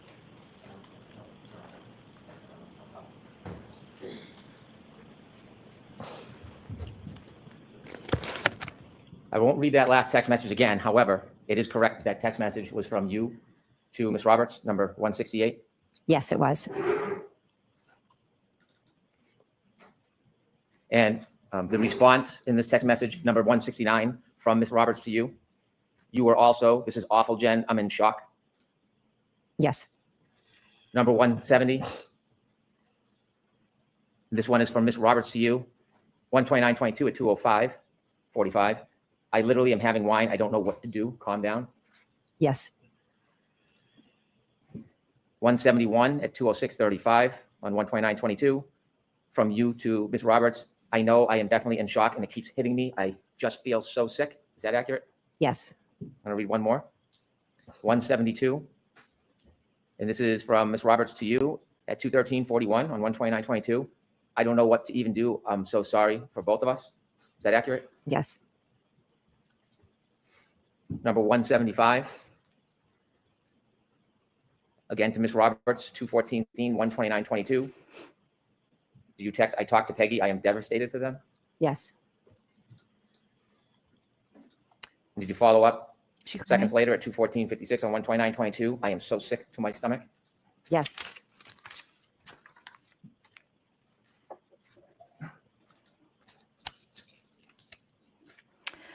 Silly goose, I found the picture. That day, did you have to Paul speak to your children about what happened? I did, yes. Was that part of your state of mind that day? Yeah. I'll allow that. She's allowing everything. Number 208. This is or allegedly 207. what he sent. You receive a text from this number. To a I don't want lady to say it out loud, friend. but if you could read it, 207. Do you know who that's from? I don't. Okay, we'll move to the next one then. 208, 129:22, 3:42:06. I've never felt so sick. Is that accurate? Yes.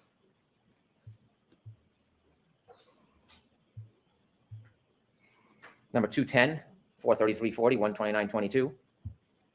You text messaging somebody? Yes. Do you know who that is? I like a shower I head. don't, just off of the number. Okay. And this text message, is this from you to somebody? Yes. My mind is racing. I have that awful feeling in my gut, like I'm about. I'll allow it. She's allowing everything. My mind is racing. I have that awful feeling in my gut, like I am about to puke. Besides seeing the awful image, trying to wrap my head around what happened to him. Is that accurate? Yes. Otter, that's Paul O'Keefe, John O'Keefe's brother, who was allegedly cheating on his wife during the first trial and possibly now during the second, giving his 213. lover or his This is on internet lover 129:22 at 4:38:20. signs using his fingers and hands. Do you know who was texting you? Yes. Who? My friend. Once things settle, you need to talk to someone and process the trauma. And then 214, you respond, 129:22, 4:40:38. I've been shaking since this AM. I feel so sick. Everything started to be a blur and all run into each other. Yes. And this is at 4:40:38 at 129:22. Yes. And during that day, you've spoken to law enforcement. Yes. and the days that follow? Yes. Yes. LAR. LAR, LAR, LAR, LAR. LAR enforcement. Of course it's allowed. It's from Hanky Panky. I'm going to move to 12922, 752. If you look at number 289, please.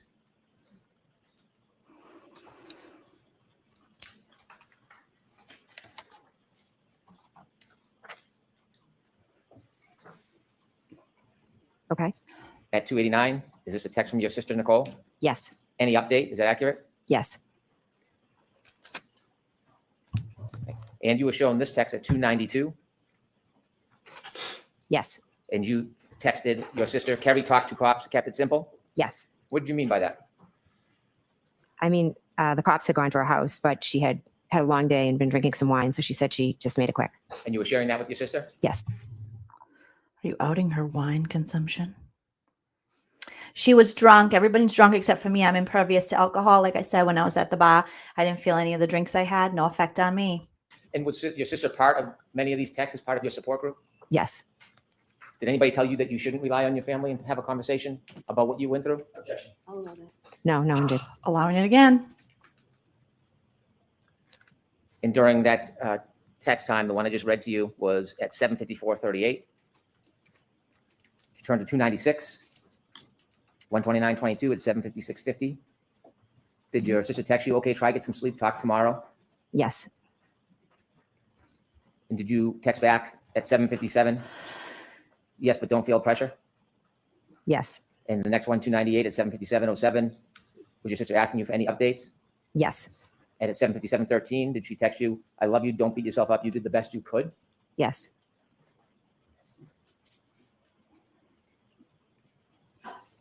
You tried your hardest.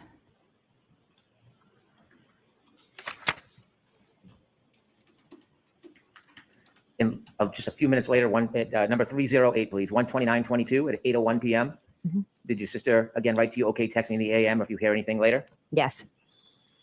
And you continue texting with her? Yes. You were asked about timeline? Yes. If you turn to number 761, please.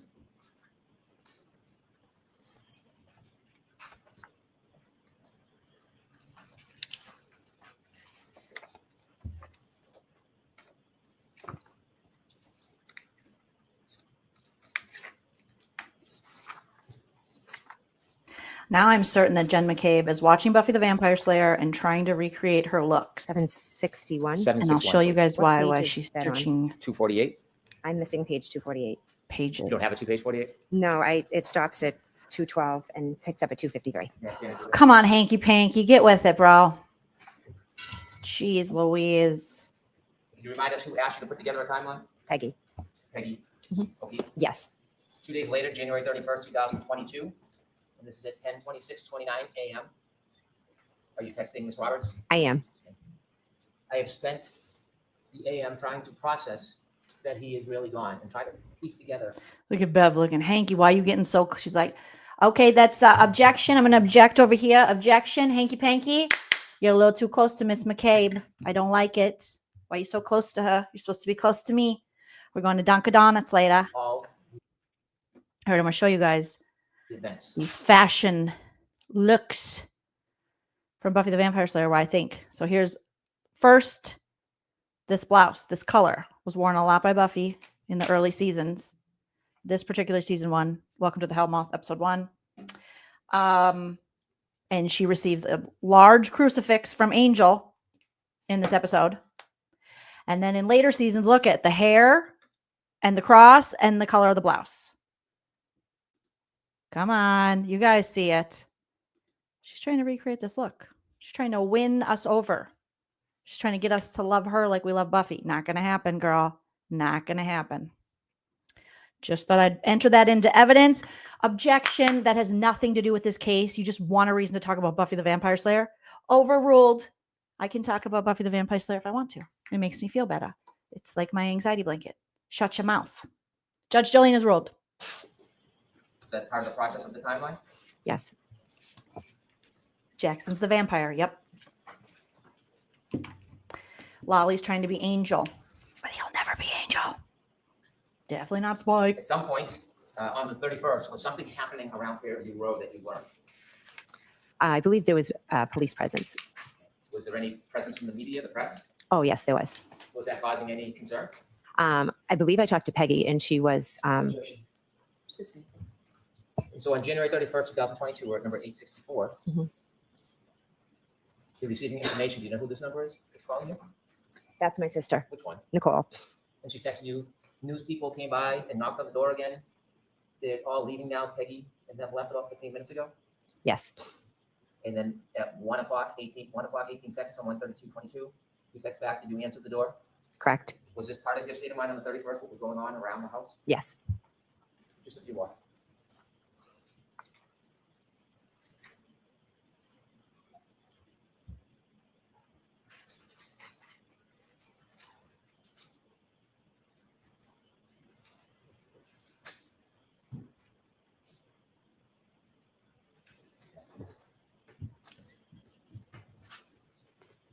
They had a reading circle for a very long time.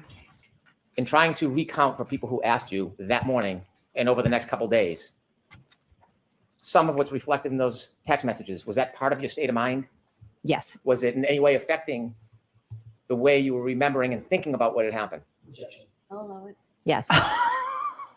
Your Honor, so Count the objections that Alan Jackson does and the amount she allows, and then count the amount of objections that Hanky Panky does and how she sustains that shit.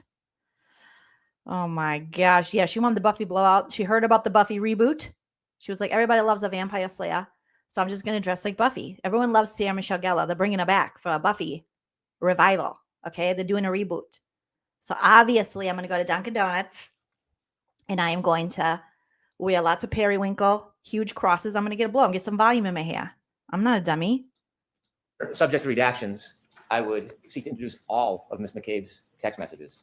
So we'll deal with that later. Is there an objection? There is. We'll deal with that later. Thank you. I have no further questions. She's like, is there an objection? And Alan goes, there is. She's like, oh, we'll deal with that later. Oh my gosh. Oh, she's rolling her eyes. She's like, oh, is Alan coming back?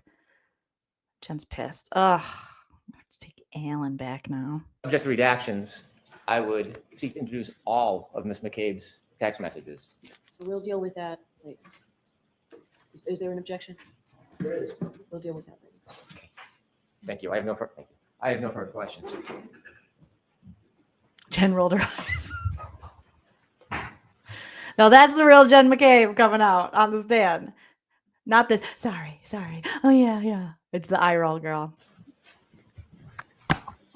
Ms. McCabe, a couple of follow-up questions. You indicated on redirect examination that there were no sirens that you heard that morning with the approach of the first responders. Is that right? I don't believe there was. But they did have their lights on. I saw a spotlight, yes, and I do believe they had lights on, yes. Flashing red and blue lights or red lights, some combination thereof, correct? Correct. That was cruisers, police cruisers, correct? Yes. There were fire SUVs, in other words, a captain of a fire department. Possibly. There were fire trucks and fire engines. You know the difference? No. Fire engine, big one with a ladder on it. Yes. There's an ambulance, correct? Yes. And all of them had their emergency lights on. Most likely, yes. All of them had their motors running. Get your motor running. I'm not sure if they were all running. They could have been, yes. Yeah. Certainly, you would agree that there was a cacophony of diesel engines and gasoline engines and internal combustion engines that were. Not a cacophony, Alan. Good word usage. A cacophony. She's going to be like, objection. That's nefarious. Sustained. It is nefarious, according to Judge Bev. Running right outside of 34 Fairview, although no sirens. They could have been, yes. Certainly, you would agree that there was a cacophony of diesel engines and gasoline engines and internal combustion engines that were running right outside of 34 Fairview, although no sirens, correct? I wouldn't exactly say right outside of 34 Fairview. I'd say there were some right outside of 34 Fairview, but the first vehicle pulled up kind of right just on the right end. What did they park a mile down the road? Lady, you can't just agree to basic facts that yes, when they pull up to the scene of a crime or the scene of an emergency, they're going to pull up pretty close. Jeez Louise, lady. And most of the everything's a fight with this one. vehicles with the lights on were to the left. So they were actually more in front of 32 Fairview. But there were vehicles. There was Miss Roberts' vehicle, and then I believe another. She's like, well, have you questioned 32 Fairview? Maybe they did it to him. Trying to throw them under the bus now, Jen? Vehicle pulled up. I think I remember from seeing the dash cam. And Sarah's cruiser, correct? Yes. And Mulaney's cruiser, it's on the other side of Karen Roberts' vehicle, correct? Oh, producer Prince paused it. He said, I am over Yes, I this don't believe chick. lights were on. His lights were on. And there was an ambulance just to the left of, Hi, Prince. to the left and behind Sarah's vehicle, correct? Hi. Yes, which would have been in front of 32 Fairview. Lights on that as well? Yes. All facing in the direction of 34 Fairview, correct? Facing, but out front of 32. So is there a reason that you're so resistant to admit that there was a cacophony of sound and noise outside of 34 Fairview? No. Okay, so there was, correct? Outside on the front lawn, yes, side lawn. And there was also some people yelling and screaming at a high pitch, right? Yes, Both Miss Read, who was yelling and screaming, correct? correct, And Miss Roberts, who at least at some point told her to shut the fuck up, correct? correct. So rude. I want to hear that again. Shut the fuck up. Shut the fuck up, high pitch, right? Yes, Both Miss Read, who was yelling and screaming, correct? correct. And Miss Roberts, who at least at some point told her to shut the fuck up, correct? Correct. What a nice friend. In a time of tragedy. Shut the fuck up. You were asked about the stop at 34 Fairview on the way to Sergeant Lang's house on redirect examination by Mr. Brennan just now, correct? I was, yes. He showed you a couple of pages of your transcript from that question and answer, correct? I believe he showed me a page, yes. And you noted that this was a question and answer from a hearing last year in this courtroom. Yes, And you admitted that you stopped, actually, let me rephrase that. You were confronted with the fact that you stopped at 34 Fairview on the way to Officer Lang's house, Sergeant Lang's house, by me on cross-examination, correct? yes, you asked me. You also indicated that you have never refused to speak to the police, any law enforcement officer in this case, correct? I've spoken when but asked to, yes. But in point of fact, when you were approached by the two law enforcement agents who were not connected The to FBI. Massachusetts State Police or the Canton PD, you suspended that interview and refused to answer further questions. This is the problem. I just don't understand why they can't say the FBI. I mean, they're hiding the facts from the jury. The facts were the FBI got involved and they spoke to the FBI. And if you're going to be able to reference this questioning, they should be able to say FBI. I feel like the jury is not getting all the facts. And that was the problem in the first trials. They did not get all the facts about ARCA and they didn't know, and they admitted to that after the fact. Jurors were like, oh, we didn't think it was that important. We didn't know that. You guys. I feel like they need all the facts. If they are going to decide whether a woman is guilty and will spend, if not the majority of the rest of her life in prison, you would think they would need all the facts to determine that, but maybe not. In this case, correct? I've spoken when but asked to, yes.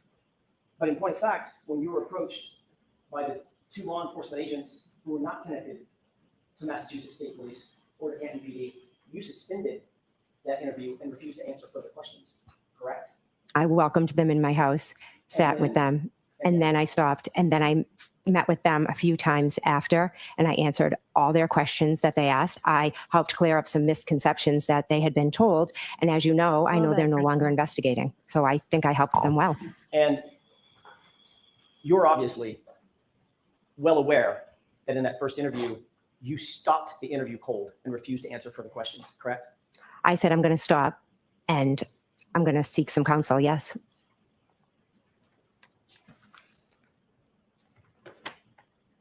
The text messages.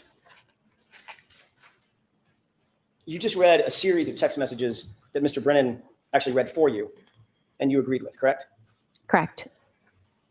Were any of the text messages that you just read in the group chat that I showed you in cross-examination? I don't believe so. I don't believe so. And that group chat included you, Brian Albert, Nicole Albert, Matt McCabe, correct? Correct. And that was a private chat among the four of you. Is that right? That's just a chat with them. Yes. You read some text messages to and from Carrie Roberts, correct? Yes. You had just met Carrie Roberts. Isn't that right? Yes. She's not a McCabe. Is that right? Correct. She's not an Albert. Correct? It's correct. You even read some text messages with your minor children. Correct? Just now? Yeah. I don't believe any with my children. Mr. Brennan asked you about a couple of text messages, or at least one text message with your children. No, he didn't. Objection. She can answer that question. Is that what happened? Did I misunderstand? No, I honestly didn't read anything from my children. I think one, I said a friend, another time I didn't know who it was, but I do know my children's phone numbers, and no, it was none of my kids. Obviously, the kids are not on that group chat, that private group chat that we went over, correct? Oh, yes, correct. They're not. Well, let's talk about those unidentified numbers. You said this is a number I don't recognize, and Mr. Brennan read to you a text to that person, correct? Yes. Whoever that is, that person's not a McCabe, correct?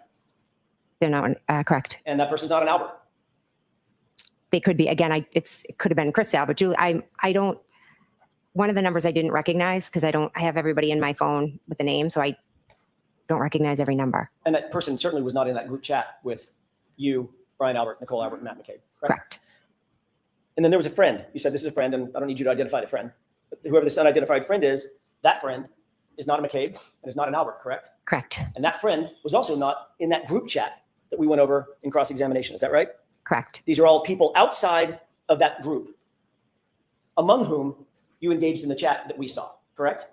Correct. And that includes Carrie Roberts. She was not included in that group chat where you talked about the case and talked about what she was and wasn't doing with law enforcement, right? Correct. It was just my sister, my brother-in-law, and husband. Yeah, just one more on. Okay. I'm surprised she allowed him a moment. Get on with it, Mr. Jackson. You think you can come in my courtroom with that beard trying to be like Wolverine and impress me? It don't impress me much. I like hanky-panky. Objection. No, that's all I have. That's all he has. Oh. Ms. McCabe, you are all set. Thank you very much. And the Jennifer McCabe testimony comes to an end, you guys. Jennifer McCabe is leaving the stand. That is her testimony. Oh, look at Alan Jackson like, you lint liquor. He's looking at her as she walks away like, and then he's looking at the jury to see how is the jury kind of. And then he's looking over at Alessi, whatever his name is. I apologize, sir. I forgot. In all this, I have a memory like Jen McCabe. Oh my gosh. But he's like, you a lint liquor. Ay, you guys. That was a lot. That was definitely, sitting through that was a lot. But we learned quite a few things, a lot of new things came out. What the French toast? Did you think I wouldn't find out about your little doo-doo head cootie queen? Who are you calling a cootie queen, you lint liquor? Who are you calling a cootie queen, you lint liquor? Jen McCabe, you lint liquor. It was like pulling teeth. It really was, Krista. Oh my gosh. Oh my God. Okay. Do they have another? Well, they still have court. So, let's see what they're talking about. My Minnesota. I got to make a emoji.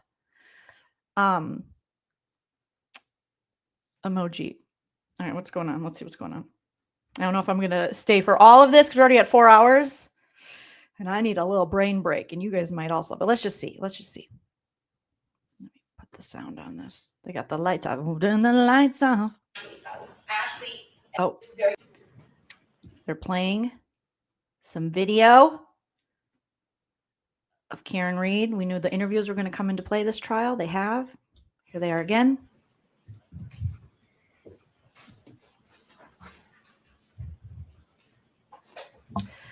All right. I'd like to play a couple of clips. Yeah, I'd actually just wait 10 seconds. I'm sorry. Wait till McCabe gets out of here. All right, you can play them now. May I proceed? Yes. I'd like to play clip 12, please.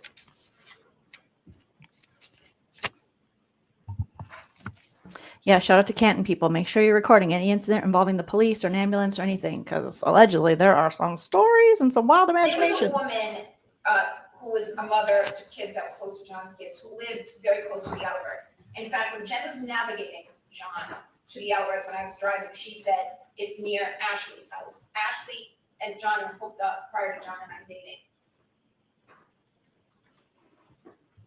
She said it's near Ashley's house. There was a woman. Hold on. Oh, they're going to play it again. Double. You guys, thank you. Janine said, you've been here for the whole 4 hours. Thank you so much. Shout out to all of you coming in, who've come and went, who've stayed the whole time. Fly Girl, you're amazing. You are amazing. Thank you, Linda. You guys make it. I don't like watching this by myself. It's more fun with you guys. Hold on before you play it again. Okay, let's listen to it. There was a woman who was a mother to kids that were close to John's kids, who lived very close to the outskirts. In fact, when Jen was navigating John to the outskirts when I was driving, she said it's near Ashley's house. Ashley and John were hooked up prior to John and I dating.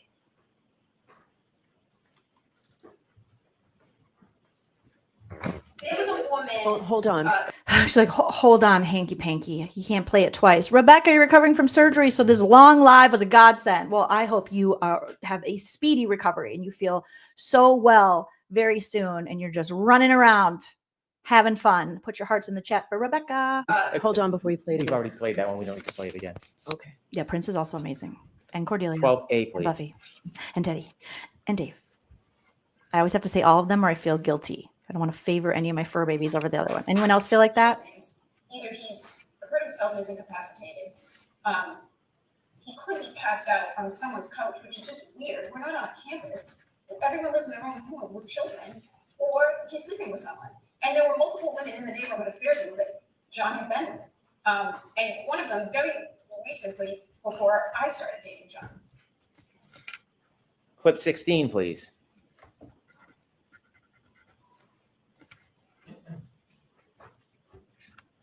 We'll backtrack later.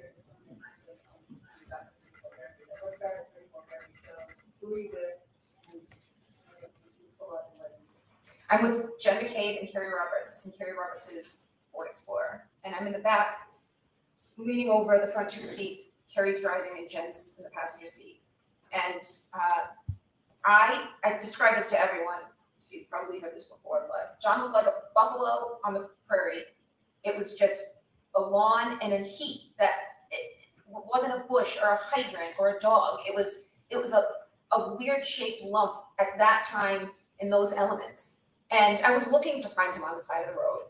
I was expecting I'd find him. And the fear of what I was going to see is the worst feeling I've ever experienced. The anticipation of what is awaiting me was as extreme a feeling. I wouldn't say it was as extreme a feeling as the grief of realizing what happened to him. And finally, clip 17, please.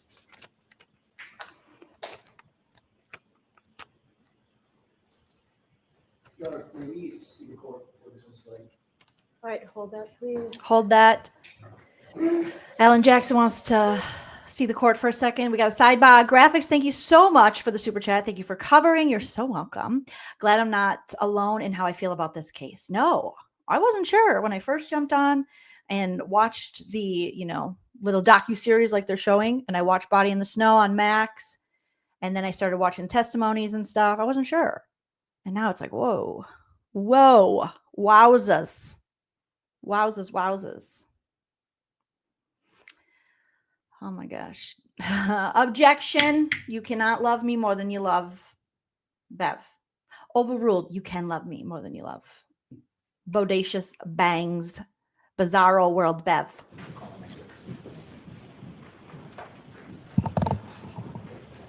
I wonder what they think this is going to prove with Karen Read and what she said and her describing him and expecting to find him on the side of the road. Like that, then she knew because according to them, she had hit him.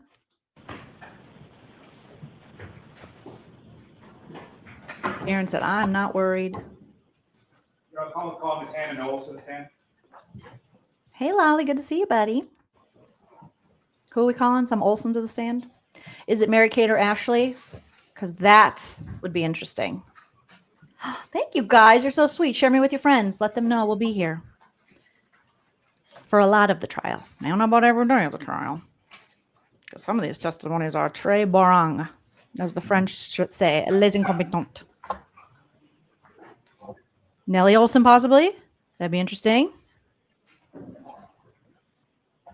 Gabriel says, what's he trying to prove? That Karen had no idea what happened to her boyfriend and was shocked to find him out in the snow? I think they think that her saying, I expected to find him on the side of the road. Like, that's why I said, let's go look for him. Like, what happened to this guy?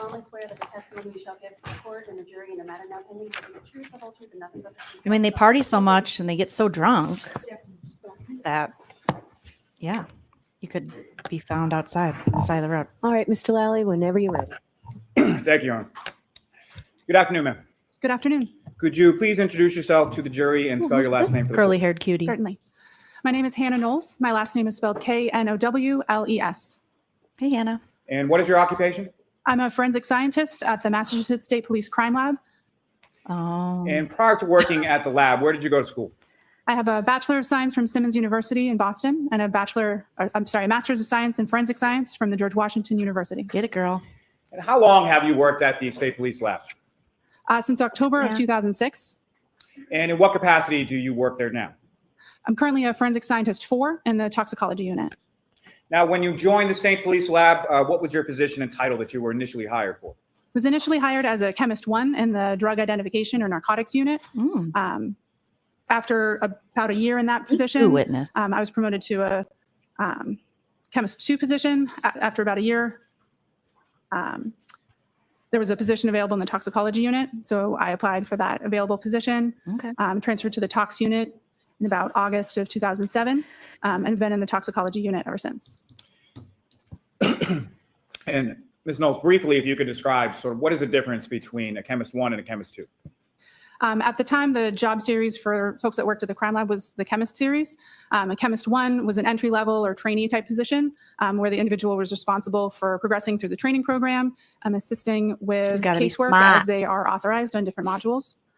Chemist 2 was a bench level analyst, someone who had completed training or had a significant amount of authorizations and could work on casework and worked independently from that point forward. Similarly, what is sort of the difference between a Chemist 2 and a Chemist 3? The Chemist 3 series that was in place prior to 2014 was a first level supervisory role. It was somebody who oversaw the day-to-day operations and the work of forensic scientists 1 and 2, or chemists 1 and 2. On the 1s and 2s. What are your current duties and responsibilities at the State Police Lab? What, if any? 2014, those chemist classifications that I was describing got changed to forensic scientists. Forensic scientists 1, 2, 3, 4, and 5 is the series. Currently, I'm a forensic scientist 4, and so my role is overseeing training and validation for the toxicology unit. Is there a continuing educational component to your work at the lab? Yes, there is. I'm going to fast forward a little bit through her resume because I trust that she's well educated, and we'll see what happens here. Okay. To evaluate our policies and procedures of science to protocols that are analyzed in the laboratory that I work include methanol, ethanol, and isopropanol. Oh, that is interesting graphic. What are the differences between those different types? Coincidence. They all have science is interesting, but it definitely confuses me and turns off my ADHD brain. Explain to the jury what a serum conversion is. Oh, not a serum conversion. Not a serum conversion. Sure. Guess who's back? Lolly's back. To a previously tabbed portion of those records. That is Lolly, right? I haven't seen the portion of the medical records that I had reviewed in preparation for doing the serum conversion calculations for this report. And those medical records pertain to a Ms. Karen Read from the Good Samaritan Medical Center. Is that correct? Yes, they do. And in those records on that 52nd page, what was reported as the defendant's ethanol level? The results are recorded as an alcohol result with a value of 93 milligrams per deciliter. And pursuant to those records, at what time was that sample taken from the defendant at the Good Samaritan Medical Center? The collection time listed on the medical records is January 29th, 2022 at 9:08 a.m. Now, that recording and a measurement of milligrams per deciliter, is that typical for how you see ethanol measured by hospital labs? Yes. And did you conduct the serum conversion for this defendant's reading Point is, consistently with how you do in every case that's everybody's drunk. We know everyone's drunk, including Karen Read. We know everyone's drinking, everyone's driving, everyone's drunk. Signed to you? Yes. Now, please explain to the jury how you're able to convert that serum level reading to a blood alcohol concentration. So the way that the calculation is performed is kind of in two steps. So the results are listed in milligrams per deciliter, which is common in clinical testing. And to convert it to the type of units that are typically used for blood alcohol concentrations, we just divide by 1,000 to get that into the right units. Math. So 93 milligrams per deciliter converts to 0.093 grams per cent. And then to perform the serum conversion, or to get this serum ethanol concentration into what we would estimate to be a blood alcohol concentration, we apply two conversion factors, a low and a high conversion factor, to account for the range that we see in the typical population. I'd mentioned earlier that serum's usually between 13 to 19% higher, so we divide that 0.093 by 1.13 and by 1.19. In my opinion, they're all drunks. I mean, that's from a drunk to a drunk. I think they're all drunks. They drink too much, and they all drink and drive, and it's not good. Factors that you just mentioned, where do those come from? The conversion factors come from literature where they've performed experiments similar to how I described. They have individuals that have ingested ethanol. They collect samples from them and test their whole blood and test their serum alcohol concentrations, and then compare them and see what the ratio is between them. The current ratios that are used by the laboratory, the 13 and 19%, those are also consistent with consensus body documents, or sort of industry standards that we utilize and base our protocols upon. Now, that 13 and 19%, how long have those conversion factors been in place? There was a consensus body document published in 2024, and so we adjusted the serum conversion factors that had previously been in use. Except for Jen McCabe, because she is impervious to the effects of alcohol. She told us she had drinks, but she didn't feel it. She didn't feel any type of way. So, and the rest of them, it's okay for them to drink and drive because they're the police. But Karen Read, she should never be drunk and drive, when really none of them should drink and drive. That's horrible. Literally, they could have killed so many people being out on the road. And how comfortable they are with drinking and driving, and how often they've done this. There, by the grace of God, thankfully, they haven't killed anyone yet. Well, I mean, that was a bad choice of words, but you know what I mean. To those new recommendations in September of 2024. Now, does the change in conversion factors recently adopted by your lab, does that benefit the patient or the person for whom you're converting the ethanol to blood alcohol concentration? We're converting ethanol to a defendant. I am fast forwarding a little. Falls. That the true value would fall somewhere in between. No offense to this very smart lady, but I am going to fast forward because this is a lot of ethanol and math and science, which is very important, but it's not my forte. 0 and 0.025% per hour. And so we take when we're looking at a serum conversion and then being combined with retrograde, we take that explains it. Mercury was in retrograde when they were all drinking and driving.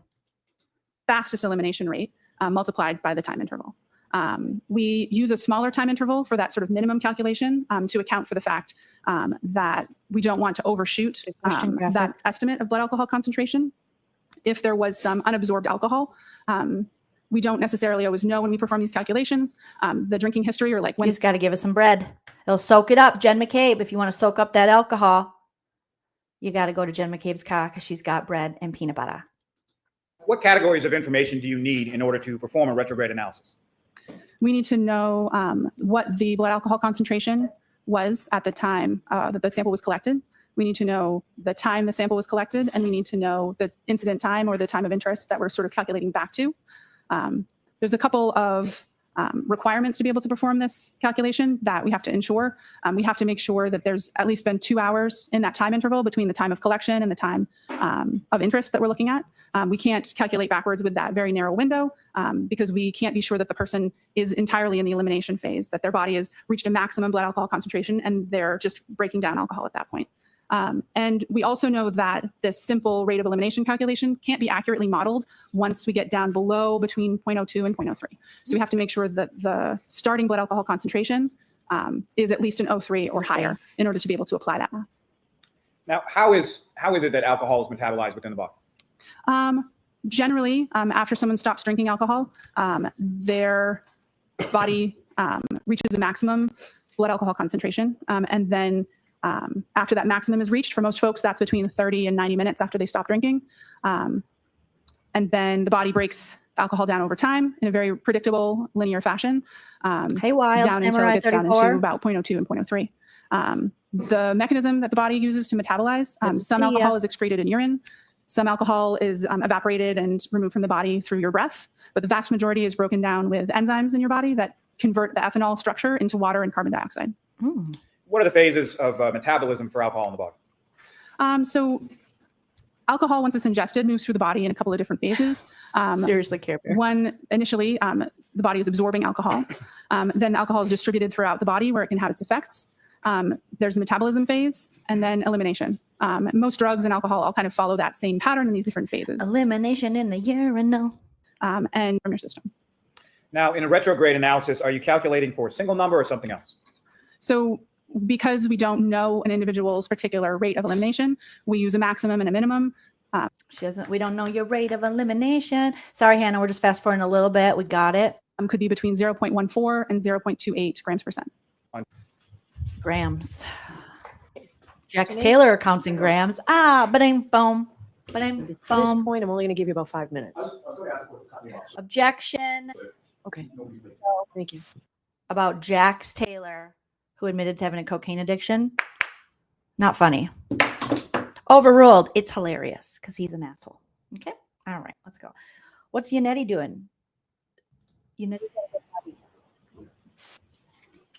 Good afternoon, ma'am. Good afternoon. The Mass State Police Crime Lab you mentioned is an accredited forensic lab, correct? That's correct. That means that your lab has met specific internationally recognized standards for both quality and competence, correct? Competence. There are aspects of quality and analyst competence that are addressed in the accreditation standards, yes. It also means that your lab has demonstrated a commitment to best practices and to ensuring the reliability and accuracy of its forensic work, correct? Yes. And there are several requirements in order to become accredited, right? Yes. One of the most important requirements is an independent external review of your lab's quality management system, correct? Yes, that's definitely one important component of the accreditation process. That independent external review also evaluates your lab's technical systems, correct? Yes. And its procedures? Yes. And an external review means that experts from outside your lab come into your lab to review your work, right? Yes, their review includes the procedures and the operating protocols, and there is some element of case file and specific work review. Okay. Within your lab. Correct. And they make sure that you're following established and proper protocols, correct? Yes.